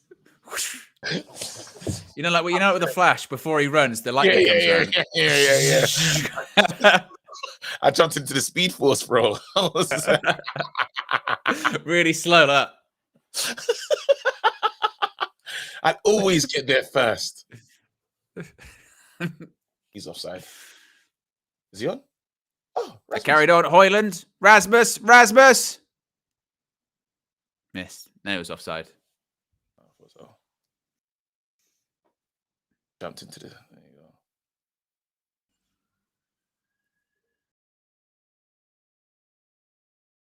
Show says I used to get half-pounder burgers every day at school until Jamie Oliver ruined everything. Half-pounder burgers every day. Bloody hell. Pounders. That is good. The sprinkle cake is undefeated, though.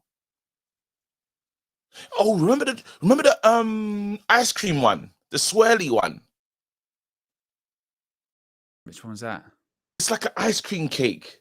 It's got the sponge and ice cream. I think I do know what you're on about. Oh, how they do that? That was quality. We shouldn't have been having that at school, though. No, we shouldn't. That's premium dessert. That. Well, and not only that, they're like the kids are really tired in the afternoon. So I wonder why. Mason Mount. Oh, offside. Oh, Bruno. This team can't attack to save their lives. You're not gonna get Arctic those. roll. That's what it was. Arctic roll. Is that what you're talking about? Arctic roll. Yeah. Warm or cold custard? That's a good question. So, how do you prefer to have your custard, cold or warm? How it comes at school. They got a wipe the skin off it. But like now, if you were having a custard on something, what would you prefer, warm or cold? Hot. You don't like cold custard? What for? Cold custard's nice. Nah, I have hot milk with my cereal. What? You have hot milk for your cereal? Absolutely. I've never heard of that. I'm Nigerian. Is that a real thing? Yeah. Like in the I'm asking chat that. Is that a real? Do people have Am I the hot only milk one? for their cereal? That's criminal. Same G. What was I saying? I think it must be African thing still. Heard that. I've never ever heard of that. That's why I don't have cereal when I'm away. Like on, yep. See, it's African thing. There you go. It's an African thing. The more you learn. Us Africans have it hot. Yep, there you go. But you see the mixture though. You see the mixture. There's like it's either I've heard of that. It's an African thing. Jamaicans too. There you go. Or say Jamaican hair. That's what I'm saying. Jamaicans do it too. Weetabix. Oh my God, you have cold Weetabix. Yeah. How does it crunch and how does it go? Like, how does it become nice? Because it soaks it up. You pour it over. That sounds it soaks terrible, it up. mate. And you don't with Weetabix with cold milk. You don't have long because if it gets too stodgy, you've only got like 10 minutes to have it. Otherwise, it's just going to soak it all up like a sponge. If you warm it up, if you warm it up, mate. Oh no. There's something seriously wrong in KG. He's done the thing. He's done what you call it. Go on, Sexy. Sexy. That's a good pass, that. That's a good pass. That's a good pass, that. Let's score this. Cuts it back. Rashford.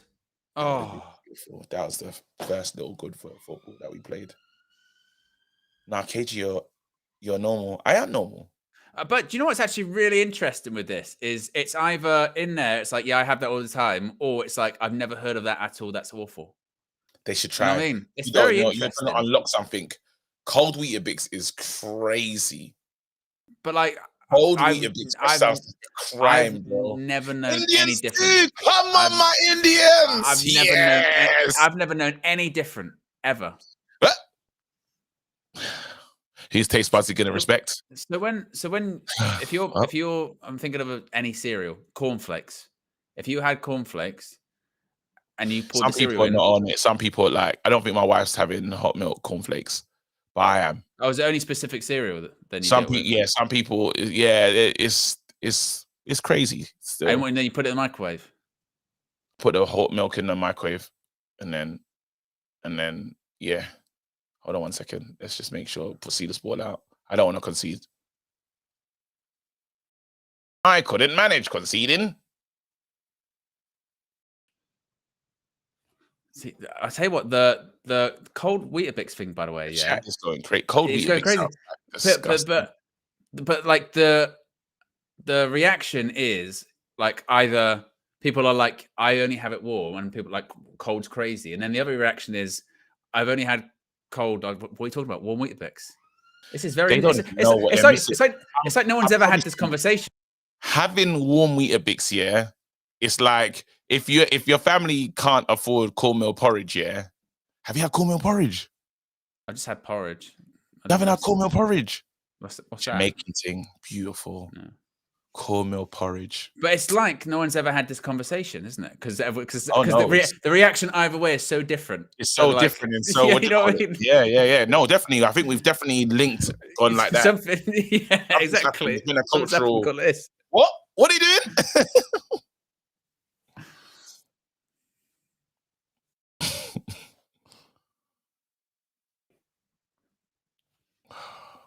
Warm Weetabix is a crime. LOL. Who told you that? This is what I mean, KG. The reaction is so strong from either side on this that I don't think anyone's ever had this conversation. There's just been people have warm milk or cold milk going through their life being like, I'm doing what everyone else is doing, but they're not. They're not. But no one's ever discussed it. Yeah, they've never got into this. It's serious, actually. So what people are having cold Weetabix? What the hell is that? How does it even do what it needs to do? How does it melt and become nice? Because it just soaks it up. It just soaks it up. Fucking hell, mate. That sounds horrid. That sounds like I don't know. That sounds like you're eating gruel, mate. That sounds like, like you're in Oliver Twist. No. I played Mr. Bumble in what do you call it? And to be honest, if it's the warmer the milk is, that's a bit off-putting for me.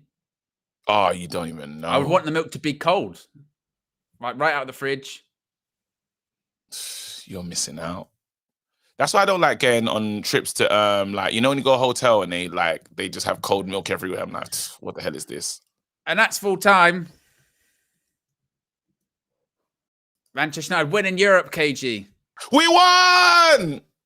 We won in Europe for the first time in like a year, or one of the first times in like a year. It wasn't pretty at all, KG, but we got there. KG had a meltdown, a breakdown for a period of time in that. I mean, we say it's Manchester United 2, Paok 0. It's Ahmad 2, Paok 0, really. Yeah. But we got there in the end, KG. So do you feel better about it now? Is it just one of those ones we just had to get through? We started talking about cereal for a good 10 minutes there. We did. Get through that one. Conversation, actually, really. Yeah.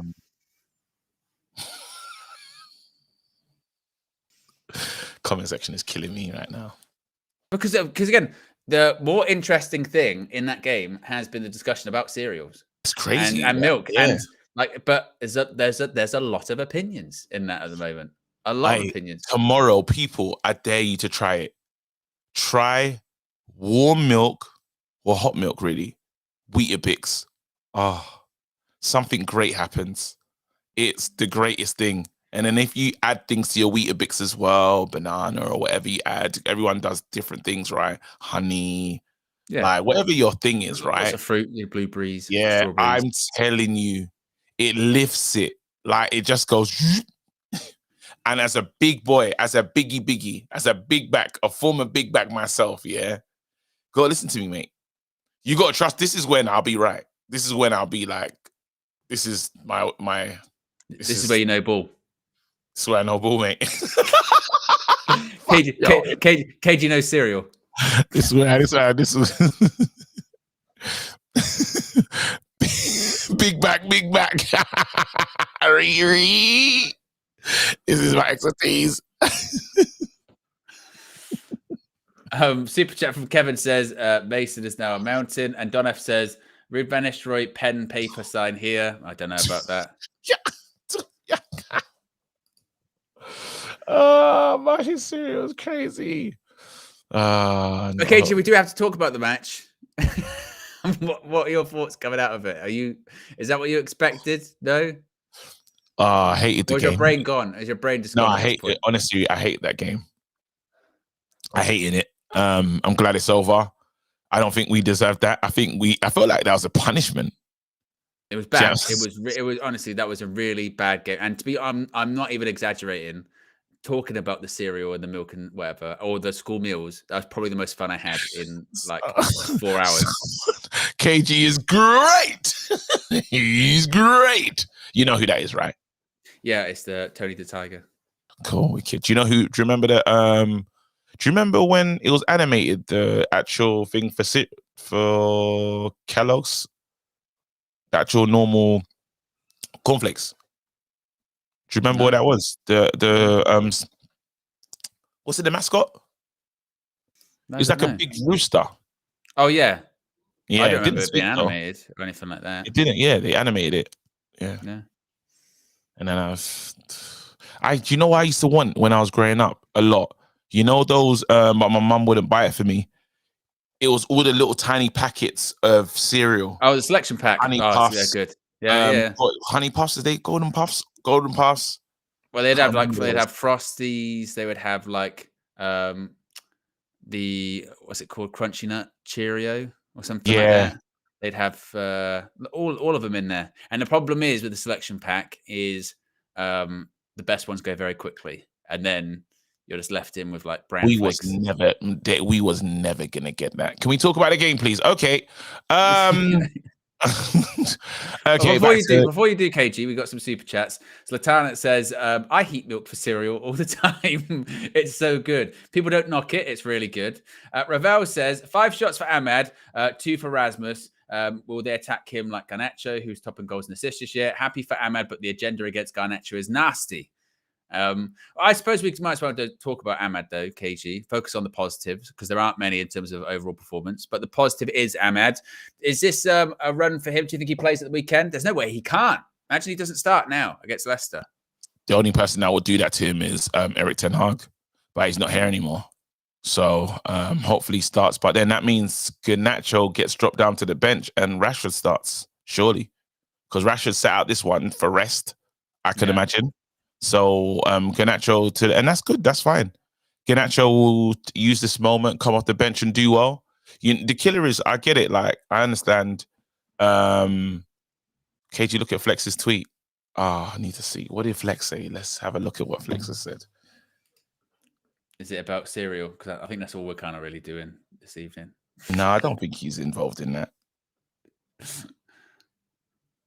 Oh, it's about expressions.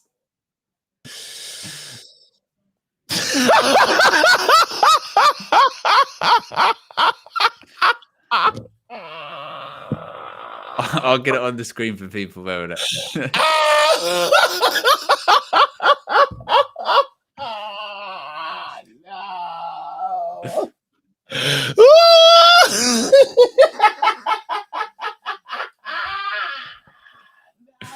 Killed him. He's killed him. No, he's killed him. He's done him. I have to say I'm dead. For those that don't know, this is what KG is laughing at. It's currently on the screen right now.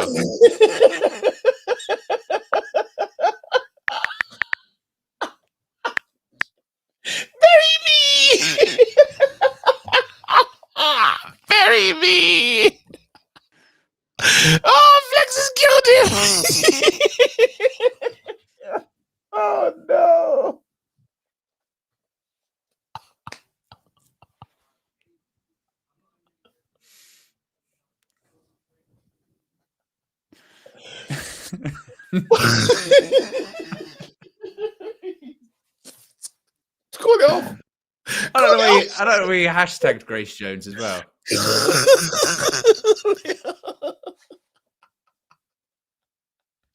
Man, like the B-Tech Grace Jones. Flex. Oh my. Oh, he's finished. He's done. There's no coming back from this, mate. Oh, I can't believe he's done him like that. With the perfect teeth as well. Invisalign. There's so much. He's done so good there. There's got so many levels. It's very layered. It's layered, bro. Because he's in. They lost to a Turkish team. They're saying Grace expressions. No. Has he Grace expressions? No. Let me check on my boy Uzin. Nah, he's Danny there, mate. I'm gonna check in on him. I'm gonna flex. WJ Barrett says, just clicked in to hear analysis and serial talk. Ganacho says, need to sign Osimhen in the January window, solves all problems. The thing is, and that's what it's like at the moment. We've just spent like a couple of minutes laughing at Flex's tweet. We've been speaking about serial because actually, if you do talk about the game, you know, it's not great. Like KG said, it's horrible. That game was horrible. Did they want analysis for real? Is someone else in for that for real? Well, you know, usually the end of the stream goes out as the aftermath as well. So we got to fill time. What we can do actually though, for those that are watching specifically on the aftermath, you can let us know in the chat actually in the comment section. Do you have warm milk or cold milk with your cereal? Because I feel like that will ignite a conversation, like it did in the chat this evening. That people are horrified either way. Yeah, and I think that's very, very interesting.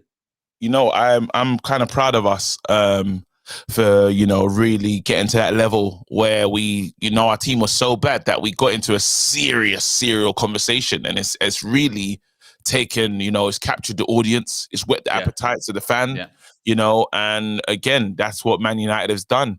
You know, today's all about Ahmad.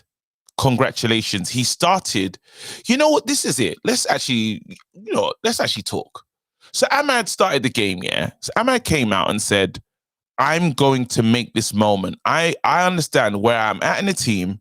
I'm someone that's probably was overlooked by the previous manager. And, well, when he needed something to happen, he wouldn't really rely on me. He would go to somebody else. There's a new guy coming, and there's a position that I can genuinely play. Like I can run with the ball in just behind the striker. I can play there. You know, I'm not going to be a wing back. Don't put me there. That's a waste of your time and mine. Yeah. But there's a position for me. I need to show you that I'm good going forward. I can get a shot off, and I'm good with link up play. So he played with the great intensity, and definitely if I'm Amorim, I'm looking at a performance saying he's got a little space to be there. If my first game, I'm definitely saying, you know what, from what I saw, the last time I saw, I want you to play there, right behind the striker. There you go. That's your position. That's for whoever wants it. Whoever's going to get that, that's for you. But no one is I've got no favorites. I've just pulled up. So you show me who you are.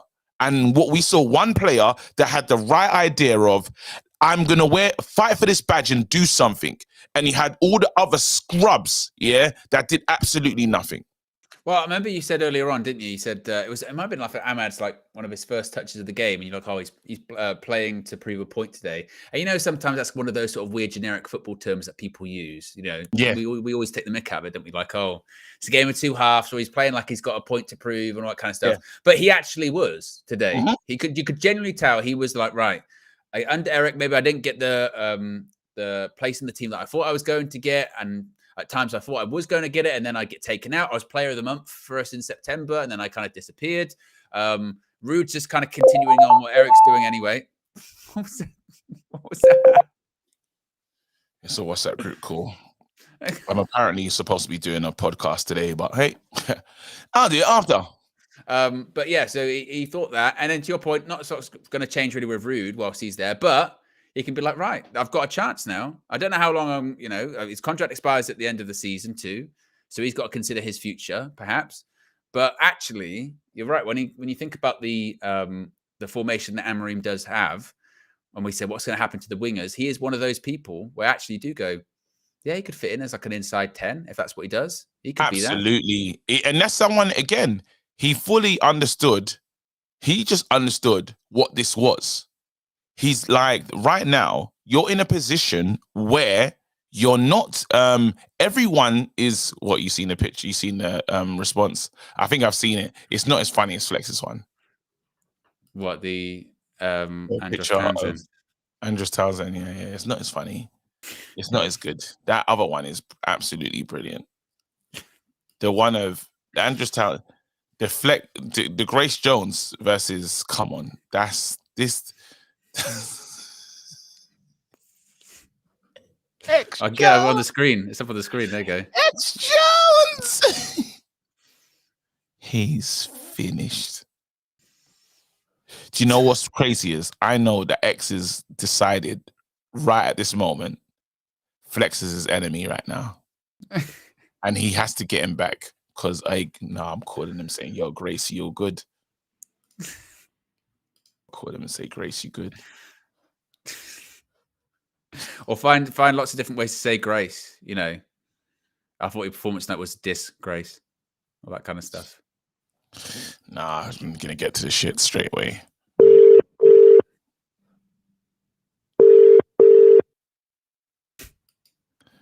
Here we go. Hey, Grace Jones, you're right. Brother, so hold on. There's truth before the game. What is it over, yeah? Nah, I'm not saying that's a truce. I've got a truce with you. But what I just saw from Thingy has done your dance, bro. There's not 24 hours to what Flex has just done, bro. On what? Oh my God! On Twitter. What, the photo on Twitter? Yeah. You talking about, bro? How do you say that, blood? Nah. I think he's got you there, mate. I don't know, bro. That's a 3-0. Let me tell you, 3-0 past the pad. 3-0 past the pad, bro. That one was fire, bro. 3-0. Man got back to 24 hours. Nah, I saw it, bro. I saw the response. It's not the same. You know me. I'll tell the truth, bro. I'll tell the truth. This one here is mad. Brother, it is what it is. Listen, you lot think, carry on. I'm not the one. No, bro. I'm with you. Just a truce. We got truce, bro. No, brother. I'm not the one to Flex can't chat to me, bro. Minute you go into the shower with your cap on, bro. Minute your cap is the first item of clothing you put on when you get dressed. Fuck that. Man's hat stuck to his head like Danny DeVito with Matilda, blood. Man's hairline is moonwalk. He's not chat to me, bro. I swear to you, bro. He can't. You can't do it, bro. Man's hat stuck to his head like a toy. Like a toy, Even Mr. Potato's head hat comes off. What are you talking about? What is it? Brother, man don't need to do photos. Tell him come on Best of Enemies. Bro, I've got to tell him to come. No, because we need to stay focused. Hey, look, let's stay focused on the job ahead. We got Don Robbie. Bro, we got Don Robbie tomorrow, bro. I know you lost. I'm not going to focus on that. Right now. Brother, I didn't lose. I swear that I'm the most shameless man in the world. No, you lost. You lost. No, but I'm not focused, bro. I'm not focused on that. All I'm saying is, we will have my Best of Enemies 100%. Listen, I'm telling you right now. Mine now you go, Grace, yeah? See you later, bro.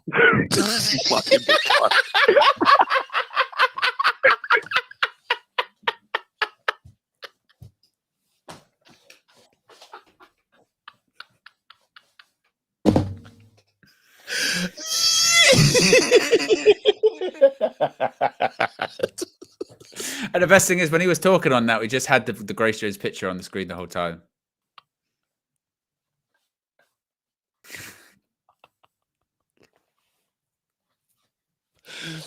No. I tell you what, some pretty salacious rumors he was saying about Flex though, that he walks in, he showers with his hat on. Showers with his crazy. I can't breathe.